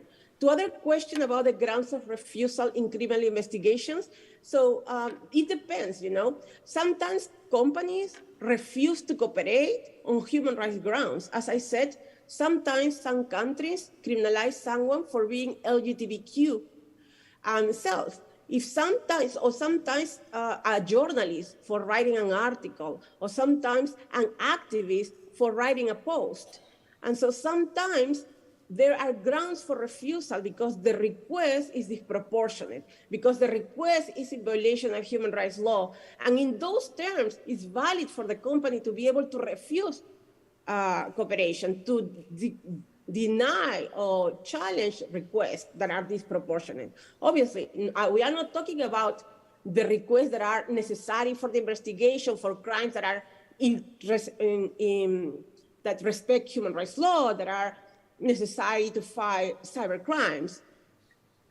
But the problem that we're having in the treaty right now is that this international cooperation will be based for any crime as defined by national law by any country, which will be a lot of crimes, and it will be very difficult for the authority to be able to even know what the crime is about and in which grounds they can refuse it, which will create a lot of,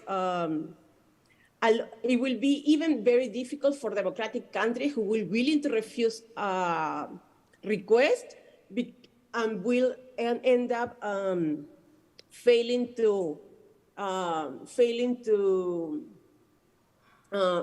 be able to actually notice that the request is proportionate, that the request is not comply with the legality principle, that doesn't follow all the criminal procedural safeguards. And it will be able not to deny the request. We'll end up handing over the information. And when we hand over information on an activist in places where speaking get you in jail, you can lead, this type of investigation can lead to torture, disappear, and very serious human rights abuses. It's opened the door for what we call transnational repression. So I just want to flag that grounds of refusals are important in the safeguards, are important not to undermine criminal investigations, but to be able to deny requests when these are disproportionate in violation of international human rights law. Thank you. Thank you, Gatista. I think that you have summarized very well the complexity of transnational concept of all these activities. I suggest that we take the question from QSI and then we let our experts to do final comments. QSI, welcome. And perhaps we could just close, and shall we close the queue after that? Yes, we have to close the queue after QSI, and then we will get some final comments and wrap up. QSI, nice to see you and welcome. Thank you, Olga. Qusay Al-Shati from Kuwait. There was a talk about the need of an international convention or a treaty on cybercrime, and I agree with the panels when they say this is a long way to go. Actually, we have and earlier in this century, we have the Budapest Declaration, which was about cybercrime, and there are countries that were about 40 or more that signed that declaration, but yet the cooperation or international or cross-border cooperation in cybercrime did not pick up. I wonder if we need a treaty rather than, let's say, improve or expand the role of current organizations like the Interpol, for example. The Interpol currently is working from country to country when it comes to cyber crimes, whether in the exchanging information, criminal investigation, and facilitating the relation between a country to a country when it comes to such an issue. Is it an option or a possibility to improve that role of an organization like, for example, the Interpol, rather than going for the track of a cybercrime treaty or a new convention on that? Thank you. Thanks to you, Qusay. I suggest that we give the floor to each of our panelists, experts, and then we wrap up. You can answer the questions and do some final comments. Chris? Yeah, thank you, Olga. Just an answer to that question. Well, they are now negotiating. We have the Budapest Convention where many countries, I think it's north of 80 now, have either signed or exceeded.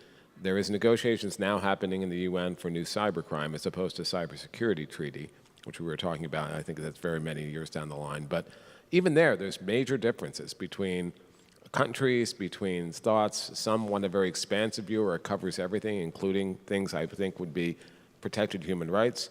Others want a view that's more focused on cybercrime. We'll see what happens. But I do agree that we need to continue to improve operational coordination. Interpol is a great vehicle. We have, when I was in the government, I used to chair something called the G8 then G7 High-Tech Crime Group. We created the 24/7 point of contact network. It now has over 80 countries, I believe, to share information. So that operational coordination is key. And then just in my wrap-up comments, look, this is a space that continues to evolve and become more and more important for everything we do.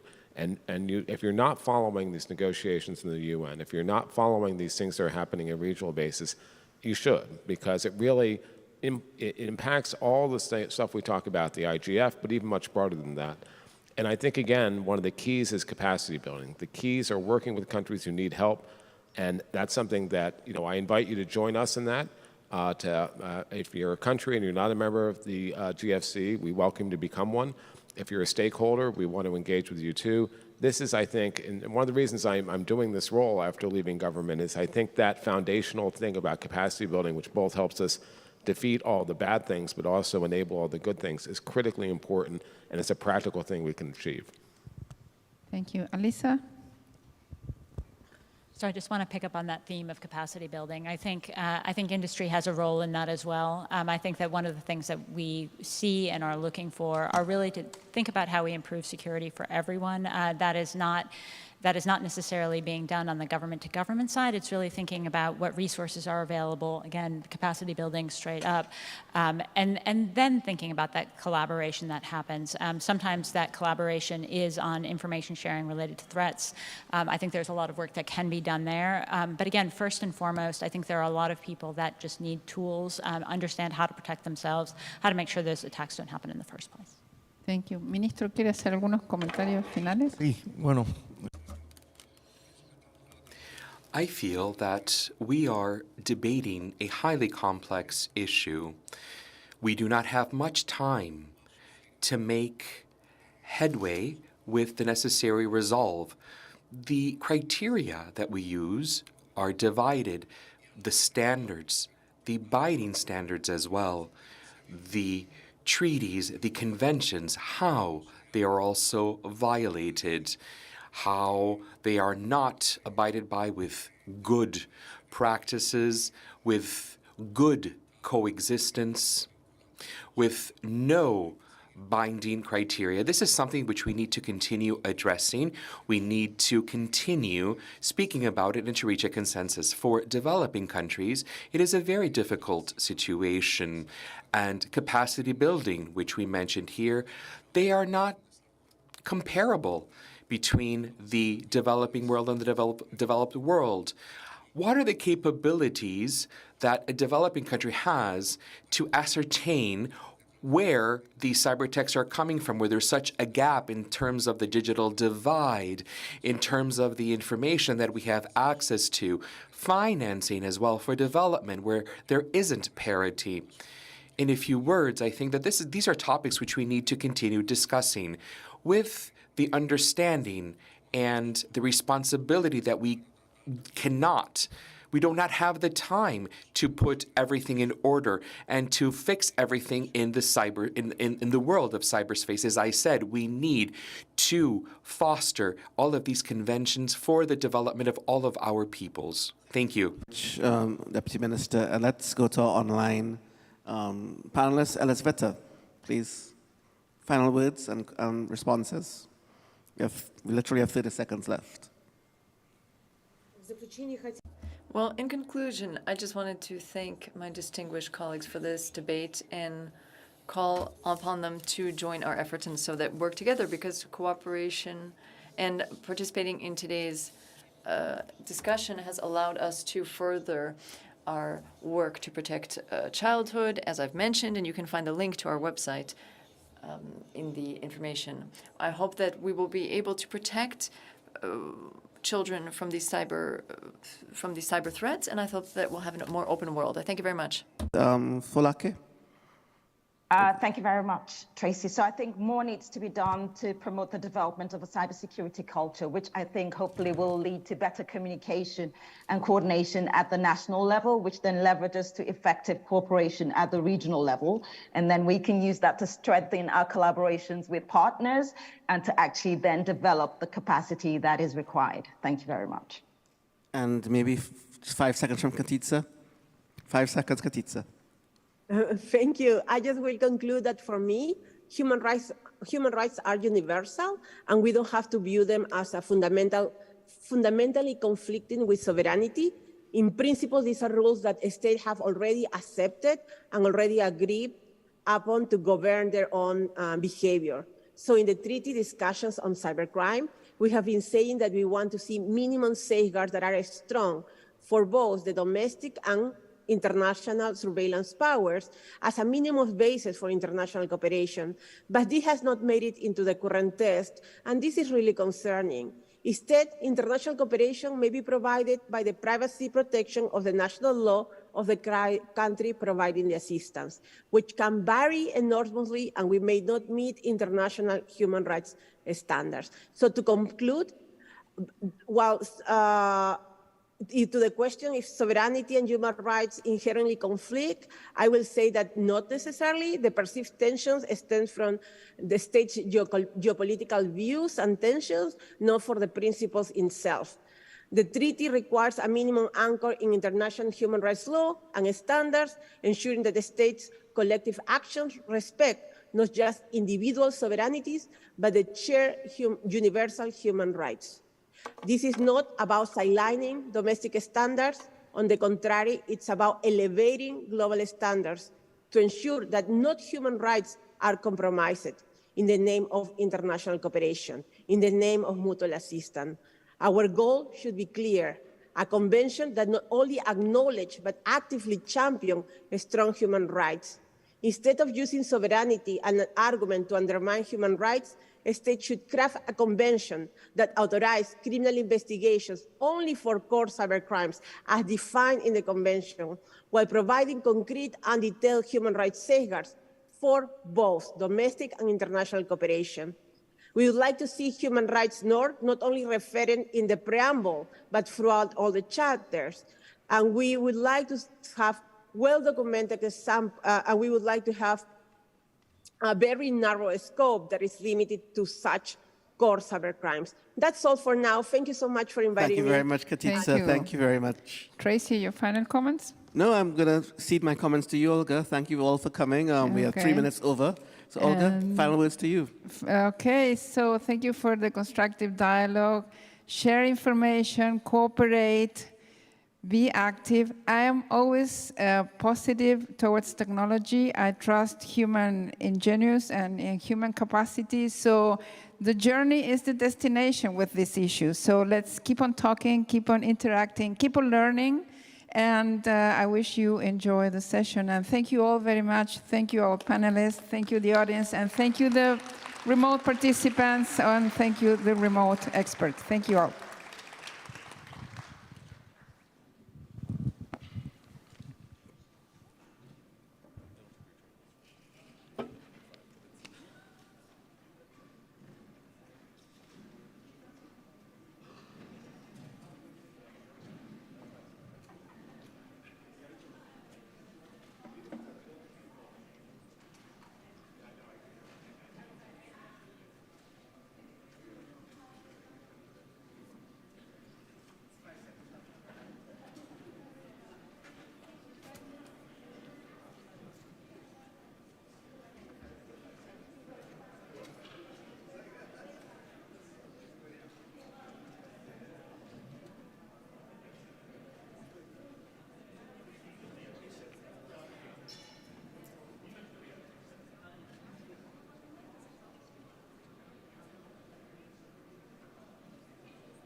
Perfect.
But listen to them very often.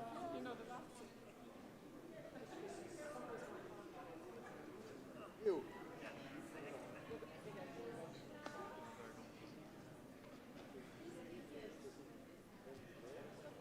We are missing. I'm on this side. But if not, you sit here next to Christy. Maybe it's more useful. Think so? You are missing. There's some.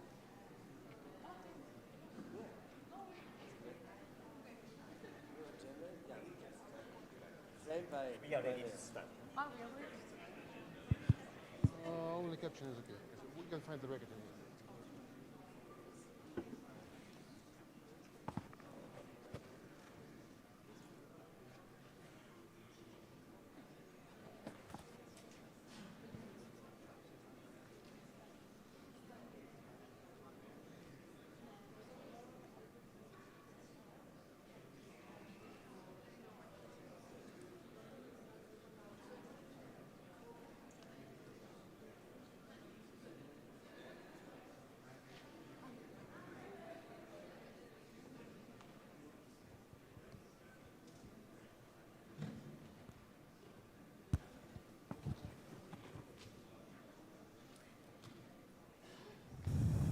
Good afternoon, everyone.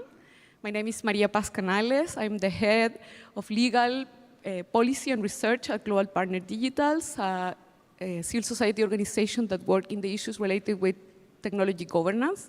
I am very pleased to be here and have the pleasure of being the moderator of this main session on artificial intelligence for IGF 2023 that we have called the AI that we want. So I have the honor to have a distinguished panel of speakers here for enlightening this conversation. I will start to introduce them, and then I will bring some logistics for the unfolding of the session, and we will enter in the substantive discussion. So we have today Ms. Arisa Emma. She's an associate professor at the University of Tokyo and visiting researcher at the Riken Center for Advanced Intelligence Project in Japan. We have with us Dr. Clara Nepal. Dr. Nepal is the senior director of the IEEE Europe headquartered in Vienna and head of the IEEE Technology Center for Climate. We have today Mr. James Harrison, currently the head of International Policy and Partnership at OpenAI. Thank you very much. We have Dr. Seth Center, who is the Deputy Envoy for Critical and Emerging Technology, and previous government service include as a member of the State Department Policy, the planning staff, where he helped develop the department's cyberspace and emerging technology strategic framework, and as a senior advisor to the National Security Commission on Artificial Intelligence, where he led the writing of the Commission final report. Finally, but very importantly, from civil society representation, we have Ms. Tobikele Matimbe, who is a human rights lawyer, researcher, and social justice activist from Zimbabwe, serving at Paradigm Initiative as Senior Manager of Partnerships and Engagement. So the way in which this session will be organized is like we will pose some policy questions that had been at the center of the designing of the session to the distinguished speakers, and we will have 2 rounds of questions. For the first section, each panelist will intervene for 5 minutes, and then we will be followed by 10 minutes of questions and comments, reaction from the floor here inside. So for that, I ask you to put in line in front of the microphone if you will want to present some questions to the speakers. And also for our remote participant, please let us, our remote moderator, Christian Gimlin, which is also part of the panel, to know if you have any question that would like he provide to the speakers during the session. So with that being said, I will move to setting a little bit the scene of this conversation today. In that sense, I would like to highlight a couple of things that for me are really relevant in the conversation today. The first thing that I want to kind of be provocative with you in terms of the setting of the scene of the session is like to think about how during the last year we have been listening so much about artificial intelligence in our daily life. So people that it was not connected at all with the thematic of the artificial intelligence, maybe not even familiar with the name of the technology, now was interesting to know more about how this technology functions and how we will take care of ensuring that the technology will be at the service of the benefit of the exercise of rights and the daily life of anyone around the world.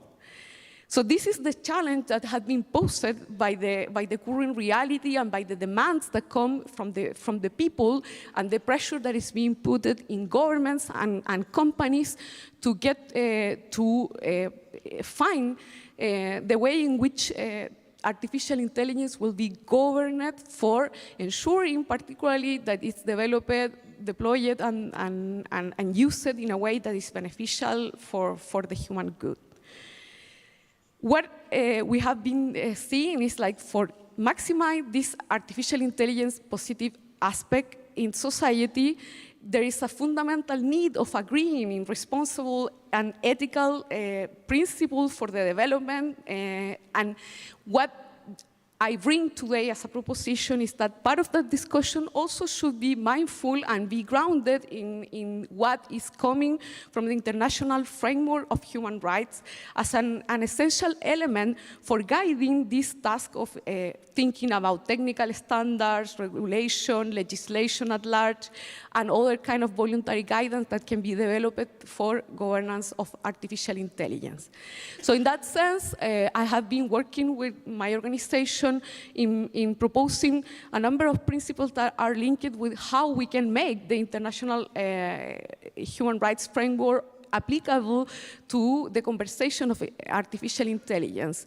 And we have come with 5 principles. The first one, like to think that any kind of governance discussion about artificial intelligence should be grounded in approaches that have been developed in terms of the promotion and protection of human rights law, as we have been discussed for other rounds of new and emerging technologies that have preceded artificial intelligence. The second one is that develop a risk-based approach to the design, development, and deployment of artificial intelligence. And I am pretty sure that part of the conversation with the panelists today will be unpacking what we mean by risk and what we mean for those assessments. The third one, it's promote an open and inclusive design, deployment, and use of the artificial intelligence technology. And then we also invite you to think about how we need to ensure transparency in the design, development, and deployment of AI, and hold the designers and deployers of artificial intelligence accountable for risk and harms. So without more from me, with this proposition, we want to hear from every one of the panelists, and we will start the first round of comments and to talk about particularly the 2 policy questions that have been proposed by the organizers of the session in the MAG that invite us to think about in the first round of our conversation on the matter of how the global processes connect that have been discussing around governance of international, the governance of artificial intelligence at the international level, but also at the local level with a side of regulating or guiding the governance for greater good. My first invitation to intervene will be for Ms. Arisa Emma, and I want to ask you how we move from the ethical principles and technical guidance to operational artificial intelligence governance, that it's effective in policy across jurisdictions. Thank you, Maria, for a very nice and kind introduction, and I'm really honored to be at this panel. For the question you raised, is very important, especially when we consider how actually the technology develops, not only like the design, but also like the developed, deployed, and used across the borders.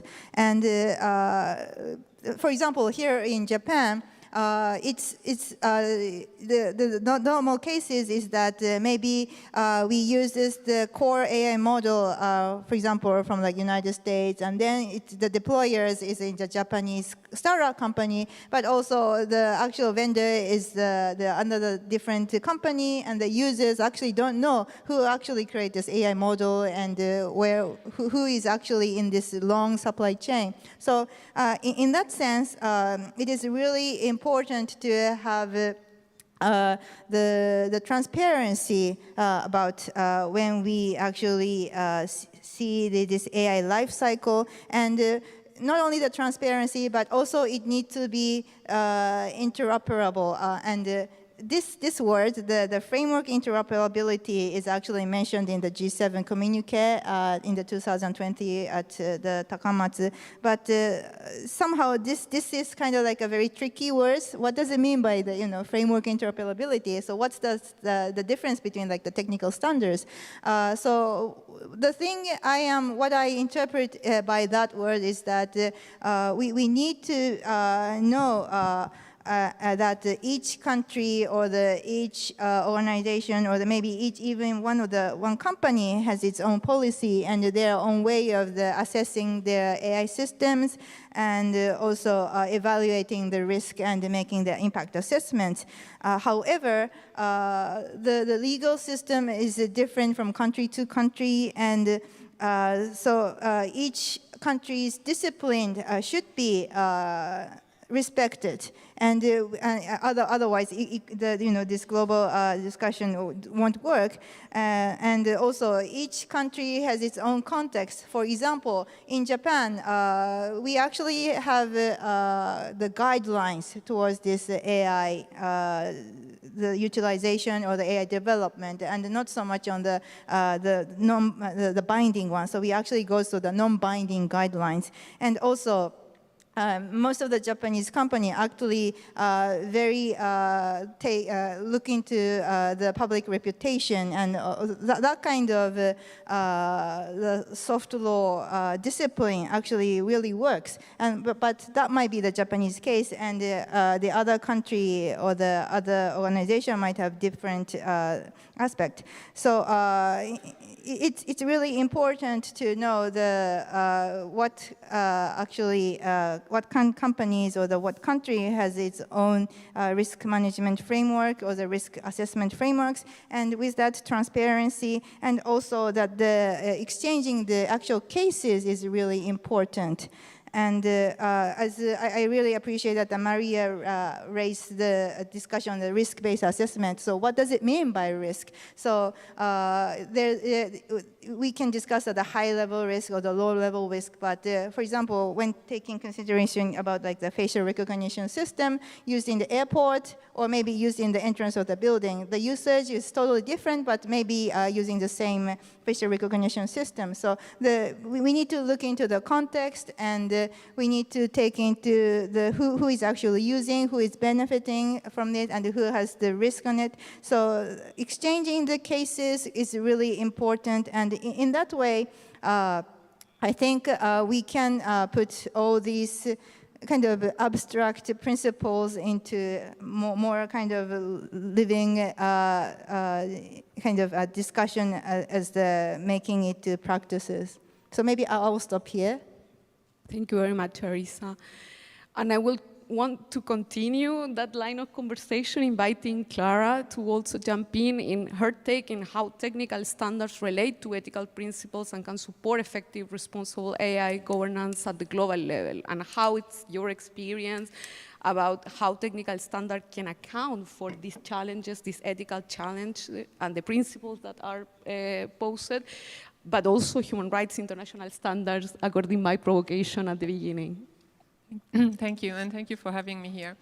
IEEE is a very old organization. We were founded more by 140 years ago, co-founded by Edison.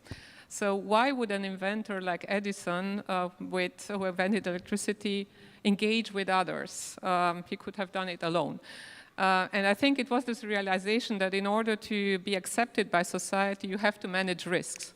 And one risk at that time was clearly safety. And we started actually by dealing with safety, and since then we are dealing with safety and security. But now with AI, we see that we actually need to redefine risk. We have to move away from this, let's say, more traditional dimensions of risk like safety and security and incorporate human rights that you just mentioned. And the question is how to do that. We started very early on, and it's a bottom-up approach. So we are also the largest technical organization in the world with more than 400,000 members worldwide. And these issues started to come up at the individual level very early on. These issues around what you just mentioned, about bias and so on. The question was how to deal with them. So we started an initiative called Ethical Aligned Design, which identified the issues, tried to manage them with standards, for instance, but also with engaging with regulators.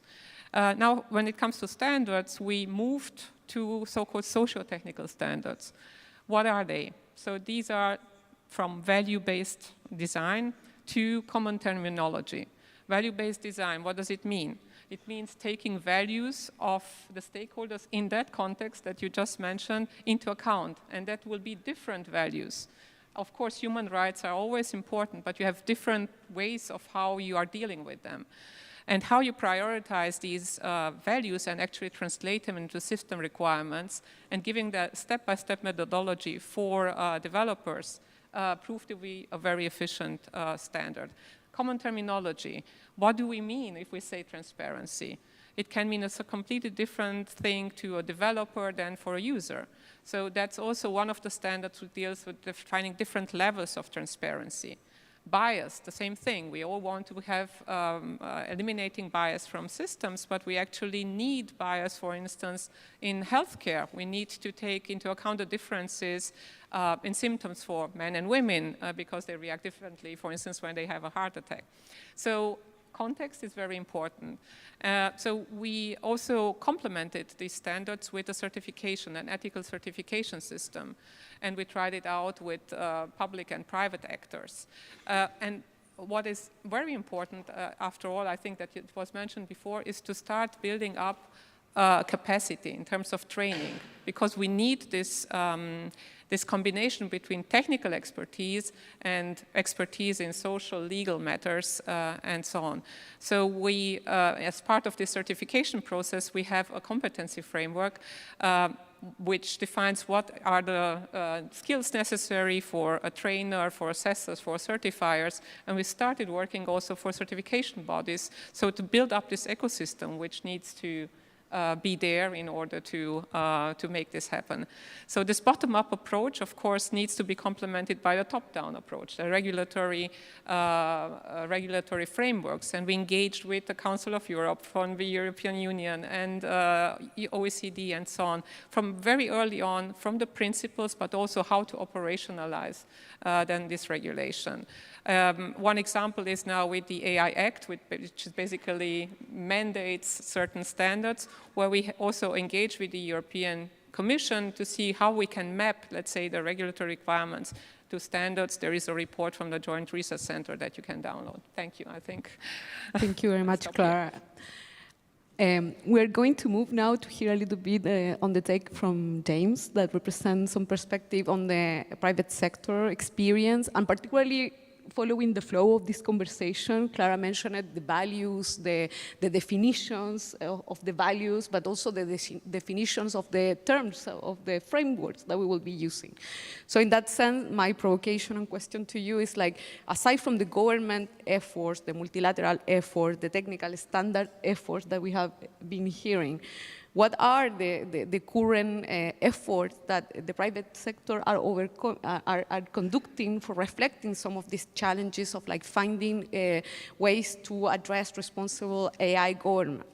governance, and how those link with the conversation that we are having here around ethical principles, but also human rights protection. So let us know what is your take on that. Yeah, thank you. I think one of the places we really begin is, to listen and sort of to understand as the tools that we build are used in novel ways, and as we explore sort of the new capabilities, learning from expert communities and academics and standards bodies, governments around the world who are evaluating and testing what are the new harms that we haven't anticipated? I mean, we know that we won't know them all ahead of time, and we try to take a really iterative approach and really explain what we're building and how we're building through tools like our system cards and inviting sort of open red teaming and evaluation of our tools. But really understanding, what is it that we don't know? Where are the places in which languages are our tools not performing well? Where are the places where definitions, as have been discussed, need sort of stronger concrete backing so that we know that as we're building these international conversations that we're speaking the same language and sort of able to cut through whether it's marketing by the private sector or areas that have yet to be sort of fully defined, that we're building from a common understanding. I think another important role for the private sector and that we really take seriously at OpenAI is just capacity building. In sort of building the capacity for research teams of all types across civil society and human rights organizations and governments to be involved in this testing, to tell us what's working, what's not, capabilities that they'd like to see or ones that are not working. And so, this is something that's going to be iterative. We are clear as when we do our disclosures, at the release of new tools about all the areas that we're trying to solve for. There are important research questions about the future of things like, hallucinations and understanding, where watermarking, how to solve for watermarking questions across text or different types of video or different types of outputs across LLM tools. So, our contributions, I think, begin with, admitting what we don't know, admitting the places where there's a lot of work to do, trying to help with the capacity building to work on safety and evaluation of these systems, and really supporting work around the world by the public sector, by the private sector, by civil society, by academia, to get the future of these tools right and ensure that the conversations that we're having around the world really level into concrete action that ensures the long-term safety of artificial intelligence. Thank you. Thank you so much, James. I'm going to turn now to Dr. Center that represents the US government in this conversation. And I will be curious, particularly with the frame that I presented at the beginning of the conversation of the pressures that are coming from the broader public now to governments to turn to action in relationship with harnessing the power of artificial intelligence for good. What is right now the perspective and the take of the US government about the more pressing challenges in the global governance of AI, and how those also relate with the actions and the collaborative work that you in the domestic level are taking also with the private sector, with other governments, to effectively address those challenges that you identify as the most pressing ones? Thank you. Great, and thanks so much. I think pressure is an interesting word to characterize the situation that we're all in, not just governments. I think part of the reason why all of us are here and excited about AI and somewhat scared as well is because there's a sense that we're in a transformative era. And given that the IEEE was founded by Thomas Edison, I'll start with a Thomas Edison quote. I wasn't planning on it because it's my favorite Thomas Edison quote.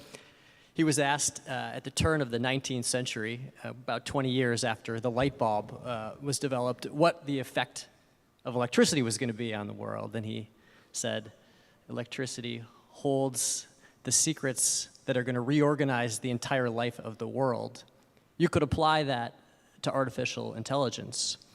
The problem with that analogy is, at least in the United States, it took several decades to get to a regulatory framework for electricity, and I think no one here thinks we can wait several decades to get to a governance framework that includes regulation for AI because of the pressure.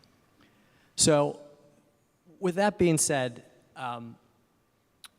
first of all, I commend an organization like IGF for bringing together a diverse group of multi-stakeholders like this to have a conversation about how to accelerate the pace of governance.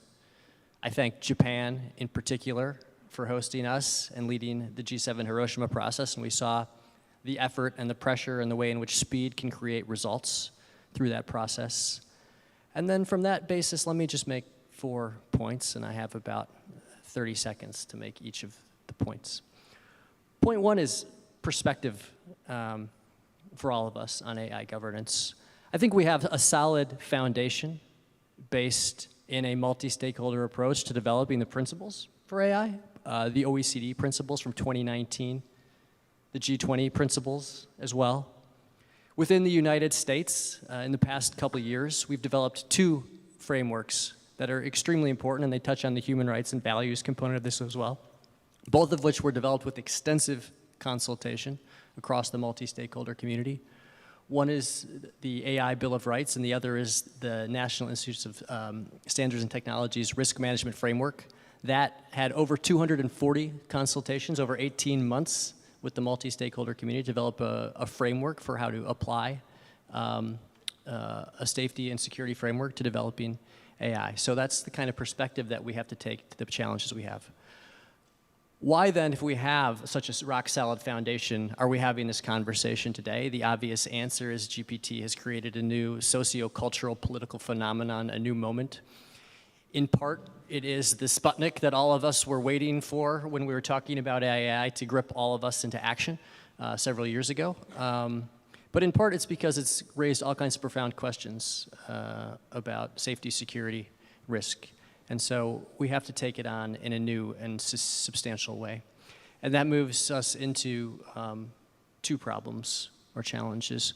One is it intensifies and accelerates all of our fears that emerge from the digital era. And the other is it intensifies and accelerates all of our hopes and opportunities that come from a technological revolution. And so we need to get that balance right. I think all of us accept that, and that requires moving quickly. For the United States, speed then meant we have to balance between moving towards a regulatory framework eventually with getting governance action now.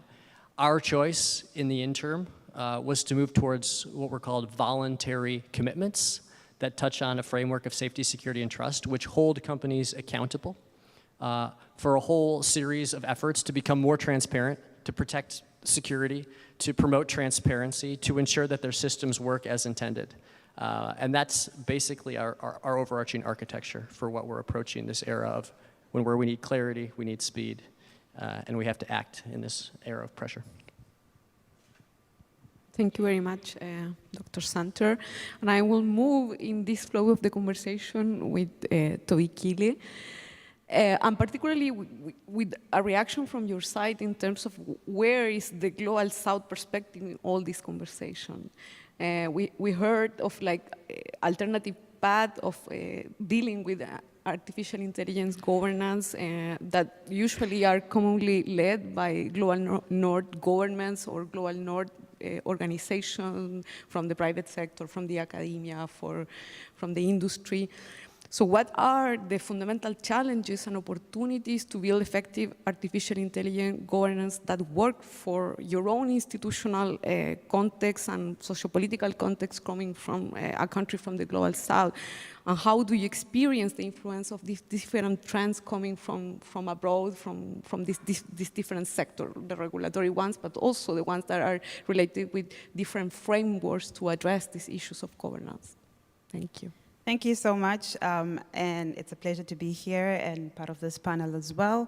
I will just highlight that from a perspective of the Global South, or rather I'll just maybe narrow it down to the African continent.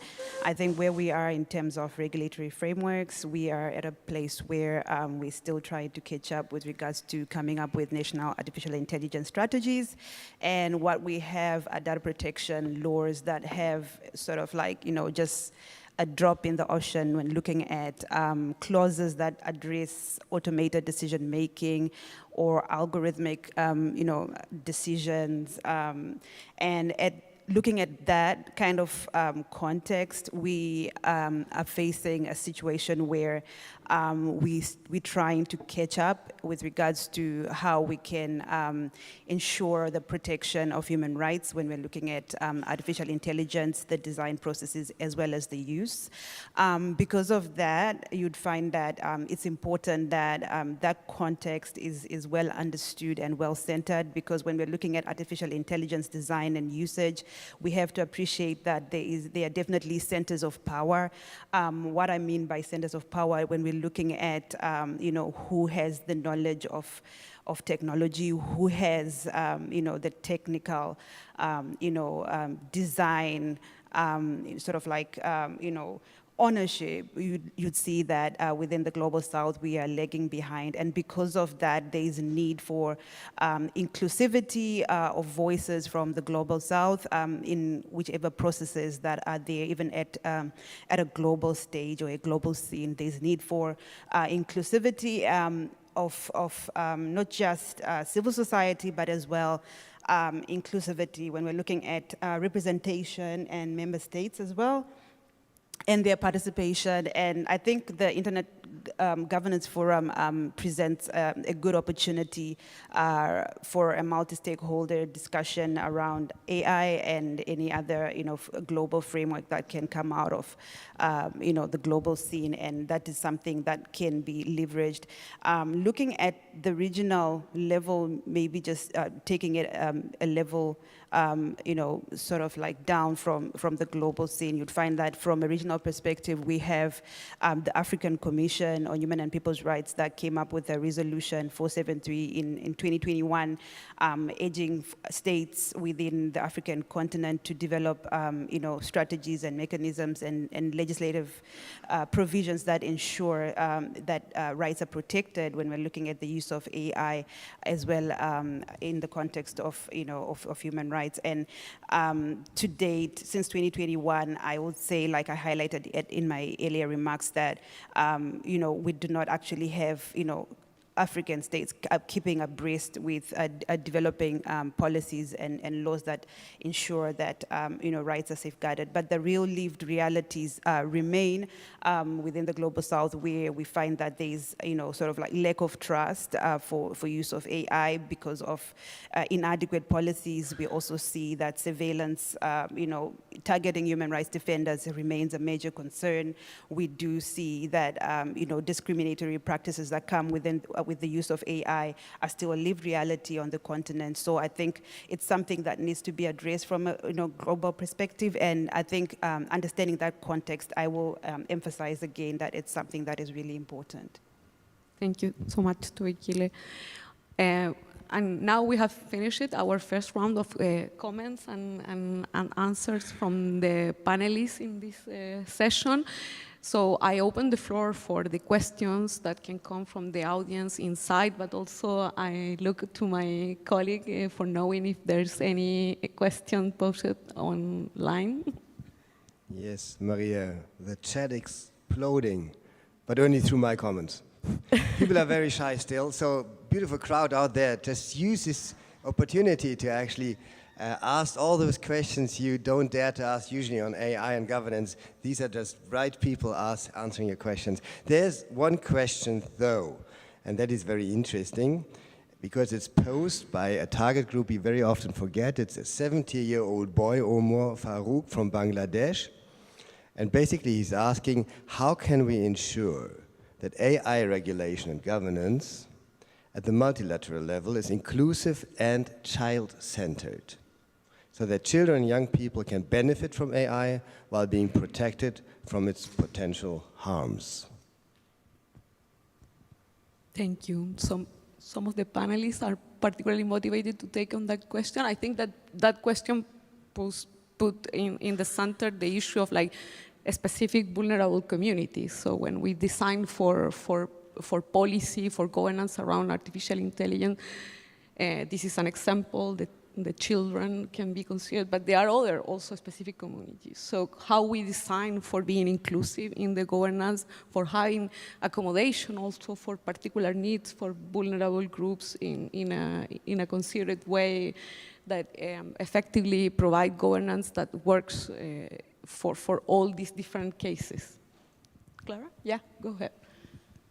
Well, I think that these are certain things which can be addressed both on a voluntary level as well as at a regulatory level. We see examples, for instance, Lego implementing quite a lot of measures to make sure that their online presence and then in upcoming virtual environments, children are protected.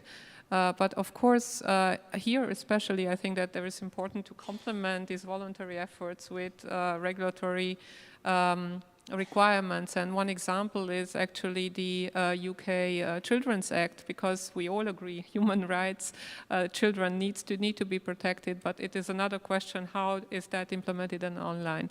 And the UK Code is one example of a regulatory framework setting up let's say the requirements, but when it comes to operationalize it, it was an IEEE, one of the IEEE standards, age-appropriate design, which gives very clear guidance to implementers on what it means to implement this act.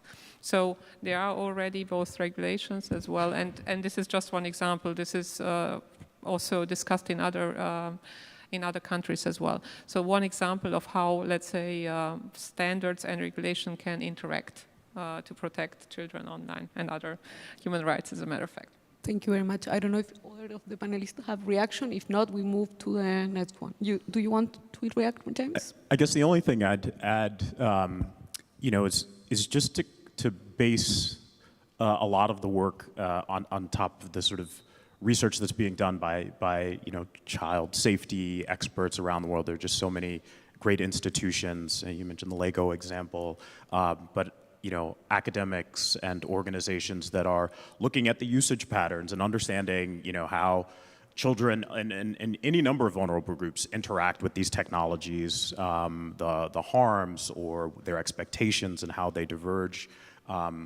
Prior to working at OpenAI, I worked in virtual and augmented reality, and again, in safe settings, when whether it's doctors or research teams, really, go deeper, and we don't base sort of the work on our understanding as adults, and this again, whether we're talking about children using these tools or elderly population, vulnerable communities who may have less access, that it's sort of research-based, that it's evidence-based, and that I think in these settings, it's possible for organizations to really work with the community we're trying to build the sort of safety tools and systems around. So I don't think there's anything revolutionary about that idea, but these organizations really do such important work, and I think supporting them and advancing their work and putting their research front and center in the development of policy is essential.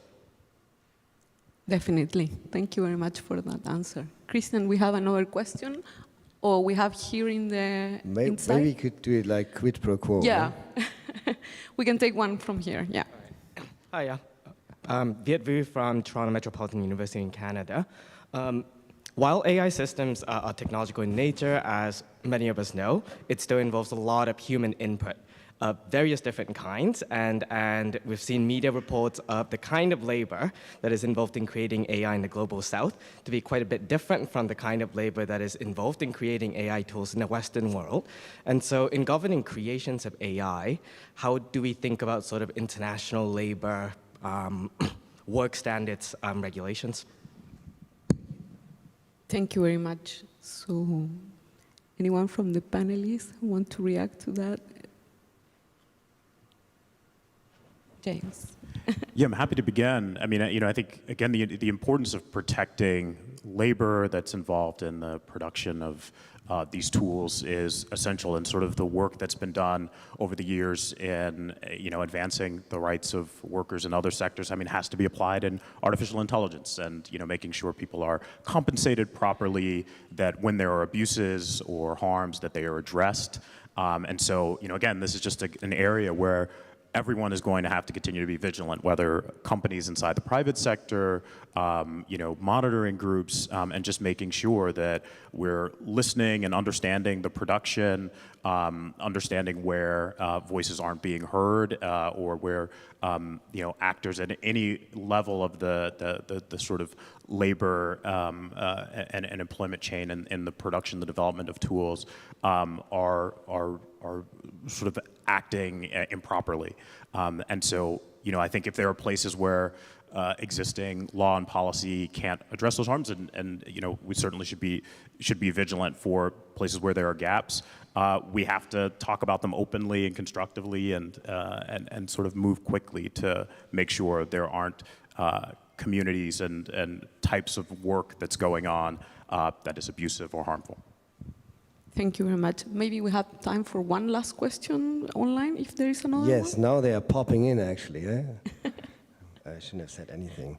It's 3 questions, but I'll sum them up, okay? There's one colleague from one professor from the Afghanistan Kabul University asking, could we apply generative AI in developing countries like Afghanistan in the education system?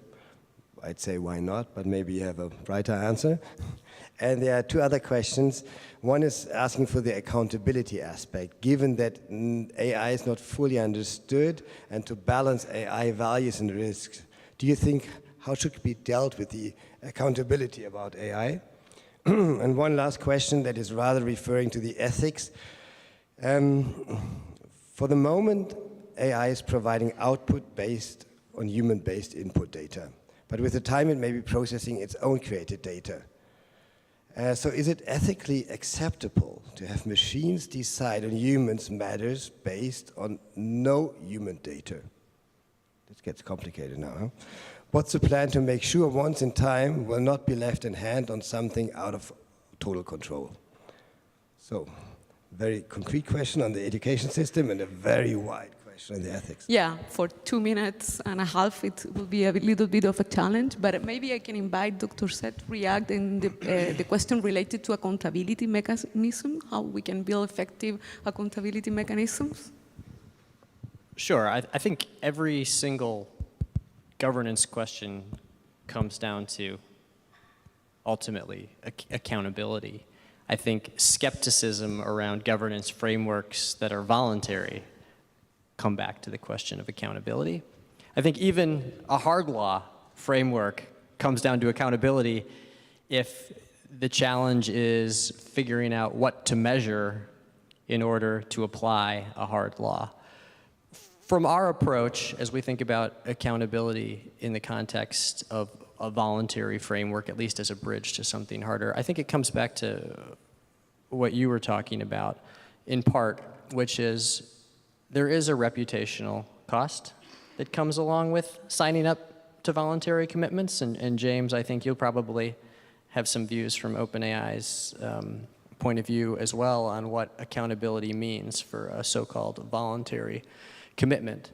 I think insofar as voluntarism and accountability are linked to technical action, you can talk about accountability in meaningful ways because it can eventually be measured. And I think that measurement question is extremely important to dive down below the abstract level of principles, where I think there is an increasing amount of skepticism that principles can achieve accountability.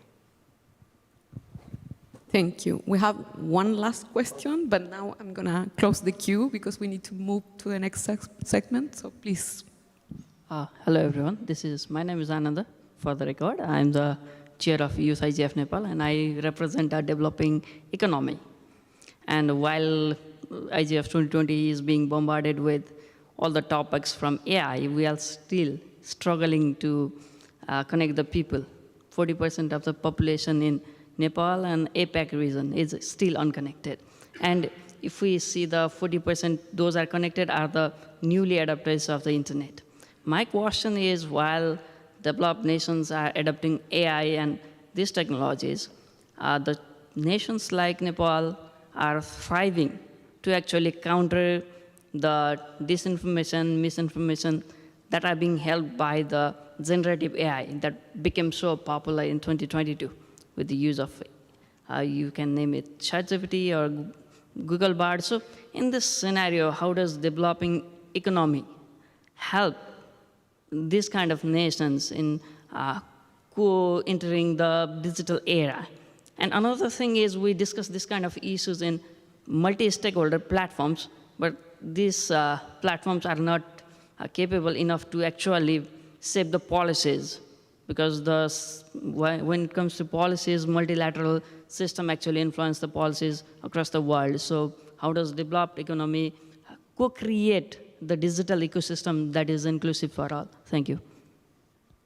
I think it's a very complex question to answer in just a few minutes, and probably we'll need answer from different panelists here. But I don't know, for example, James, if you have a take in terms of like the jurisdictional jurisdictional challenges that has the idea of like implementing this governance mechanism for companies that offer services to different contexts. Yeah. I'll maybe start with two projects that I think begin to get at sort of solving for this, but again, are just the beginning.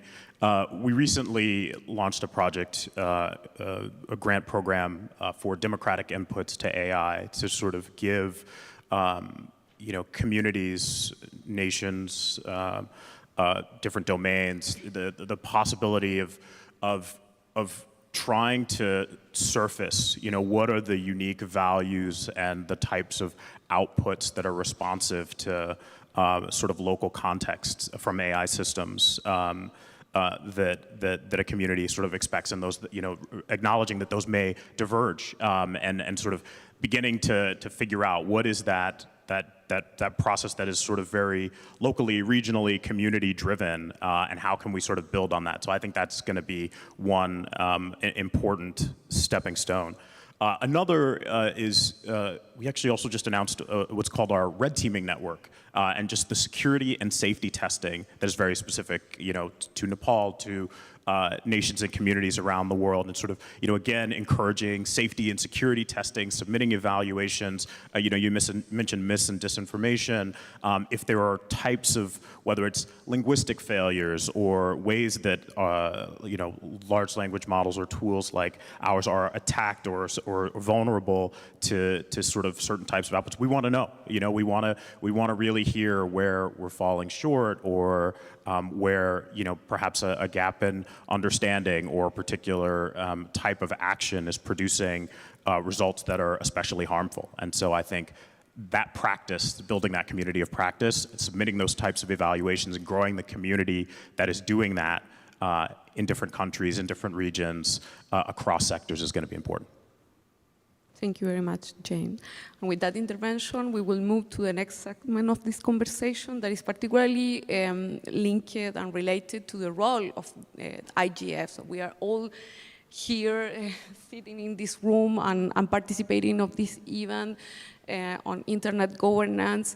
And there is a particular value on the conversation that happened in this space and have been happening for 18 years, shaping digital technology, shaping the form and the use of the internet. So on that note, what we want to question during this part of the conversation with the intervention of the speakers is the role of the IGF as a convener and facilitator of artificial governance action. And for that conversation, I will turn first to Clara. And I will interrogate about the experience of IEEE working and developing voluntary guidance. What is just your perspective about the opportunities and limitation of self-regulatory effort to ensure responsible AI governance? And what could be the contribution of the IEEE experience in the role of IGF facilitating this international governance of AI discussions? Thank you. Thank you. So we see our standards being adopted. Actually, once a standard is out, we as a standard setting organization, we don't really need to know who adopted it. We just had a meetup last week, and I was surprised to see, how many people actually say that they know the standards, they implement it in different projects, both private as well as from public actors. So I think that this, I would like to bring here, well, one example is, speaking of children, a UNICEF project which really used the value-based design approach to change, let's say, the initial design of a system to find talent in Africa from, let's say, a closed system which was intransparent to something which the young people actually have agency now on. So that is actually a proof of concept that you, by having certain methodologies and taking these values expectations of the community into account, you actually end up with a different system. And I want to discuss here really the incentives of the voluntary engagements and what are the incentives of adopting a standard. Well, one is, and we have also the city of Vienna, who is one of our pilot projects for the certification.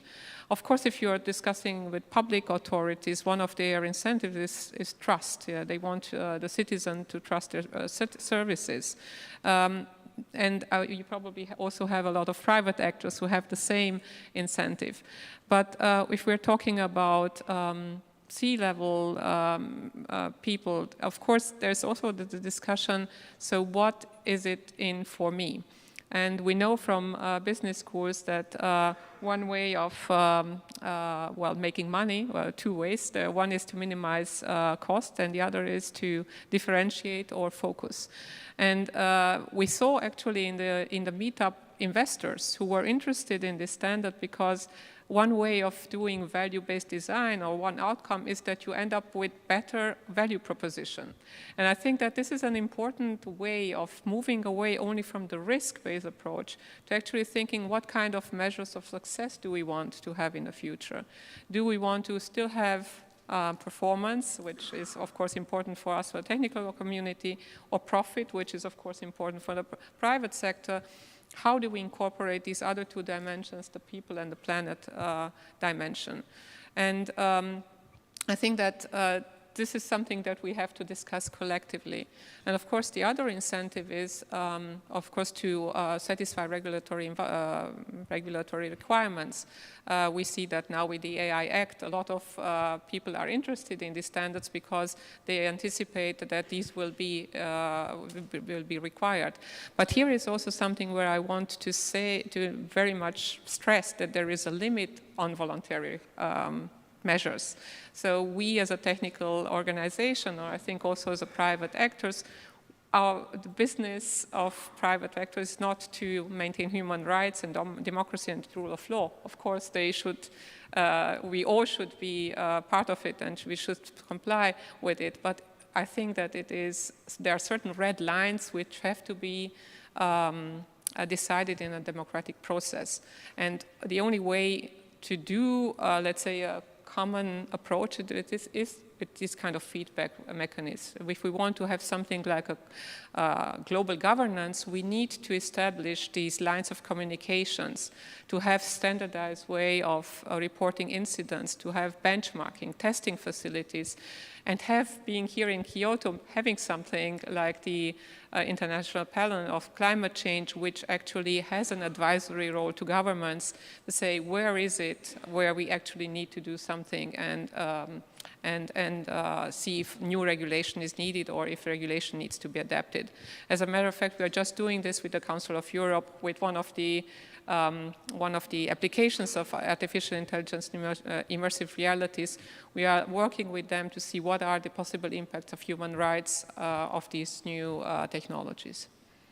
Thank you very much. I think that you bring super relevant point about the role of incentive. I will be very happy to hear the take of the other speaker when they intervene about that, because I think it's a challenge for everyone, to identify and align with those incentives in order to bring the process to the right direction. But for now, I will turn to Arisa and ask you, and your experience as a social science researcher, and your activities in that role include facilitating dialogue with various stakeholders. What are some of the challenges in conducting that facilitation of the multi-stakeholder engagement with AI governance? that you can share with us and how this can be effectively, for example, this learning integrated in the role that IGF need to play a facilitator of these discussions. Thank you very much. So I think the role of the IGF is really important, and I wanted to tell just one episode. Well, actually, the previous session, I organized the session, and I invited my friends who are actually in a wheelchair. However, he or she can't come, so I actually brought the robots, the avatar robots that they can operate from remotely from their home.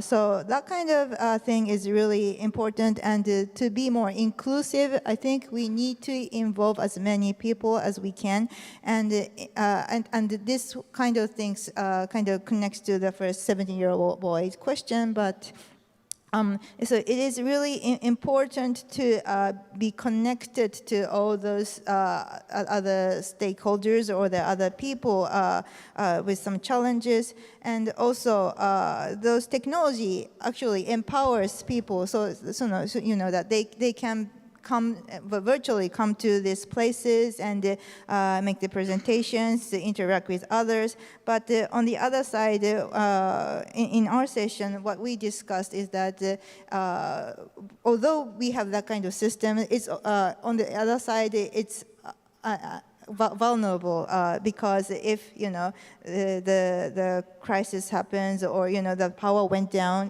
those kind of technology are not actually available. So I think it's really important to, when we're discussing about the AI governance, we need to put the humans also into this kind of systems, and human is the kind of the most flexible, or maybe resilient.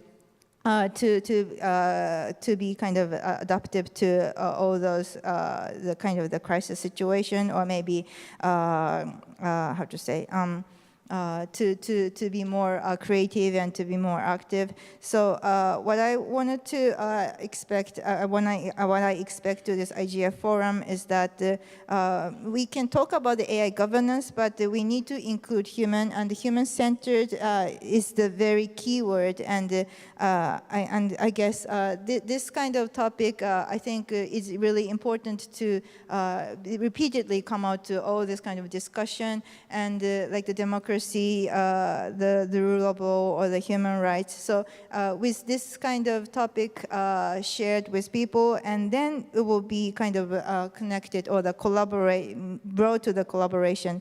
And the last thing I would like to expect to the IGF is that all the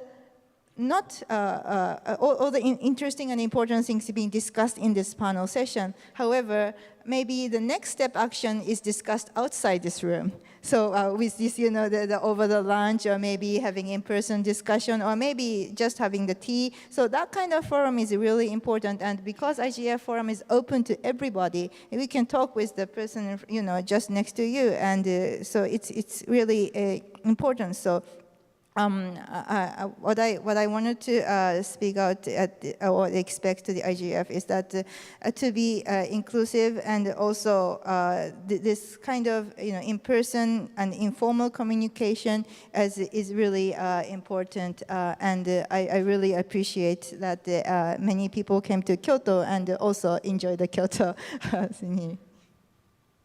Definitely, we are enjoying Kyoto. Thank you very much for hosting us.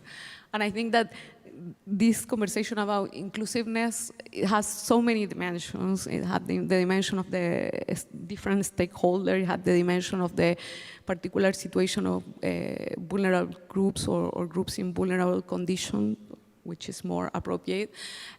But also has a geopolitical and geographic dimension. And on that, I will invite Tuvikili to react in that sense, in what is generally missing in terms of effective inclusion of diversity of factor in the conversation of AI governance, and how IGF can continue contributing for addressing that challenge.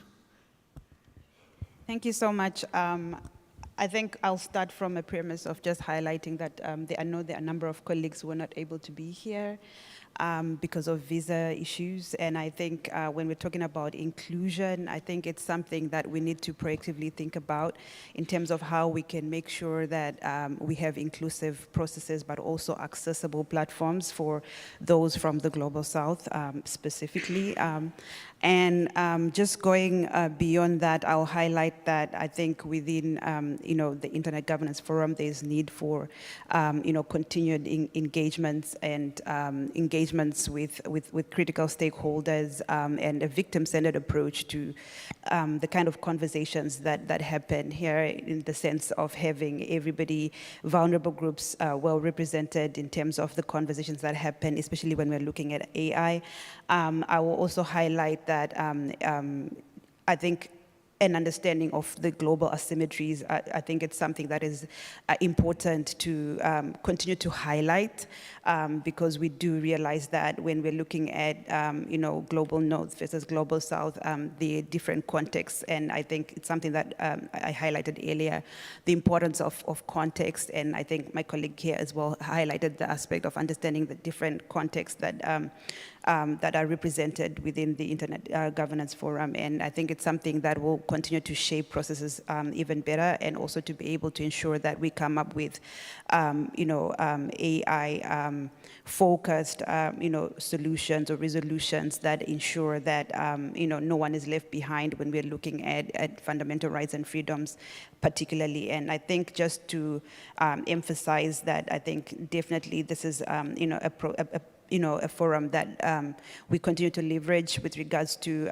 advancing, the promotion, protection, as well of fundamental rights and freedoms, but also we need to continue to engage in terms of remediation for victims who are likely to suffer the adverse impacts, of design of technology, and that is something that cannot be overstated. And I will, I think, just round off by just highlighting that I think it's critical that we continue to highlight that there's a need to break down the walls. Earlier I highlighted about the center of power, the centers of power when we're looking at AI, and I think the IGF is that good opportunity to be able to break down the walls that stand in between the centers of power in a real multi-stakeholder engagement where all voices are heard and no one is left behind. Thank you very much.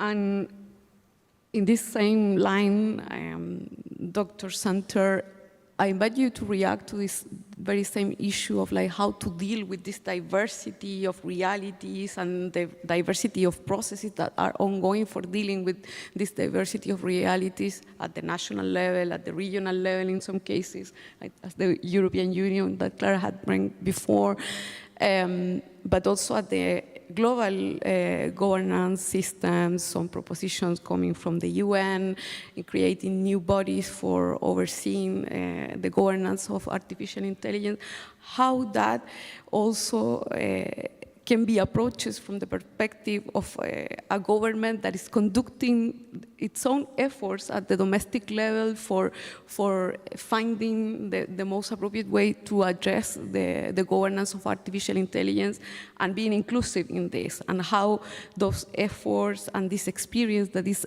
acquiring the government in the process of doing that can also be shared and contributed in this forum of the IGF for continue making these global artificial intelligence governance discussions connected and interoperable. Thank you. Is the answer yes to that? But how? The tricky question is the how. Let me go, rewind just a minute to the question of accessible platforms and walk into how I think the IGF can play a role. I think if you get to the end of the governance story and you get it all right, you're still left with the question of why we care about AI. And I think the answer that I think we believe in the United States, and I think most people in this audience believe, is that you should employ the most powerful technologies to address the most important problems in the world. And how do you get powerful AI developers, whether they're companies or governments, although it's usually companies, to devote time and attention to govern AI responsibly and then to direct it towards addressing society's greatest challenges? And the answer is the multi-stakeholder community, directing them through conversation, delicate pressure, into thinking about those problems in meaningful ways. A few weeks ago at the UN General Assembly's High Level Week, there were a series of events that brought together different parts of the multi-stakeholder community and the multilateral community and countries to talk about these issues. The Secretary of State of the United States co-convened one with a whole series of diverse countries and companies, including OpenAI, and we just simply asked these companies what they were doing to address society's greatest challenges, defined however they wanted to within the context of the SDGs. And if you open up those conversations, and you have them at the UN, you have them in the General Assembly, and you have them at the IGF, if you ask questions about the impact on labor, if you ask questions about what we're doing to protect children's safety in the AI era, if we ask about inclusive access, it naturally changes the entire conversation. And so the young gentleman who asked a question about whether or not the multi-stakeholder community could make policy or not, and I think there was a sense of skepticism. I actually am far more optimistic. Policy is made, at least in democracies, including ours in the United States, by listening to the inputs of everyone. Our entire architecture in the United States for our AI governance framework was built on listening to the multi-stakeholder community in a domestic context. The entire architecture for thinking about the voluntary commitments, our most recent one, included extensive multi-stakeholder conversations. And these are the way in which governments in democracies actually formulate policy. No government has the hubris to believe, at least the ones that I've talked to, that they understand foundation models in generative AI. They need the technical community, the standard-setting bodies to help them.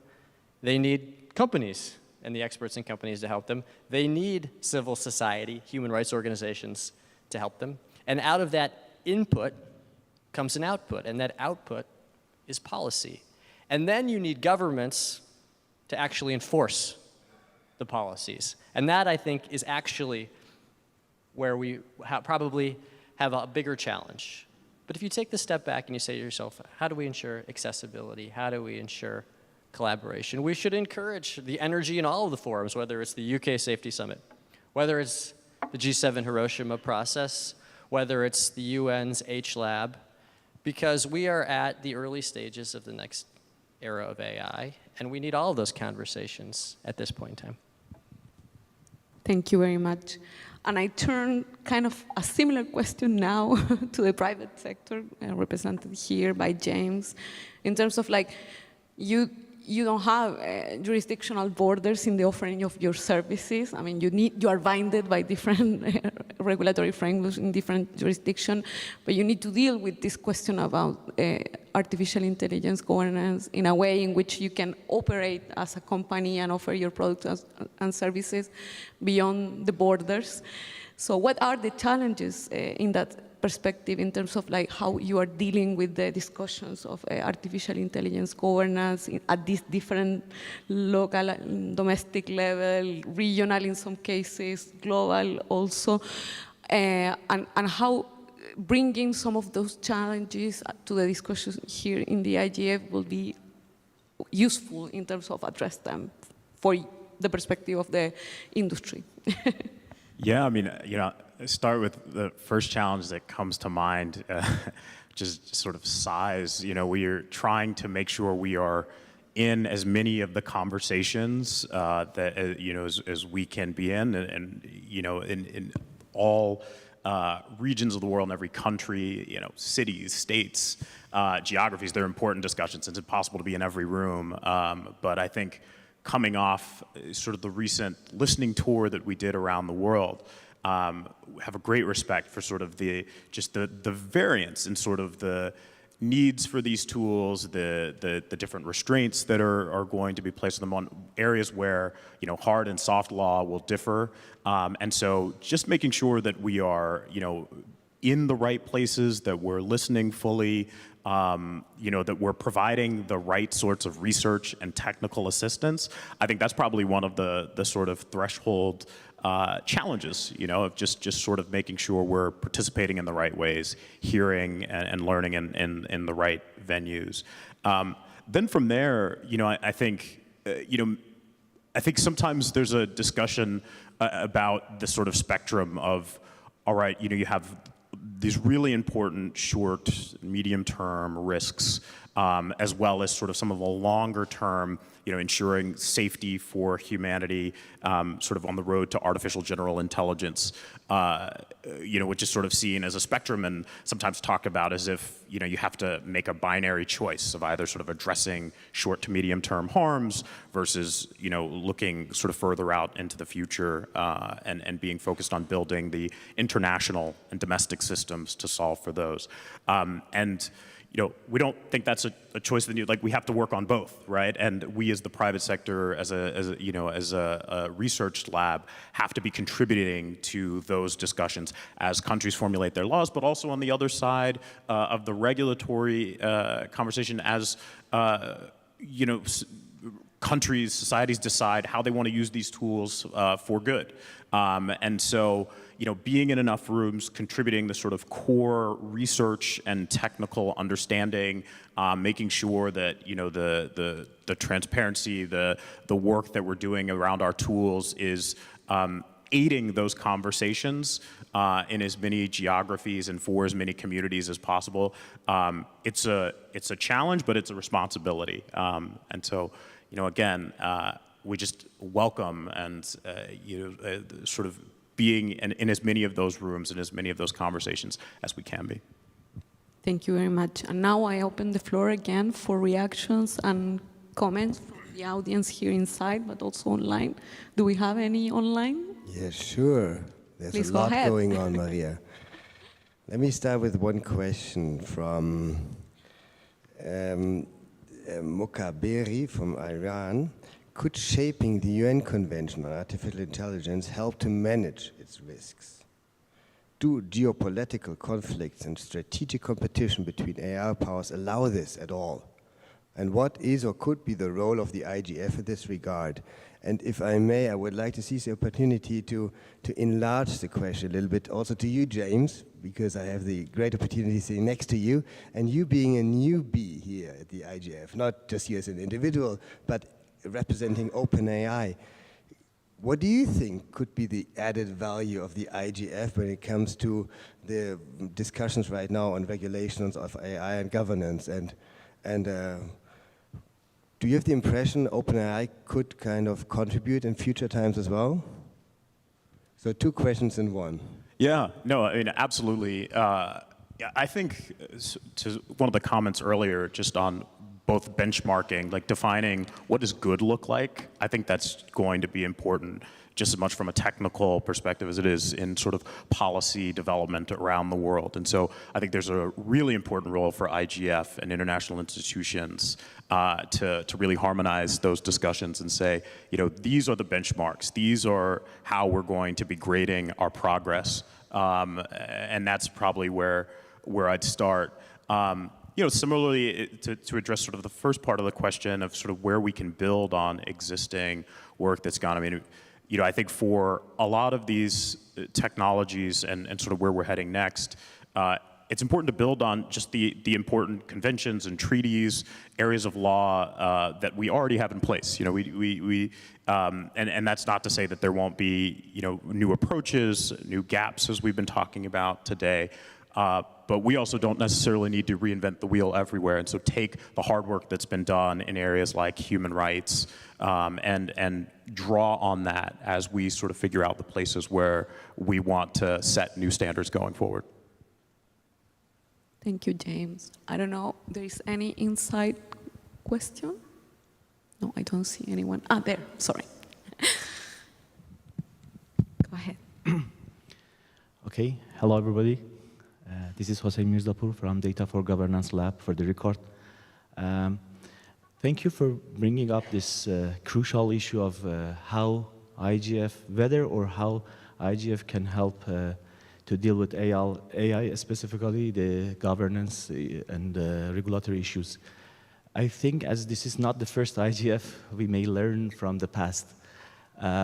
You know better than me, we have discussed many times for more than 1 decade about the governance and regulation of big data, digital privacy, I don't know, like data governance. And even finally, we were not able to reach a global consensus, a global framework to deal with them. Even in both sides of the Atlantic Ocean, we were not able to reach the same regulatory framework and laws. And you can compare now the DSA and DMA in Europe with the way US is dealing with their companies.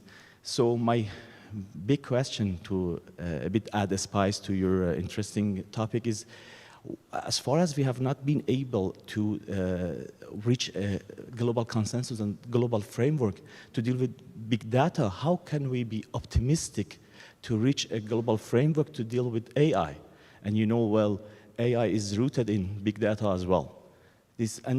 Just last but not least, I have very quick yes/no question for James, Mr. James, who is representing the private sector today. Right now, is there any emergency shutdown procedure in your company? Like, if you, by the case, you find that there is a very emergency danger coming out from your products and your AI models, is there any procedure in place right now for an emergency shutdown or not? Thank you. I can take that last one. And so, when there are, we have harm reporting and we take, security reports. And so we, can turn our tools off by, geography, in that way. I think there are probably many layers to that question beyond just, on-off access. But happy to sort of follow up and understand sort of the types of shutoffs that you have in mind. You want to react to that? So maybe because I've never come to the IGF before, I'm not as down as you. I think there's a tremendous amount of consensus on AI governance. I think obviously the challenge of enforcement and what the regimes look like may be a bridge too far at a global level, but I don't think that's an existential threat to the value of these conversations or pursuing an AI governance conversation. So for instance, if we were to ask ourselves, moving into a future in which foundation models and generative AI will likely subsume narrow AI, what are the kinds of safeguards you would want in place as a governance structure? I think everybody would basically agree. You want some kind of internal and external red teaming. I think you generally agree that you want information sharing among those who are developing these models. I think you generally agree that for finished models, which are potentially profoundly powerful, you would want some sort of cybersecurity to protect model weights. I think you generally agree that you can't solely trust those developing them to be accountable, and so you'd want third-party discovery and auditability in some way, shape, or form. I think you'd basically want developers to agree on public reporting on capabilities. I think you'd basically agree that they should prioritize research and safety risk, including on issues like bias and discrimination. And my sense is, if you get to the end of this, you'd also basically agree that they should employ these to address society's greatest challenges. And so at that level, I'm sort of fairly optimistic that we're at least going in the right direction. Thank you. I see 2 more speakers lined up here. I don't know if we have some online too. Can you read the 2 and so we can have time for the other speakers? Okay, I have... and we post all of them to the panelists so you react. I'll be very quick. Two questions, actually one from my side to Seth, because it's really pressing and I'm hacking the system right now. But Seth, you said before, we have to get all stakeholders involved. So I'd be interested in your opinion on the fact that was uttered somewhere here, I think by the steering group UN, on kind of the analogy of we need something like the International Atomic Energy Agency for AI. This idea, which sounds kind of rude. Do you think that is an adequate idea or not? And maybe I can pose the other online question already, so you get rid of me. That is a colleague, actually a member of the parliament from South Africa, who's asking Willem Faber, considering that AI technology was developed by humans, could we not explore the possibility of leveraging AI to establish government regulatory systems instead of relying solely on human efforts to find solutions? More of a technical thing. So AI regulating AI, basically that's the proposition. So maybe we can turn for that one to James on what are the take, and with Seth for the other one. Yeah. Well, one area of, I think, long-term research, this actually gets back to a question that was raised earlier. I think it's important to have humans in the loop in the development of systems and in their testing. We've talked a lot about red teaming and auditability, and yet there are a lot of research possibilities around the use of, say, synthetic data in the future. We've been talking about bias and sort of what the future avenues for addressing them might be. And there's one area of sort of work around the world that I think needs a lot more exploration in sort of how we might create high quality data sets that are derivative of sort of research work by domains to sort of generate the ability to perform all sorts of new tasks. And in that way, you would have information not based on sort of a current corpus of the internet or people's information that of course involves a lot of human training to get to, but that is derivative and is used to sort of build new capabilities. I think that's going to show up in some form, in a lot of domains, and there are pieces of that that are going to require a lot of monitoring and evaluation. But there are other ways in which sort of synthetic data sets help solve some of the problems that we've been talking about.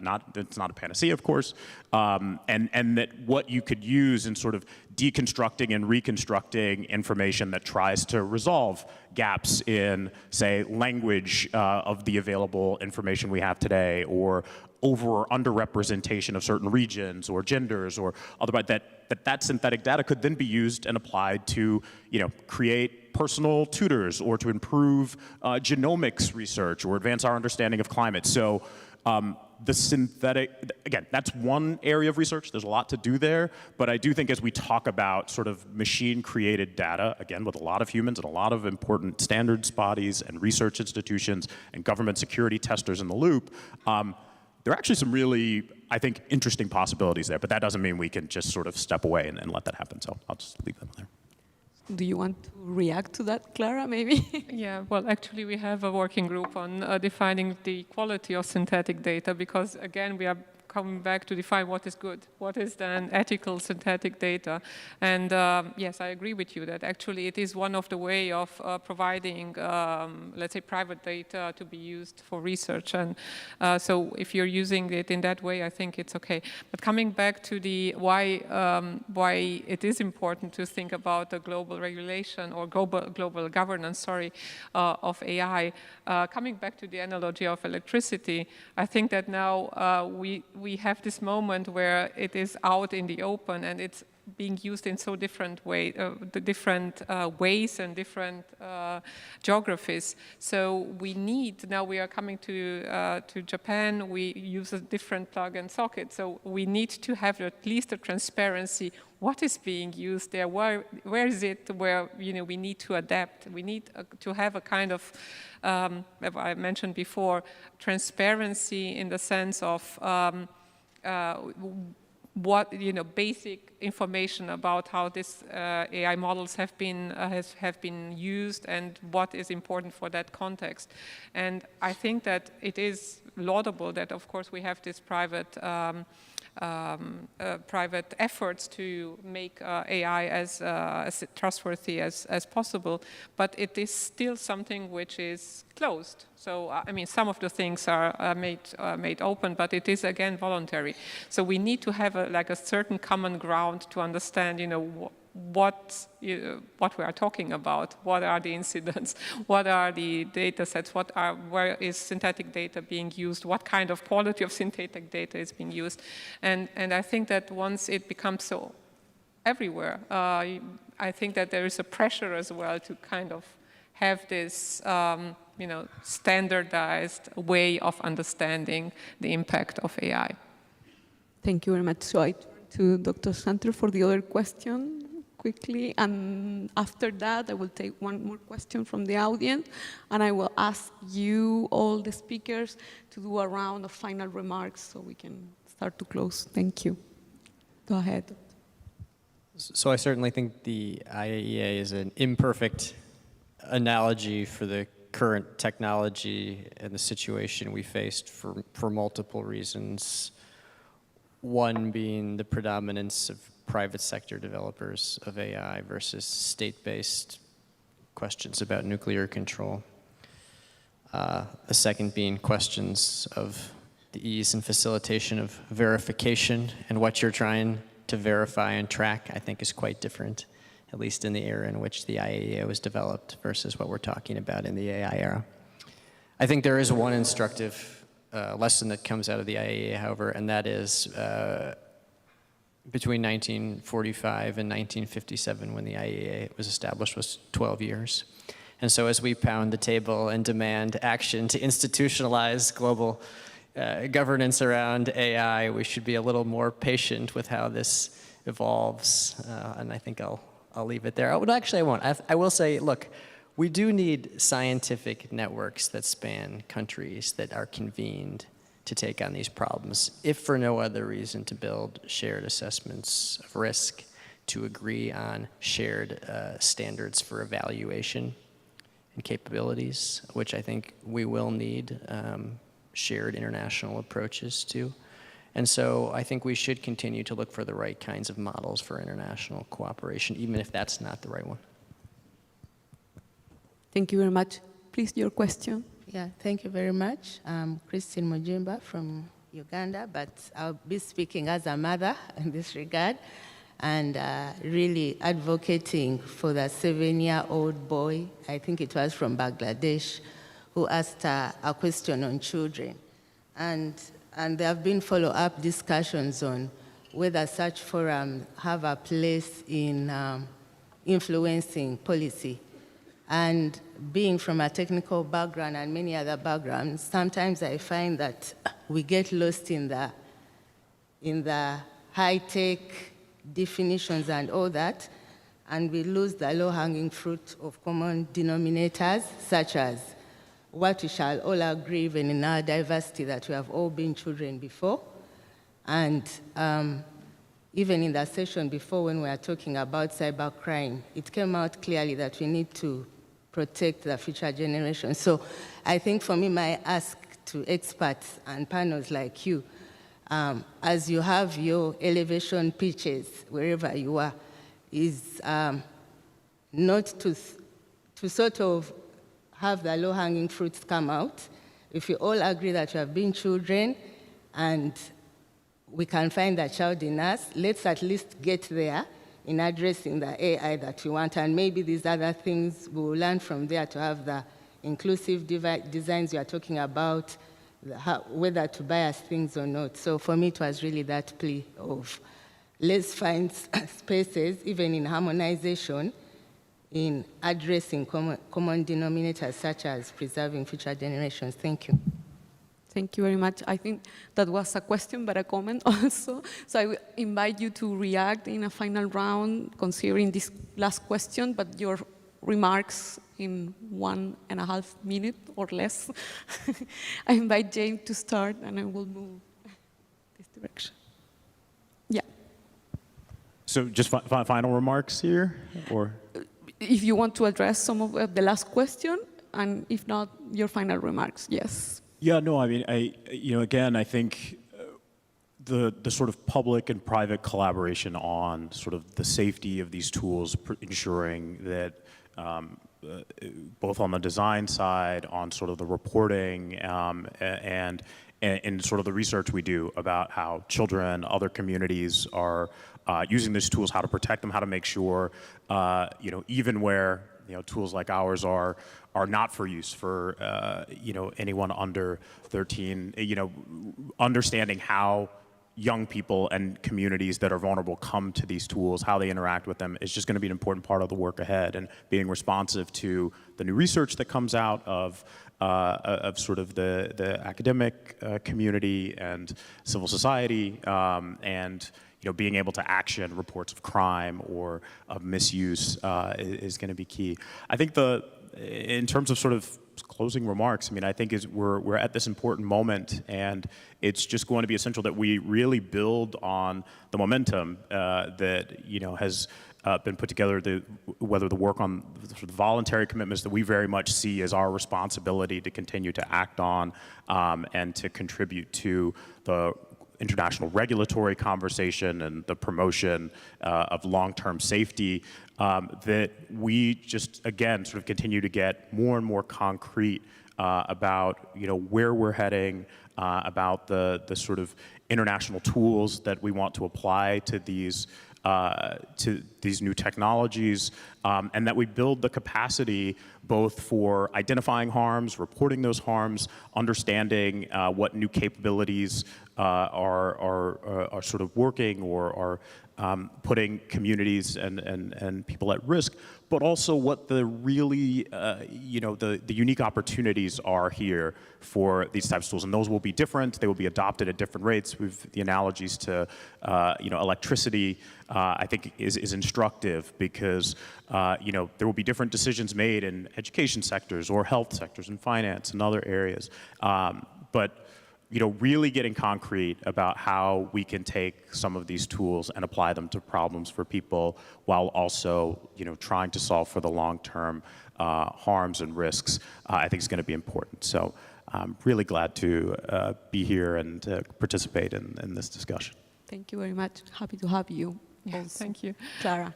Thank you. Well, I think that especially when it comes now to generative AI, what will be important is to be as agile as possible. And this will be important to be from the organizational level to the national level to the global level. And I think that for all these levels, we need feedback mechanisms that work. And also at the organizational level, we have to make sure that these feedbacks are also taken into account for the further development of this foundational model. I agree with you that, of course, it has to take risk into account and it has to be differentiated. But I think that for certain high-risk applications, we have to have conformity assessments, and this have to be done through independent organizations because there is, again, a different incentive to self-certification than being compliant. I think as well that maybe the International Atomic Agency is really difficult as an analogy because we have so many uses of artificial intelligence.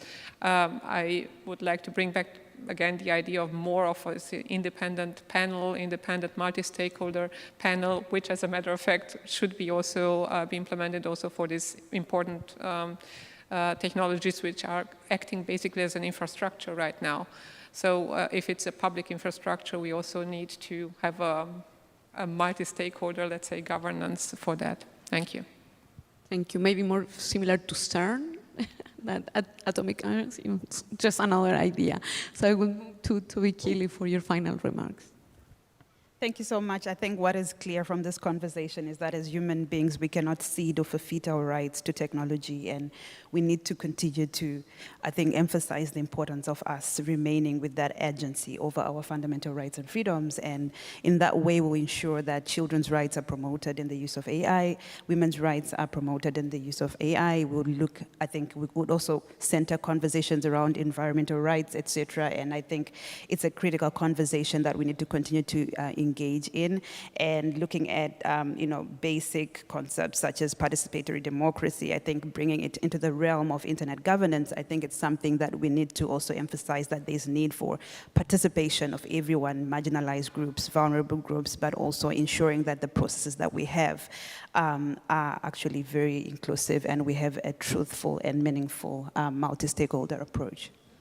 So thank you. So I think that the AI governance discussion is really important and also very challenging, because the AI itself actually kind of changes and evolves, and also the situation changes, the environment changes, and in that sense, the people who we need to involve will kind of expand and never shrinks. So the more people should be involved in this kind of discussion. And in that sense, in my first remarks, I kind of mentioned that we need some kind of concrete cases and to discuss about what will be the risk, what do you mean by transparency, and what do you mean by how to take the accountability at all. However, as many people as we are going to include it, we need some kind of philosophy or shared concept that we can be united and we can at least collaborate with the same context that we or the same kind of the common understanding or the common concept that we share. So in that sense, I think these couple of days discussion really have kind of come up with various important concepts and the principles, goals, and so I really enjoyed this discussion. And so the last thing I would like to mention is this is not the end, but this is just like a starting point, and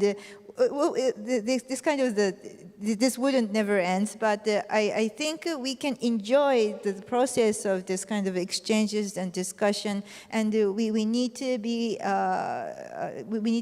kind of aware of that to involve as many people as we can.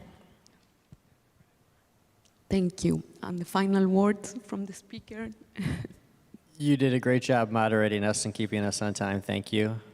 I will sum up my take and theme using a quote from a famous basketball coach about AI governance. Be quick, but don't hurry. Thank you very much for that. So we're running out of time. I suppose to summarize a little bit of this rich discussion, but I only will provide the highlight of the takeaways rather than the full takeaway. I think that we have heard the main takeaway that we have heard here from different perspectives of the value of this multi-stakeholder conversation and the value of continuing making it as much inclusive as possible, and enjoying of the participation of the people that is already in this room, but also looking for the people that is still outside of the room, and thinking about this as a necessary step in what Dr. Center was inviting us to be quick but not hurry. So take the time for listening, different perspective, and take the time to evaluate the different options to address the different challenges. So we talk purposely about artificial intelligence governance because we think that it's a broader concept than just regulation or just voluntary guidance or just ethics. It's a broader aspect, and this is the value of the Internet Governance Forum, that we can reach different aspect of the discussion and bring different levels of expertise, and also be mindful of all this level of inclusivity and diversity, the one that referred to vulnerable groups, the one that referred to different fields of expertise, and the one that also refer to different geopolitical realities. So as Arisa was mentioning, this is not the end, it's the starting. Thank you very much for keeping connected with the process. And thank you all my speakers.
Oh, no.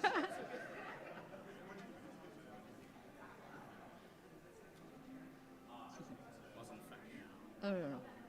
I think it should be fine. See if this works.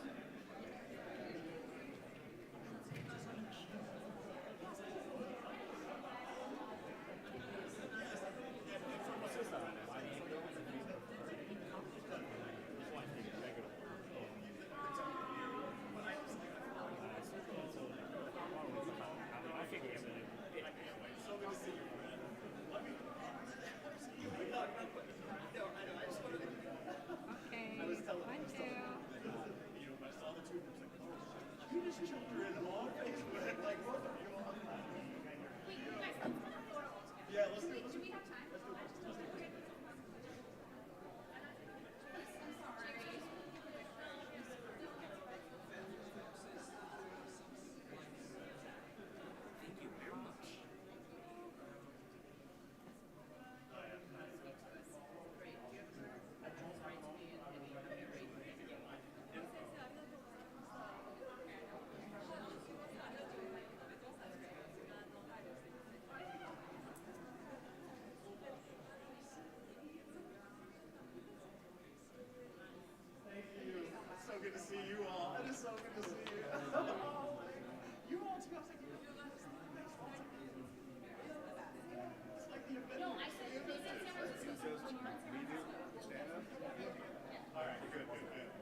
Communication is a primary endeavor for human beings, from the initial cries made by babies in their cribs to how we communicate through the internet.